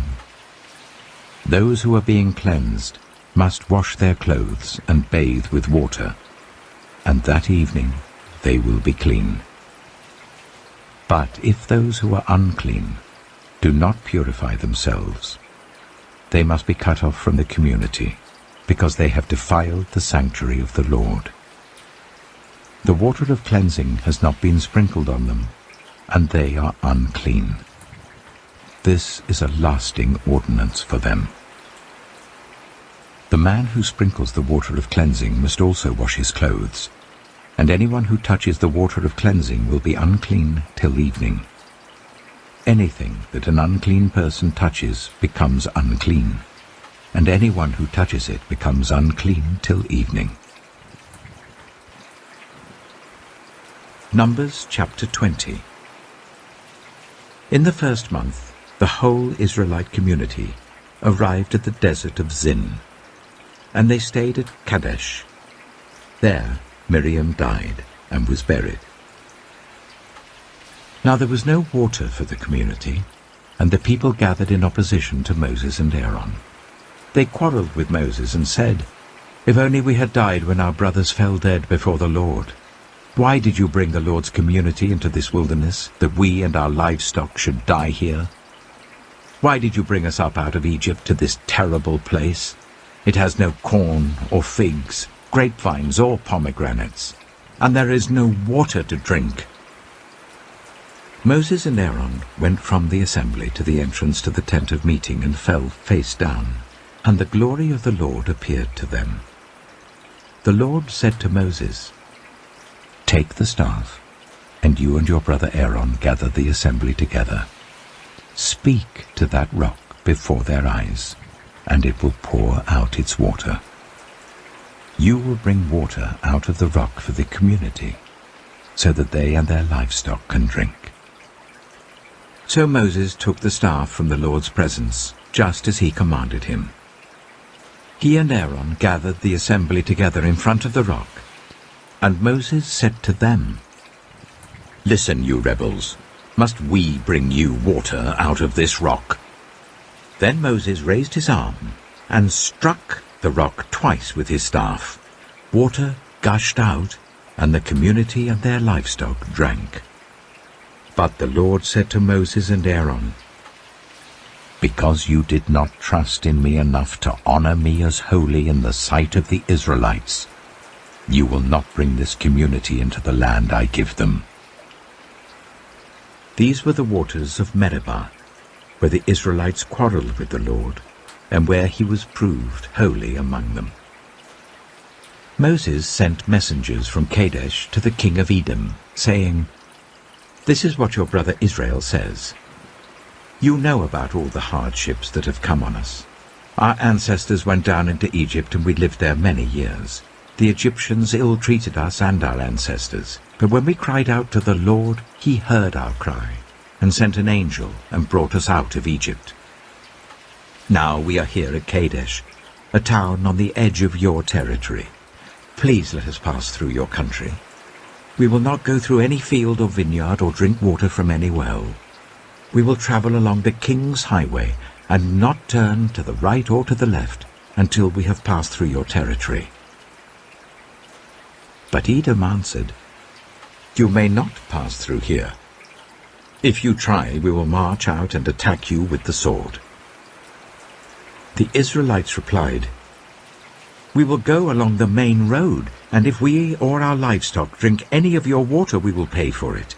We only want to pass through on foot, nothing else." Again they answered, "You may not pass through." Then Edom came out against them with a large and powerful army. Since Edom refused to let them go through their territory, Israel turned away from them. The whole Israelite community set out from Kadesh and came to Mount Hor. At Mount Hor, near the border of Edom, the Lord said to Moses and Aaron, "Aaron will be gathered to his people. He will not enter the land I give the Israelites, because both of you rebelled against my command at the waters of Meribah. Call Aaron and his son Eleazar, and take them up Mount Hor. Remove Aaron's garments and put them on his son Eleazar. For Aaron will be gathered to his people. He will die there." Moses did as the Lord commanded. They went up Mount Hor in the sight of the whole community. Moses removed Aaron's garments and put them on his son Eleazar, and Aaron died there on top of the mountain. Then Moses and Eleazar came down from the mountain, and when the whole community learned that Aaron had died, all the Israelites mourned for him 30 days. Numbers chapter 21. When the Canaanite king of Arad, who lived in the Negev, heard that Israel was coming along the road to Altharim, he attacked the Israelites and captured some of them. Then Israel made this vow to the Lord: "If you will deliver these people into our hands, we will totally destroy their cities." The Lord listened to Israel's plea and gave the Canaanites over to them. They completely destroyed them and their towns, so the place was named Hormah. They travelled from Mount Hor along the route to the Red Sea to go round Edom. But the people grew impatient on the way. They spoke against God and against Moses and said, "Why have you brought us up out of Egypt to die in the wilderness? There is no bread, there is no water, and we detest this miserable food." Then the Lord sent venomous snakes among them. They bit the people, and many Israelites died. The people came to Moses and said, "We sinned when we spoke against the Lord and against you. Pray that the Lord will take the snakes away from us." So Moses prayed for the people. The Lord said to Moses, "Make a snake and put it up on a pole. Anyone who is bitten can look at it and live." So Moses made a bronze snake and put it up on a pole. Then when anyone was bitten by a snake and looked at the bronze snake, they lived. The Israelites moved on and camped at Oboth. Then they set out from Oboth and camped in Abarim, in the wilderness that faces Moab towards the sunrise. From there they moved on and camped in the Zered Valley. They set out from there and camped alongside the Arnon, which is in the wilderness extending into Amorite territory. The Arnon is the border of Moab, between Moab and the Amorites. That is why the book of the wars of the Lord says, "Zahab in Zuphah and the ravines, the Arnon and the slopes of the ravines that lead to the settlement of Ar, and lie along the border of Moab." From there they continued on to Beer, the well where the Lord said to Moses, "Gather the people together, and I will give them water." Then Israel sang this song: "Spring up, O well, sing about it, about the well that the princes dug, that the nobles of the people sank, the nobles with scepters and staffs." Then they went from the wilderness to Mattanah, from Mattanah to Nahaliel, from Nahaliel to Bamoth, and from Bamoth to the valley in Moab, where the top of Pisgah overlooks the wasteland. Israel sent messengers to say to Sihon, king of the Amorites, "Let us pass through your country. We will not turn aside into any field or vineyard or drink water from any well. We will travel along the king's highway until we have passed through your territory." But Sihon would not let Israel pass through his territory. He mustered his entire army and marched out into the wilderness against Israel. When he reached Jahaz, he fought with Israel. Israel, however, put him to the sword and took over his land from the Arnon to the Jabbok, but only as far as the Ammonites, because their border was fortified. Israel captured all the cities of the Amorites and occupied them, including Heshbon and all its surrounding settlements. Heshbon was the city of Sihon, king of the Amorites, who had fought against the former king of Moab, and had taken from him all his land as far as the Arnon. That is why the poets say, "Come to Heshbon and let it be rebuilt. Let Sihon's city be restored." Fire went out from Heshbon, a blaze from the city of Sihon. It consumed Ar of Moab. the citizens of Arnon's heights. Woe to you, Moab! You are destroyed, people of Chemosh. He has given up his sons as fugitives and his daughters as captives to Sihon, king of the Amorites. But we have overthrown them. Heshbon's dominion has been destroyed all the way to Dibon, and we have demolished them as far as Nophah, which extends to Medeba. So Israel settled in the land of the Amorites. After Moses had sent spies to Jazer, the Israelites captured its surrounding settlements and drove out the Amorites who were there. Then they turned and went up along the road towards Bashan. And Og, king of Bashan, and his whole army marched out to meet them in battle at Edrei.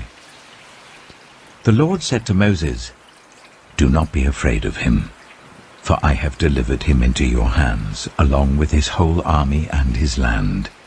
Do to him what you did to Sihon, king of the Amorites, who reigned in Heshbon." So they struck him down, together with his sons and his whole army, leaving them no survivors, and they took possession of his land. Numbers chapter 22. Then the Israelites traveled to the plains of Moab and camped along the Jordan opposite Jericho. Now Balak, son of Zippor, saw all that Israel had done to the Amorites, and Moab was terrified because there were so many people. Indeed, Moab was filled with dread because of the Israelites. The Moabites said to the elders of Midian, "This horde is going to lick up everything around us, as an ox licks up the grass of the field." So Balak, son of Zippor, who was king of Moab at that time, sent messengers to summon Balaam, son of Beor, who was at Pethor, near the river Euphrates, in his native land. Balak said, "A people has come out of Egypt. They cover the face of the land and have settled next to me. Now come and put a curse on these people, because they are too powerful for me. Perhaps then I will be able to defeat them and drive them out of the land. For I know that whoever you bless is blessed, and whoever you curse is cursed." The elders of Moab and Midian left, taking with them the fee for divination. When they came to Balaam, they told him what Balak had said. "Spend the night here," Balaam said to them, "and I will report back to you with the answer the Lord gives me." So the Moabite officials stayed with him. God came to Balaam and asked, "Who are these men with you?" Balaam said to God, "Balak, son of Zippor, king of Moab, sent me this message. A people that has come out of Egypt covers the face of the land. Now come and put a curse on them for me. Perhaps then I will be able to fight them and drive them away." But God said to Balaam, "Do not go with them. You must not put a curse on those people because they are blessed."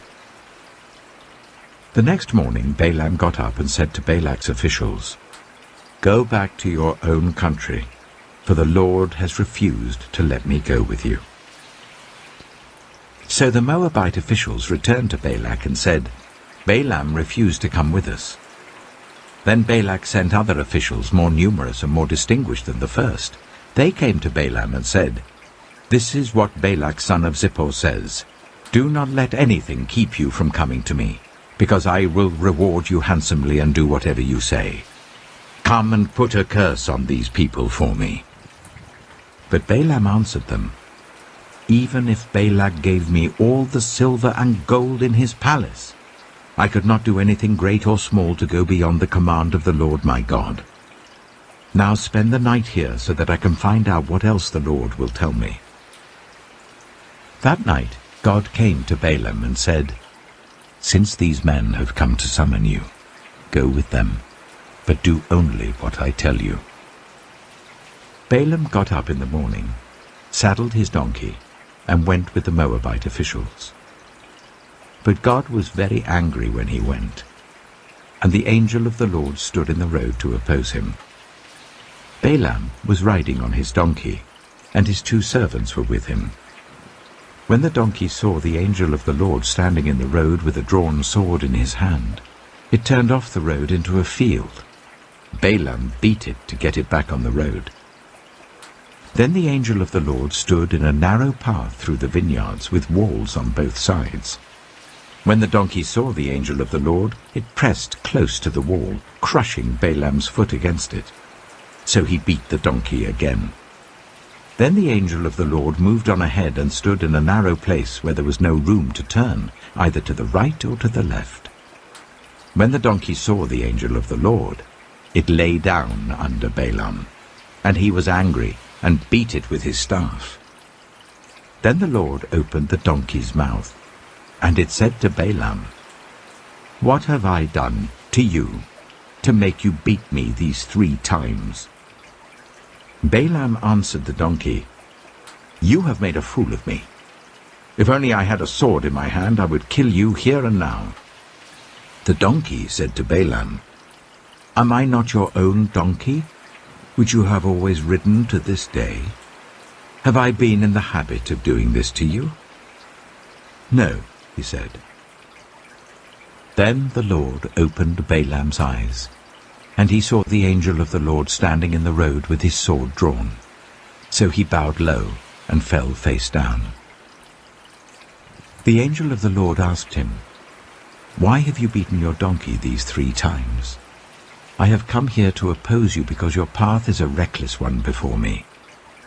The donkey saw me and turned away from me these 3 times. If it had not turned away, I would certainly have killed you by now, but I would have spared it." Balaam said to the angel of the Lord, "I have sinned. I did not realize you were standing in the road to oppose me. Now, if you are displeased, I will go back." The angel of the Lord said to Balaam, "Go with the men, but speak only what I tell you." So Balaam went with Balak's officials. When Balak heard that Balaam was coming, he went out to meet him at the Moabite town on the Arnon border, at the edge of his territory. Balak said to Balaam, "Did I not send you an urgent summons? Why didn't you come to me? Am I really not able to reward you?" "Well, I've come to you now," Balaam replied, "but I can't say whatever I please.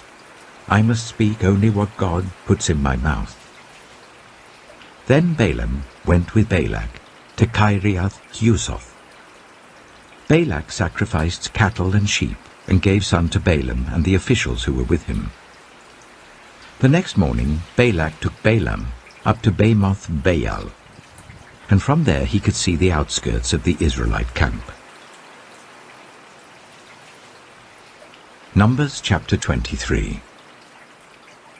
Balaam said, "Build me 7 altars here, and prepare 7 bulls and 7 rams for me."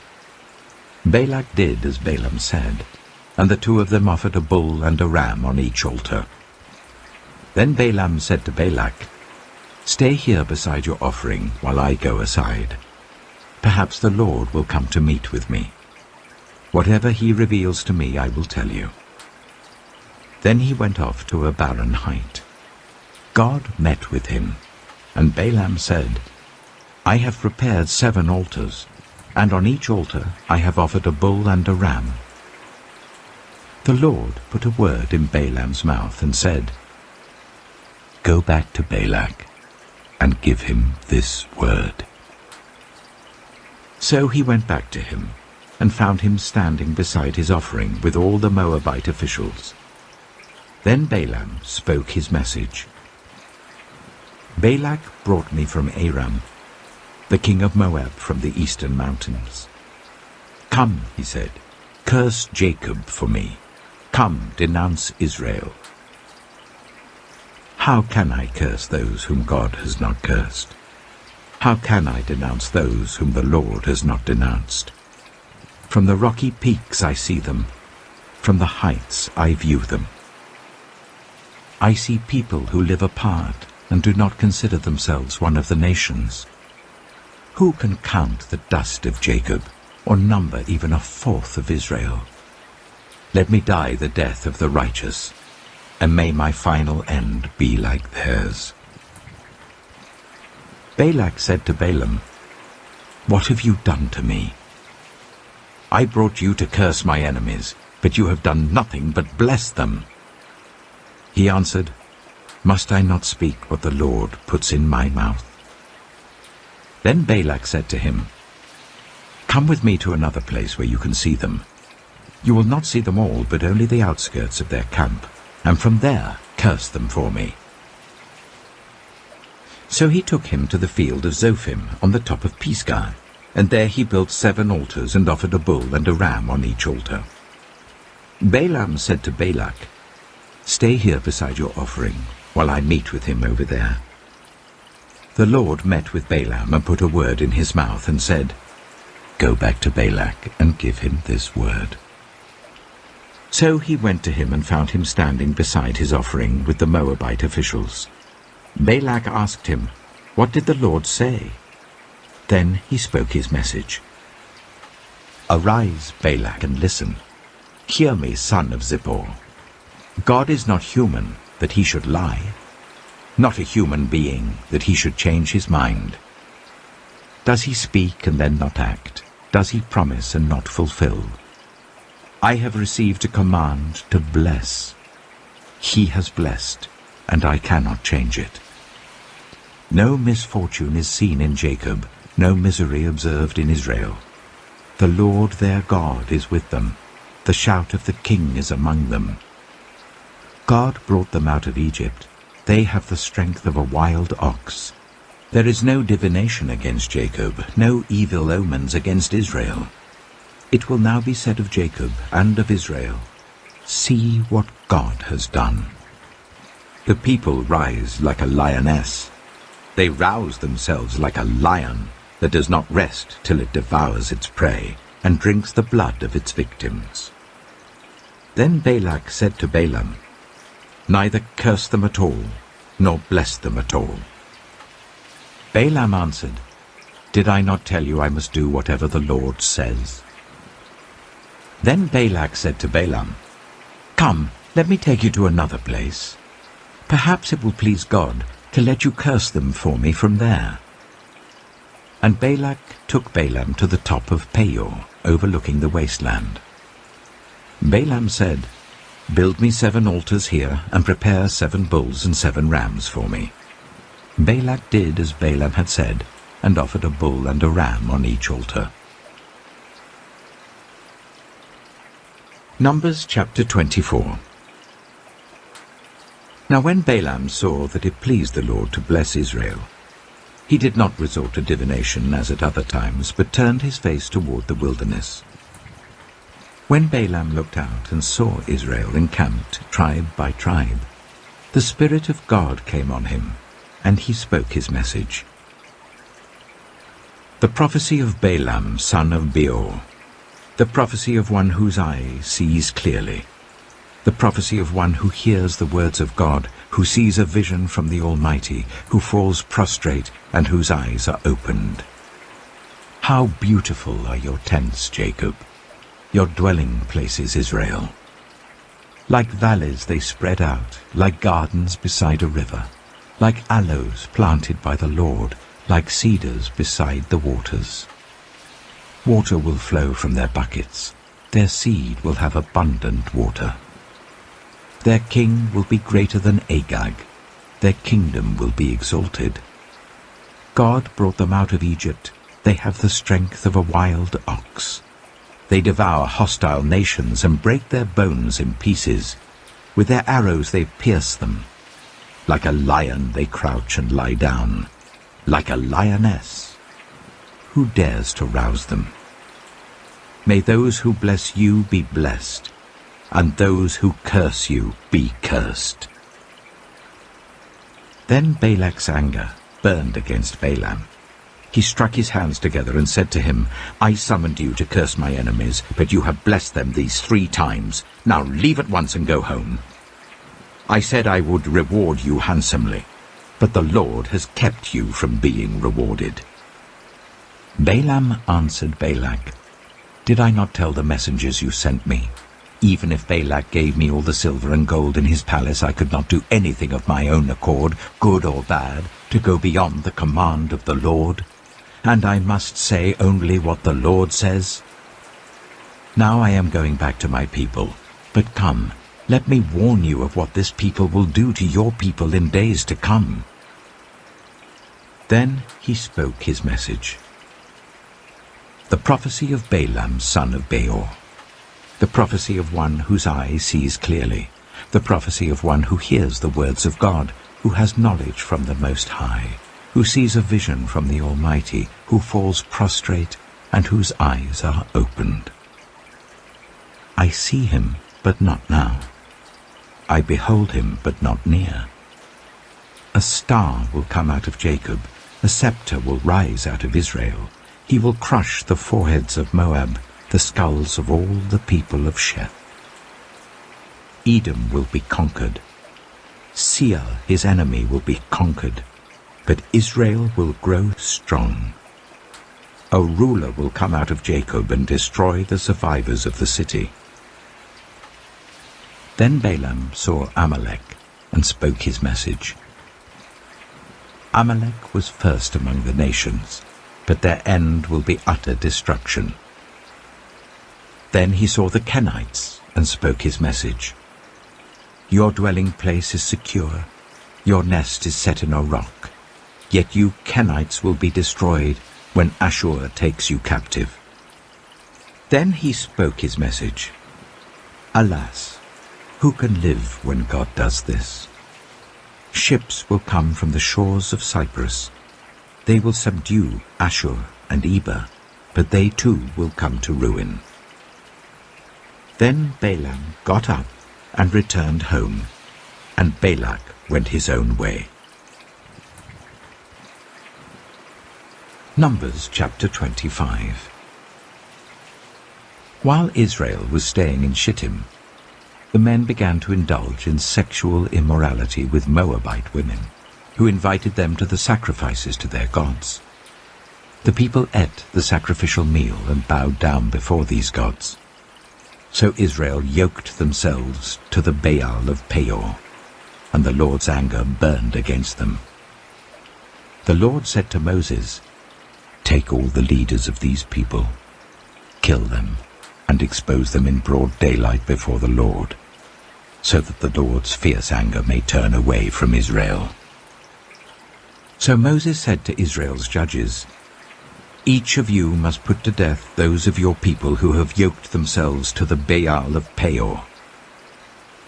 Then an Israelite man brought into the camp a Midianite woman right before the eyes of Moses and the whole assembly of Israel, while they were weeping at the entrance to the tent of meeting. When Phinehas, son of Eleazar, the son of Aaron the priest, saw this, he left the assembly, took a spear in his hand, and followed the Israelite into the tent. He drove the spear into both of them, right through the Israelite man and into the woman's stomach. Then the plague against the Israelites was stopped. But those who died in the plague numbered 24,000. The Lord said to Moses, "Phinehas, son of Eleazar, the son of Aaron the priest, has turned my anger away from the Israelites. Since he was as zealous for my honor among them as I am, I did not put an end to them in my zeal. Therefore tell him, I am making my covenant of peace with him. He and his descendants will have a covenant of a lasting priesthood, because he was zealous for the honor of his God, and made atonement for the Israelites." The name of the Israelite who was killed with the Midianite woman was Zimri, son of Salu, the leader of a Simeonite family. And the name of the Midianite woman who was put to death was Cozbi, daughter of Zur, a tribal chief of a Midianite family. The Lord said to Moses, "Treat the Midianites as enemies and kill them. They treated you as enemies when they deceived you in the Peor incident involving their sister Cozbi, the daughter of a Midianite leader, the woman who was killed when the plague came as a result of that incident." Numbers chapter 26. After the plague, the Lord said to Moses and Eleazar, son of Aaron the priest, Take a census of the whole Israelite community by families, all those 20 years old or more who were able to serve in the army of Israel. So on the plains of Moab by the Jordan opposite Jericho, Moses and Eleazar the priest spoke with them and said, "Take a census of men 20 years old or more, as the Lord commanded Moses." These were the Israelites who came out of Egypt. The descendants of Reuben, the firstborn son of Israel, were, through Hanok, the Hanokite clan; through Palu, the Paluite clan; through Hezron, the Hezronite clan; through Carmi, the Carmite clan. These were the clans of Reuben.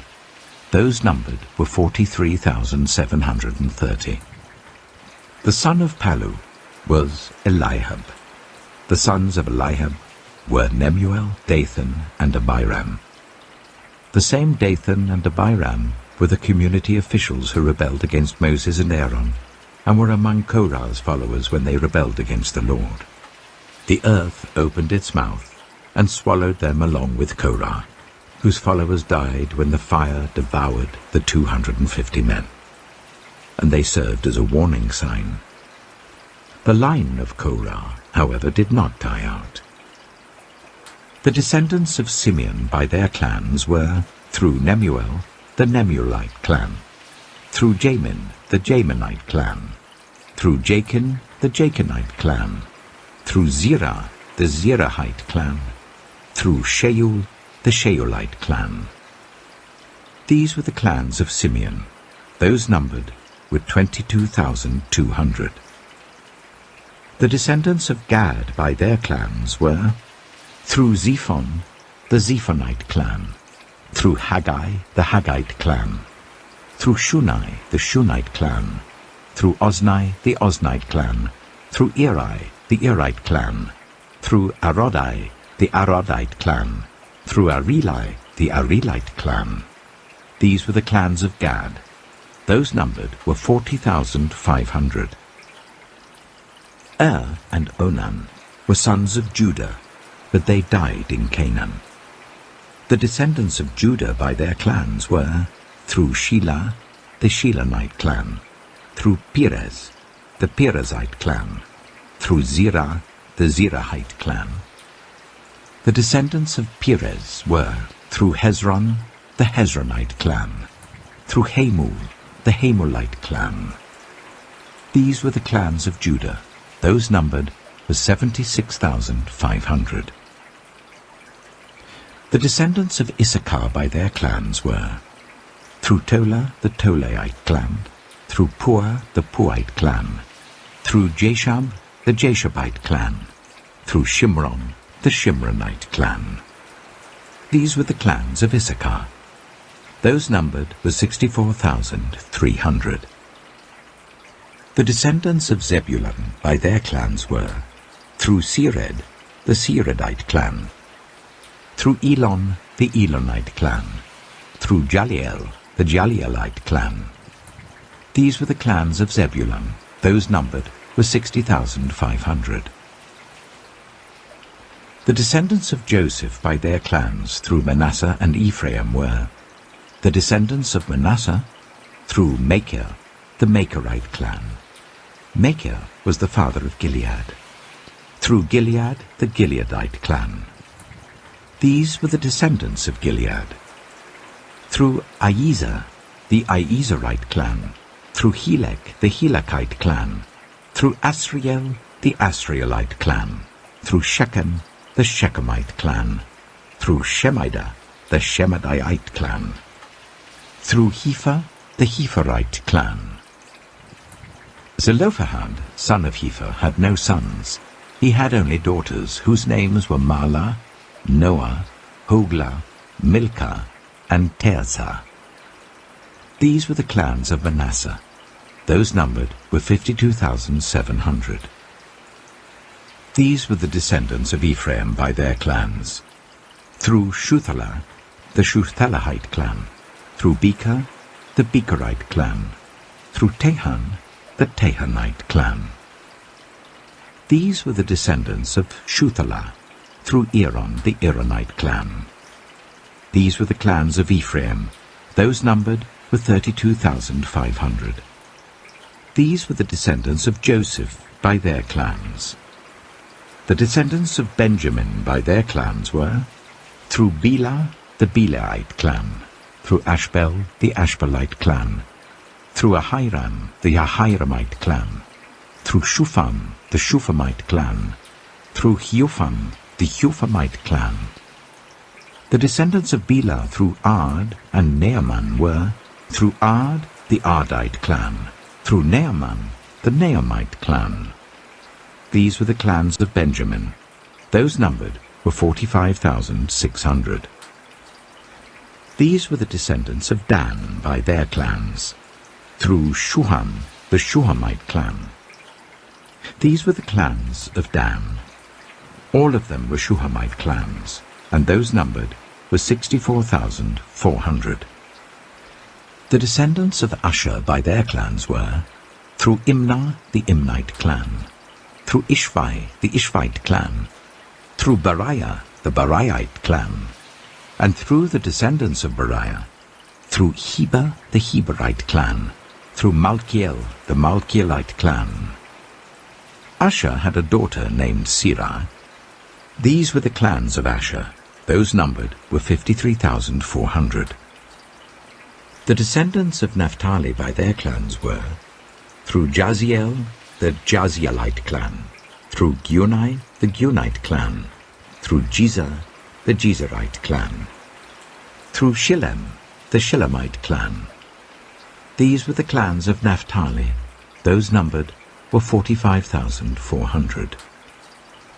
The total number of the men of Israel was 601,730. The Lord said to Moses, "The land is to be allotted to them as an inheritance based on the number of names. To a larger group give a larger inheritance, and to a smaller group a smaller one. Each is to receive its inheritance according to the number of those listed. Be sure that the land is distributed by lot. What each group inherits will be according to the names for its ancestral tribe. Each inheritance is to be distributed by lot among the larger and smaller groups." These were the Levites who were counted by their clans. Through Gershon, the Gershonite clan. Through Kohath, the Kohathite clan. Through Merari, the Merarite clan. These also were Levite clans: the Libnite clan, the Hebronite clan, the Marlite clan, the Mushite clan, the Korahite clan.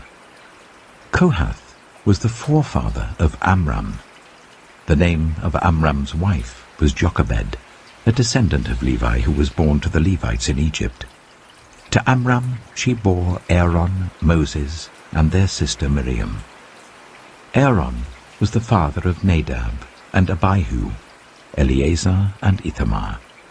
But Nadab and Abihu died when they made an offering before the Lord with unauthorized fire. All the male Levites a month old or more numbered 23,000. They were not counted along with the other Israelites because they received no inheritance among them. These are the ones counted by Moses and Eleazar the priest when they counted the Israelites on the plains of Moab by the Jordan opposite Jericho. Not one of them was among those counted by Moses and Aaron the priest when they counted the Israelites in the desert of Sinai. For the Lord had told those Israelites they would surely die in the wilderness, and not one of them was left except Caleb, son of Jephunneh, and Joshua, son of Nun. Numbers chapter 27. The daughters of Zelophehad, son of Hepher, the son of Gilead, the son of Machir, the son of Manasseh, belonged to the clans of Manasseh, son of Joseph. The names of the daughters were Mahlah, Noah, Hoglah, Milcah, and Tirzah. They came forward and stood before Moses, Eleazar the priest, the leaders and the whole assembly at the entrance to the tent of meeting, and said, "Our father died in the wilderness. He was not among Korah's followers who banded together against the Lord, but he died for his own sin and left no sons. Why should our father's name disappear from his clan, because he had no son? Give us property among our father's relatives." So Moses brought their case before the Lord, and the Lord said to him, "What Zelophehad's daughters are saying is right. You must certainly give them property as an inheritance among their father's relatives, and give their father's inheritance to them. Say to the Israelites, if a man dies and leaves no son, give his inheritance to his daughter. If he has no daughter, give his inheritance to his brothers. If he has no brothers, give his inheritance to his father's brothers. If his father had no brothers, give his inheritance to the nearest relative in his clan, that he may possess it. This is to have the force of law for the Israelites, as the Lord commanded Moses."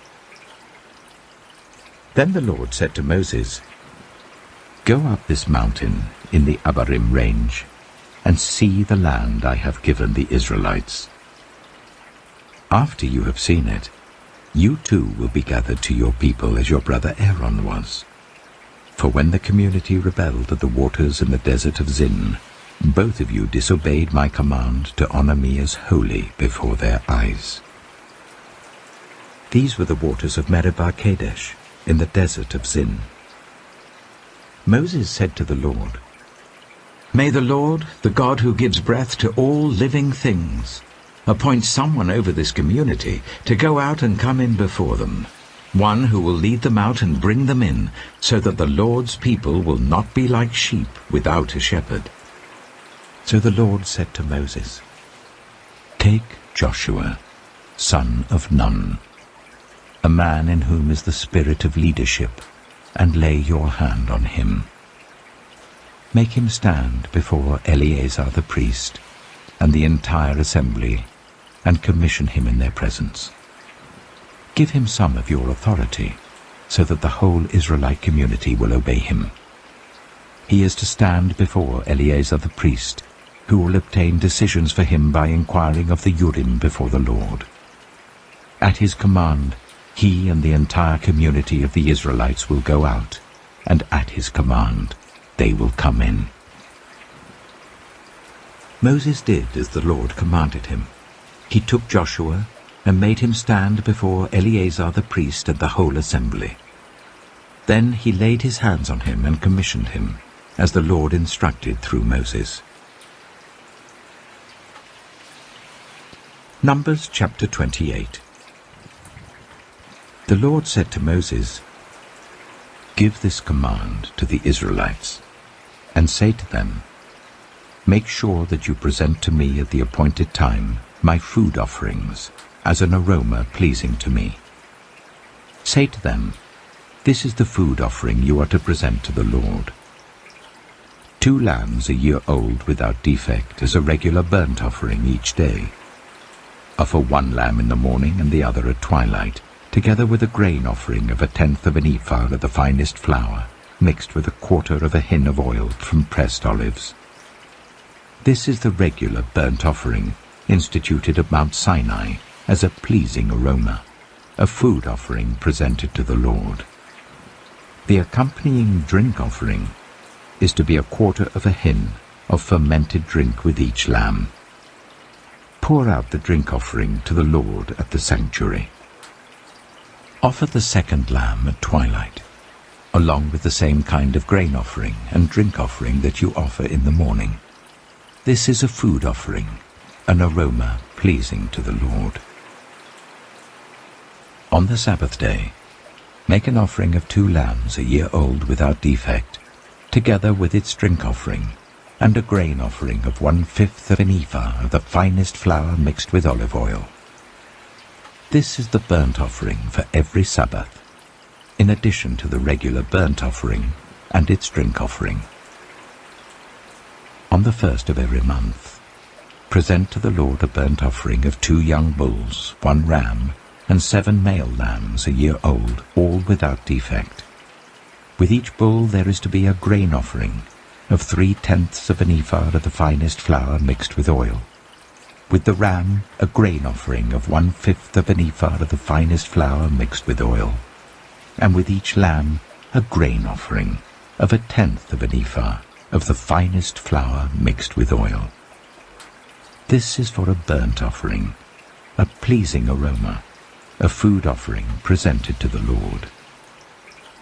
With each bull there is to be a drink offering of 1/2 a hin of wine. With a ram 1/3 of a hin, and with each lamb 1/4 of a hin. This is the monthly burnt offering to be made at each new moon during the year. Besides the regular burnt offering with its drink offering, 1 male goat is to be presented to the Lord as a sin offering. On the 14th day of the first month, the Lord's Passover is to be held.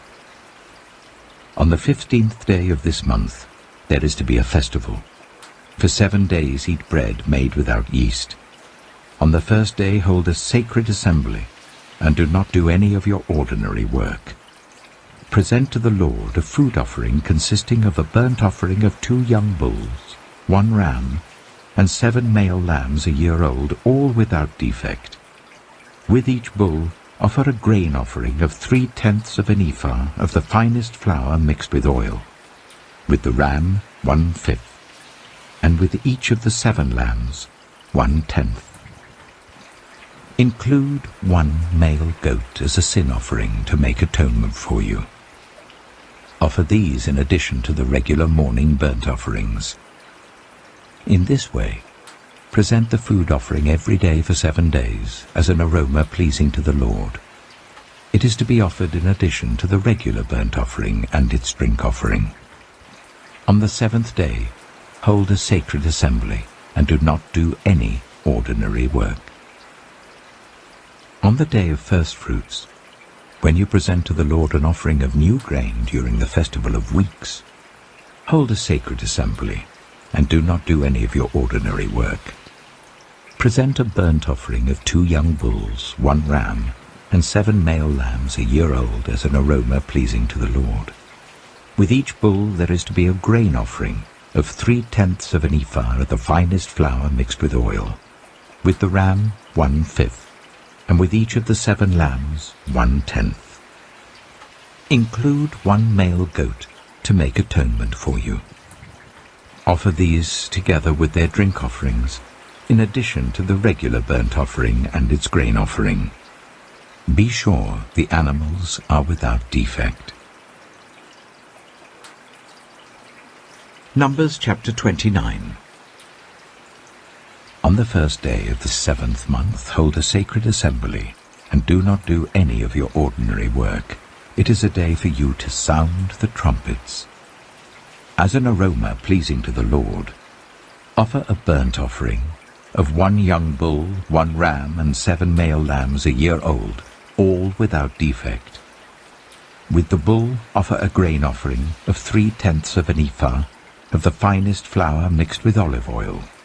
With the ram 1/5, and with each of the 7 lambs 1/10. Include 1 male goat as a sin offering to make atonement for you. These are in addition to the monthly and daily burnt offerings with their grain offerings and drink offerings as specified. They are food offerings presented to the Lord, a pleasing aroma. On the 10th day of this 7th month, hold a sacred assembly. You must deny yourselves and do no work. Present as an aroma pleasing to the Lord a burnt offering of 1 young bull, 1 ram, and 7 male lambs a year old, all without defect. With the bull offer a grain offering of 3/10 of an ephah of the finest flour mixed with oil. With the ram 1/5, and with each of the 7 lambs 1/10. Include 1 male goat as a sin offering, in addition to the sin offering for atonement and the regular burnt offering with its grain offering and their drink offerings. On the 15th day of the 7th month, hold a sacred assembly, and do not do any ordinary work. Celebrate a festival to the Lord for 7 days. Present as an aroma pleasing to the Lord a food offering consisting of a burnt offering of 13 young bulls, 2 rams, and 14 male lambs a year old, all without defect. With each of the 13 bulls, offer a grain offering of 3/10 of an ephah of the finest flour mixed with oil. With each of the 2 rams, 1/5, and with each of the 14 lambs, 1/10. Include 1 male goat as a sin offering, in addition to the regular burnt offering with its grain offering and drink offering. On the 2nd day, offer 12 young bulls, 2 rams and 14 male lambs a year old, all without defect. With the bulls, rams, and lambs, offer their grain offerings and drink offerings according to the number specified. Include 1 male goat as a sin offering, in addition to the regular burnt offering with its grain offering and their drink offerings. On the 3rd day, offer 11 bulls, 2 rams, and 14 male lambs a year old, all without defect. With the bulls, rams, and lambs, offer their grain offerings and drink offerings according to the number specified. Include 1 male goat as a sin offering, in addition to the regular burnt offering with its grain offering and drink offering. On the 4th day, offer 10 bulls, 2 rams, and 14 male lambs a year old, all without defect. With the bulls, rams, and lambs, offer their grain offerings and drink offerings according to the number specified. Include 1 male goat as a sin offering, in addition to the regular burnt offering with its grain offering and drink offering. On the 5th day, offer 9 bulls, 2 rams, and 14 male lambs a year old, all without defect.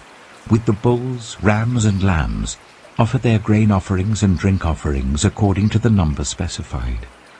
Include 1 male goat as a sin offering, in addition to the regular burnt offering with its grain offering and drink offering. On the 6th day, offer 8 bulls, 2 rams, and 14 male lambs a year old, all without defect. With the bulls, rams, and lambs, offer their grain offerings and drink offerings according to the number specified.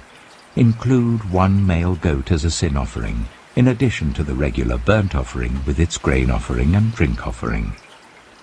On the 7th day, offer 7 bulls, 2 rams, and 14 male lambs a year old, all without defect. With the bulls, rams, and lambs, offer their grain offerings and drink offerings according to the number specified. Include 1 male goat as a sin offering, in addition to the regular burnt offering with its grain offering and drink offering. On the 8th day, hold a closing special assembly, and do not do any of your ordinary work. Present as an aroma pleasing to the Lord a food offering consisting of a burnt offering of 1 bull, 1 ram, and 7 male lambs a year old, all without defect. With the bull, the ram, and the lambs, offer their grain offerings and drink offerings according to the number specified. Include 1 male goat as a sin offering, in addition to the regular burnt offering with its grain offering and drink offering. In addition to what you vow, and your free will offerings, offer these to the Lord at your appointed festivals: your burnt offerings, grain offerings, drink offerings, and fellowship offerings. Moses told the Israelites all that the Lord commanded him. Numbers chapter 30. Moses said to the heads of the tribes of Israel, "This is what the Lord commands. When a man makes a vow to the Lord or takes an oath to bind himself by a pledge, he must not break his word, but must do everything he said. When a young woman still living in her father's household makes a vow to the Lord or binds herself by a pledge, and her father hears about her vow or pledge, but says nothing to her, then all her vows and every pledge by which she bound herself will stand.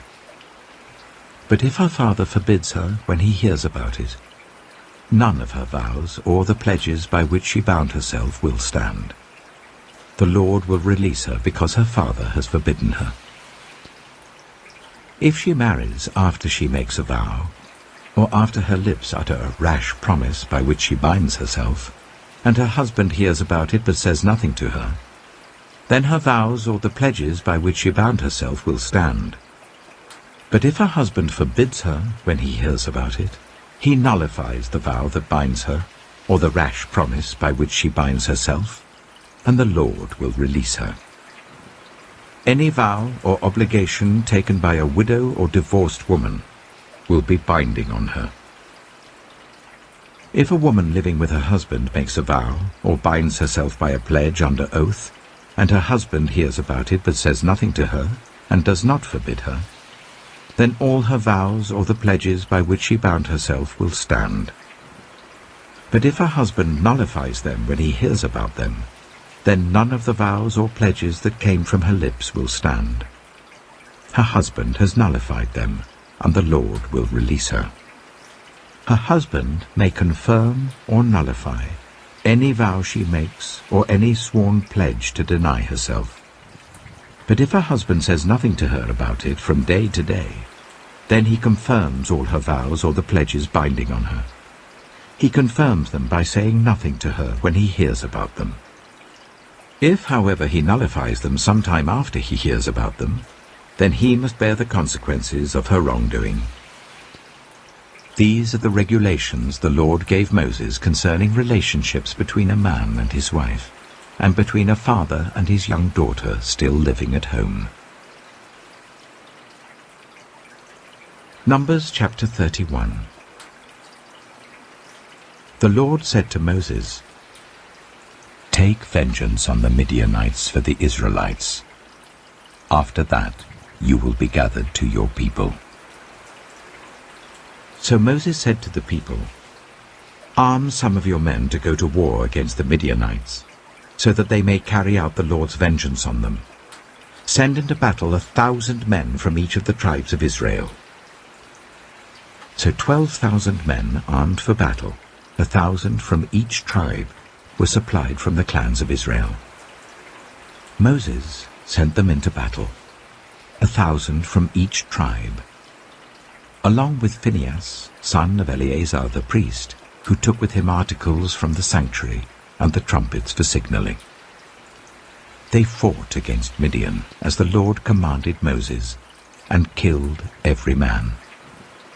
Among their victims were Evi, Rechem, Zur, Hur, and Reba, the 5 kings of Midian. They also killed Balaam, son of Beor, with the sword. The Israelites captured the Midianite women and children, and took all the Midianite herds, flocks, and goods as plunder. They burned all the towns where the Midianites had settled, as well as all their camps. They took all the plunder and spoils, including the people and animals, and brought the captives, spoils, and plunder to Moses and Eleazar the priest, and the Israelite assembly at their camp on the plains of Moab, by the Jordan opposite Jericho. Moses, Eleazar the priest, and all the leaders of the community went to meet them outside the camp. Moses was angry with the officers of the army, the commanders of thousands and commanders of hundreds, who returned from the battle. "Have you allowed all the women to live?" he asked them. They were the ones who followed Balaam's advice and enticed the Israelites to be unfaithful to the Lord in the Peor incident, so that a plague struck the Lord's people. Now kill all the boys, and kill every woman who has slept with a man, but save for yourselves every girl who has never slept with a man. Anyone who has killed someone, or touched someone who was killed, must stay outside the camp 7 days. On the 3rd and 7th days, you must purify yourselves and your captives. Purify every garment as well as everything made of leather, goat hair, or wood. Then Eleazar the priest said to the soldiers who had gone into battle, "This is what is required by the law that the Lord gave Moses. Gold, silver, bronze, iron, tin, lead, and anything else that can withstand fire must be put through the fire, and then it will be clean. but it must also be purified with the water of cleansing. And whatever cannot withstand fire must be put through that water. On the 7th day wash your clothes, and you will be clean. Then you may come into the camp. The Lord said to Moses, "You and Eleazar, the priest, and the family heads of the community, are to count all the people and animals that were captured. Divide the spoils equally between the soldiers who took part in the battle and the rest of the community. From the soldiers who fought in the battle, set apart as tribute for the Lord 1 out of every 500, whether people, cattle, donkeys, or sheep. Take this tribute from their half share and give it to Eleazar the priest as the Lord's part. From the Israelites' half, select 1 out of every 50, whether people, cattle, donkeys, sheep, or other animals. Give them to the Levites, who are responsible for the care of the Lord's tabernacle." So Moses and Eleazar the priest did as the Lord commanded Moses. The plunder remaining from the spoils that the soldiers took was 675,000 sheep, 72,000 cattle, 61,000 donkeys, and 32,000 women who had never slept with a man. The half share of those who fought in the battle was 337,500 sheep, of which the tribute for the Lord was 675. 36,000 cattle, of which the tribute for the Lord was 72. 30,500 donkeys, of which the tribute for the Lord was 61. 16,000 people, of whom the tribute for the Lord was 32. Moses gave the tribute to Eleazar the priest as the Lord's part, as the Lord commanded Moses. The half belonging to the Israelites, which Moses set apart from that of the fighting men, the community's half, was 337,500 sheep, 36,000 cattle, 30,500 donkeys, and 16,000 people. From the Israelites' half, Moses selected 1 out of every 50 people and animals, as the Lord commanded him, and gave them to the Levites, who were responsible for the care of the Lord's tabernacle. Then the officers who were over the units of the army, the commanders of thousands and commanders of hundreds, went to Moses and said to him, "Your servants have counted the soldiers under our command, and not one is missing. So we have brought as an offering to the Lord the gold articles each of us acquired, armlets, bracelets, signet rings, earrings, and necklaces, to make atonement for ourselves before the Lord." Moses and Eleazar the priest accepted from them the gold, all the handcrafted articles. All the gold from the commanders of thousands and commanders of hundreds that Moses and Eleazar presented as a gift to the Lord weighed 16,750 shekels.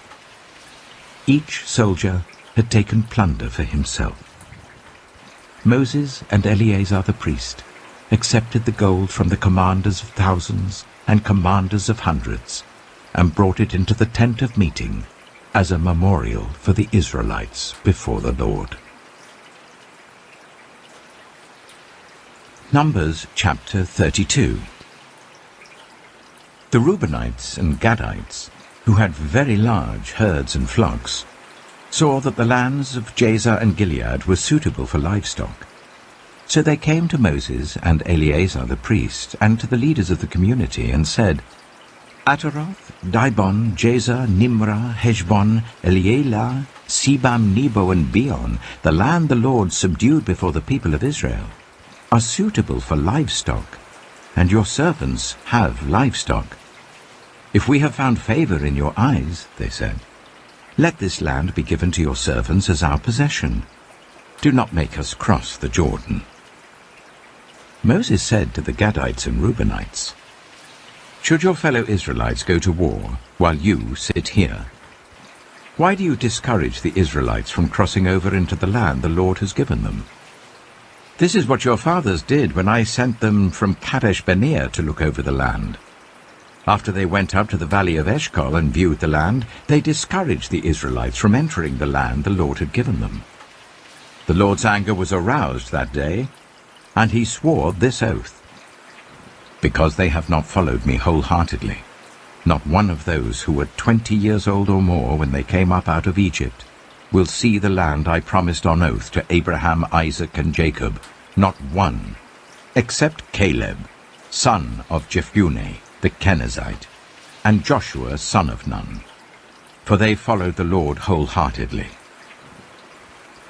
The Lord's anger burned against Israel, and he made them wander in the wilderness for 40 years until the whole generation of those who had done evil in his sight was gone. And here you are, a brood of sinners, standing in the place of your fathers and making the Lord even more angry with Israel. If you turn away from following him, he will again leave all this people in the wilderness, and you will be the cause of their destruction. Then they came up to him and said, "We would like to build pens here for our livestock and cities for our women and children. But we will arm ourselves for battle and go ahead of the Israelites until we have brought them to their place. Meanwhile, our women and children will live in fortified cities for protection from the inhabitants of the land. We will not return to our homes until each of the Israelites has received their inheritance. We will not receive any inheritance with them on the other side of the Jordan, because our inheritance has come to us on the east side of the Jordan." Then Moses said to them, "If you will do this, if you will arm yourselves before the Lord for battle, and if all of you who are armed cross over the Jordan before the Lord until he has driven his enemies out before him, then when the land is subdued before the Lord, you may return and be free from your obligation to the Lord and to Israel, and this land will be your possession before the Lord. But if you fail to do this, you will be sinning against the Lord, and you may be sure that your sin will find you out. Build cities for your women and children, and pens for your flocks, but do what you have promised." The Gadites and Reubenites said to Moses, "We, your servants, will do as our Lord commands. Our children and wives, our flocks and herds, will remain here in the cities of Gilead. But your servants, every man who is armed for battle, will cross over to fight before the Lord, just as our Lord says."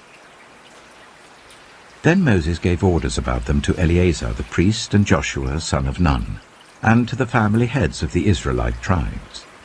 He said to them, "If the Gadites and Reubenites, every man armed for battle, cross over the Jordan with you before the Lord, then when the land is subdued before you, you must give them the land of Gilead as their possession.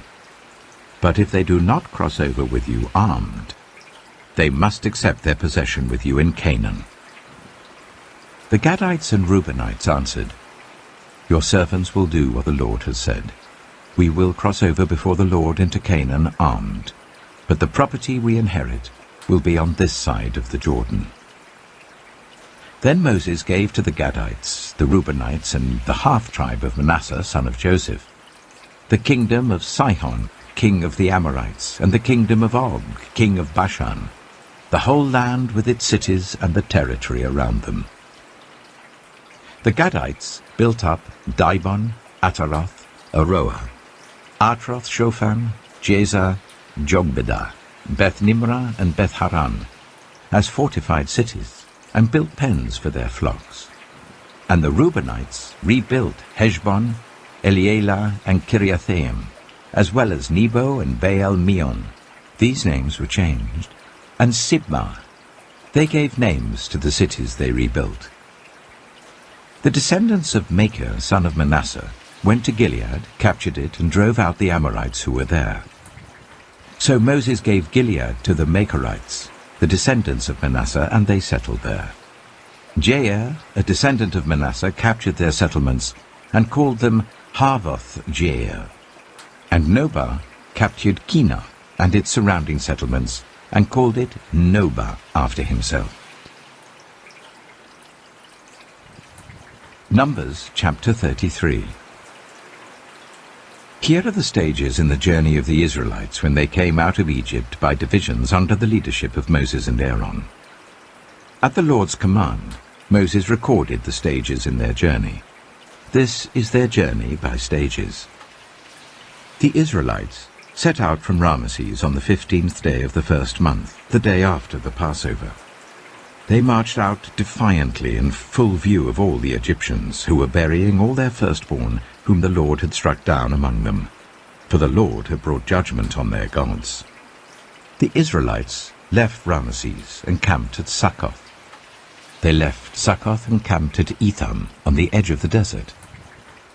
They left Etham and turned back to Pi-hahiroth, to the east of Baal-zephon, and camped near Migdol.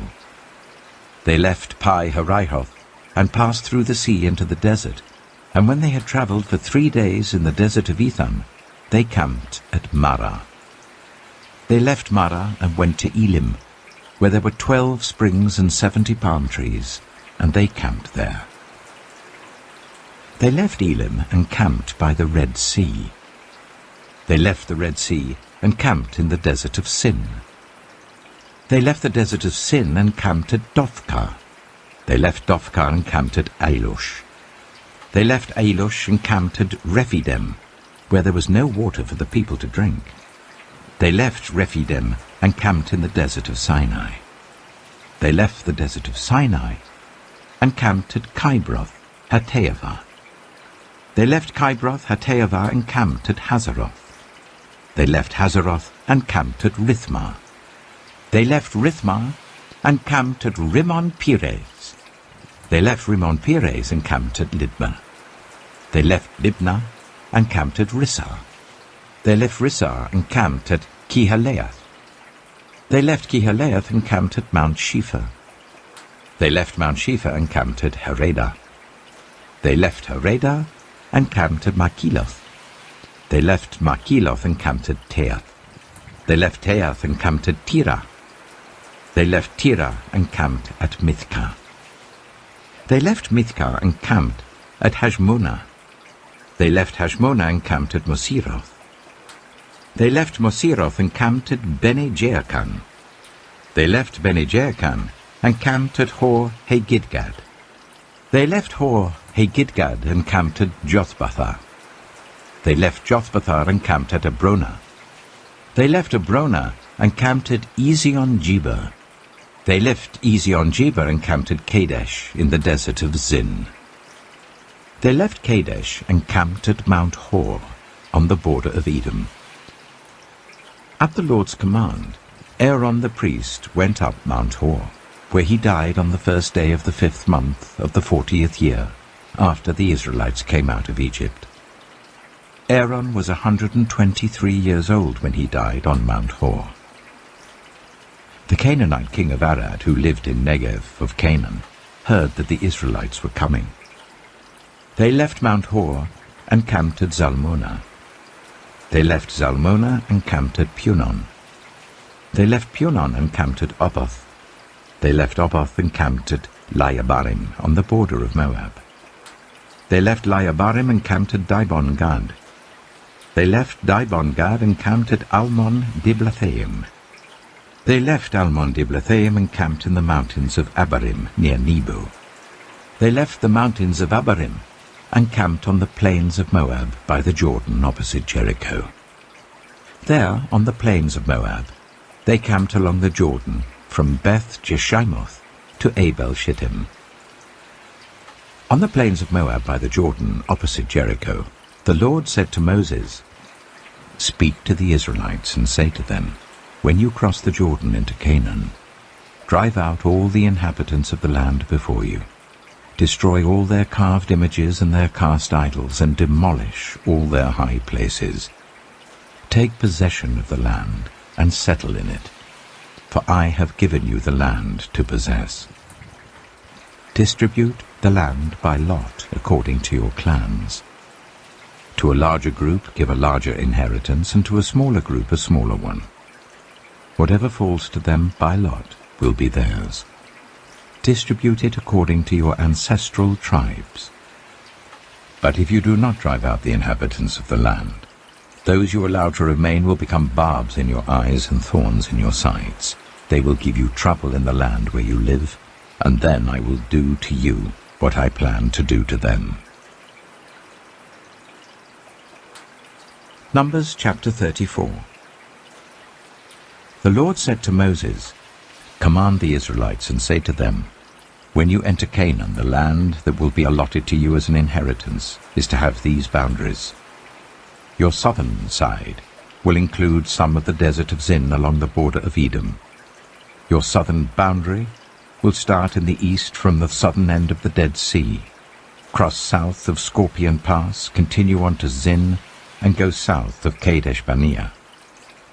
Then it will go to Hazar Adar and over to Asmon, where it will turn, join the Wadi of Egypt, and end at the Mediterranean Sea. Your western boundary will be the coast of the Mediterranean Sea. This will be your boundary on the west. For your northern boundary, run a line from the Mediterranean Sea to Mount Hor, and from Mount Hor to Lebo Hamath. Then the boundary will go to Zidad, continue to Ziphren, and end at Hazar Enan. This will be your boundary on the north. For your eastern boundary, run a line from Hazar Enan to Shepham. The boundary will go from Shepham to Riblah on the east side of Ain, and continue along the slopes east of the Sea of Galilee. Then the boundary will go down along the Jordan and end at the Dead Sea. This will be your land, with its boundaries on every side. Moses commanded the Israelites, "Assign this land by lot as an inheritance. The Lord has ordered that it be given to the 9.5 tribes, because the families of the tribe of Reuben, the tribe of Gad, and the half-tribe of Manasseh have received their inheritance. These 2.5 tribes have received their inheritance east of the Jordan opposite Jericho towards the sunrise." The Lord said to Moses, "These are the names of the men who are to assign the land for you as an inheritance: Eleazar the priest and Joshua son of Nun. And appoint one leader from each tribe to help assign the land. These are their names: Caleb, son of Jephunneh, from the tribe of Judah; Shemuel, son of Ammihud, from the tribe of Simeon; Elidad, son of Kislon, from the tribe of Benjamin; Bakai, son of Joglai, the leader from the tribe of Dan; Haniel, son of Ephod, the leader from the tribe of Manasseh, son of Joseph; Kemuel, son of Shiftan, the leader from the tribe of Ephraim, son of Joseph; Elizaphan, son of Parnak, the leader from the tribe of Zebulun; Paltiel, son of Azan, the leader from the tribe of Issachar; Ahihud, son of Shelomai, the leader from the tribe of Asher; Pedahel, son of Ammihud, the leader from the tribe of Naphtali. These are the men the Lord commanded to assign the inheritance to the Israelites in the land of Canaan. Numbers chapter 35. On the plains of Moab by the Jordan opposite Jericho, the Lord said to Moses, "Command the Israelites to give the Levites towns to live in from the inheritance the Israelites will possess, and give them pasture lands around the towns. Then they will have towns to live in and pasture lands for the cattle they own and all their other animals. The pasture lands around the towns that you give the Levites will extend 1,000 cubits from the town wall. Outside the town, measure 2,000 cubits on the east side, 2,000 on the south side, 2,000 on the west, and 2,000 on the north, with the town in the center. They will have this area as pasture land for the towns. 6 of the towns you give the Levites will be cities of refuge, to which a person who has killed someone may flee. In addition, give them 42 other towns. In all, you must give the Levites 48 towns, together with their pasture lands. The towns you give the Levites from the land the Israelites possess are to be given in proportion to the inheritance of each tribe. Take many towns from a tribe that has many, but few from one that has few. Then the Lord said to Moses, "Speak to the Israelites, and say to them, when you cross the Jordan into Canaan, select some towns to be your cities of refuge, to which a person who has killed someone accidentally may flee. They will be places of refuge from the avenger, so that anyone accused of murder may not die before they stand trial before the assembly. These 6 towns you give will be your cities of refuge. Give 3 on this side of the Jordan, and 3 in Canaan as cities of refuge. These 6 towns will be a place of refuge for Israelites and for foreigners residing among them, so that anyone who has killed another accidentally can flee there. If anyone strikes someone a fatal blow with an iron object, that person is a murderer. The murderer is to be put to death. Or if anyone is holding a stone and strikes someone a fatal blow with it, that person is a murderer. The murderer is to be put to death. Or if anyone is holding a wooden object and strikes someone a fatal blow with it, that person is a murderer. The murderer is to be put to death. The avenger of blood shall put the murderer to death. When the avenger comes upon the murderer, the avenger shall put the murderer to death. If anyone with malice aforethought pushes another, or throws something at them intentionally so that they die, or if out of enmity one person hits another with their fist so that the other dies, that person is to be put to death. That person is a murderer. The avenger of blood shall put the murderer to death when they meet. But if, without enmity, someone suddenly pushes another, or throws something at them unintentionally, or without seeing them, drops on them a stone heavy enough to kill them and they die, then since that other person was not an enemy and no harm was intended, the assembly must judge between the accused and the avenger of blood according to these regulations. The assembly must protect the one accused of murder from the avenger of blood, and send the accused back to the city of refuge to which they fled. The accused must stay there until the death of the high priest, who was anointed with holy oil. But if the accused ever goes outside the limits of the city of refuge to which they fled, and the avenger of blood finds them outside the city, the avenger of blood may kill the accused without being guilty of murder. The accused must stay in the city of refuge until the death of the high priest. Only after the death of the high priest may they return to their own property. This is to have the force of law for you throughout the generations to come, wherever you live. Anyone who kills a person is to be put to death as a murderer only on the testimony of witnesses, but no one is to be put to death on the testimony of only one witness. Do not accept a ransom for the life of a murderer who deserves to die. They are to be put to death. Do not accept a ransom for anyone who has fled to a city of refuge and so allow them to go back and live on their own land before the death of the high priest.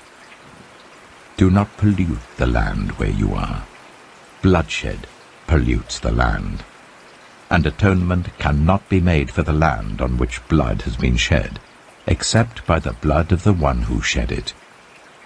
Do not defile the land where you live and where I dwell, for I, the Lord, dwell among the Israelites. Numbers chapter 36. The family heads of the clan of Gilead, son of Machir, the son of Manasseh, who were from the clans of the descendants of Joseph, came and spoke before Moses and the leaders, the heads of the Israelite families. They said, "When the Lord commanded my Lord to give the land as an inheritance to the Israelites by lot, he ordered you to give the inheritance of our brother Zelophehad to his daughters. Now suppose they marry men from other Israelite tribes, then their inheritance will be taken from our ancestral inheritance and added to that of the tribe they marry into. And so part of the inheritance allotted to us will be taken away. When the year of Jubilee for the Israelites comes, their inheritance will be added to that of the tribe into which they marry, and their property will be taken from the tribal inheritance of our ancestors." Then at the Lord's command, Moses gave this order to the Israelites. What the tribe of the descendants of Joseph is saying is right. This is what the Lord commands for Zelophehad's daughters. They may marry anyone they please, as long as they marry within their father's tribal clan. No inheritance in Israel is to pass from one tribe to another, for every Israelite shall keep the tribal inheritance of their ancestors. Every daughter who inherits the land in any Israelite tribe must marry someone in her father's tribal clan, so that every Israelite will possess the inheritance of their ancestors. No inheritance may pass from one tribe to another, for each Israelite tribe is to keep the land it inherits. So Zelophehad's daughters did as the Lord commanded Moses. Zelophehad's daughters, Mahlah, Tirzah, Hoglah, Milcah, and Noah, married their cousins on their father's side. They married within the clans of the descendants of Manasseh son of Joseph, and their inheritance remained in their father's tribe and clan. These are the commands and regulations the Lord gave through Moses to the Israelites on the plains of Moab, by the Jordan, opposite Jericho.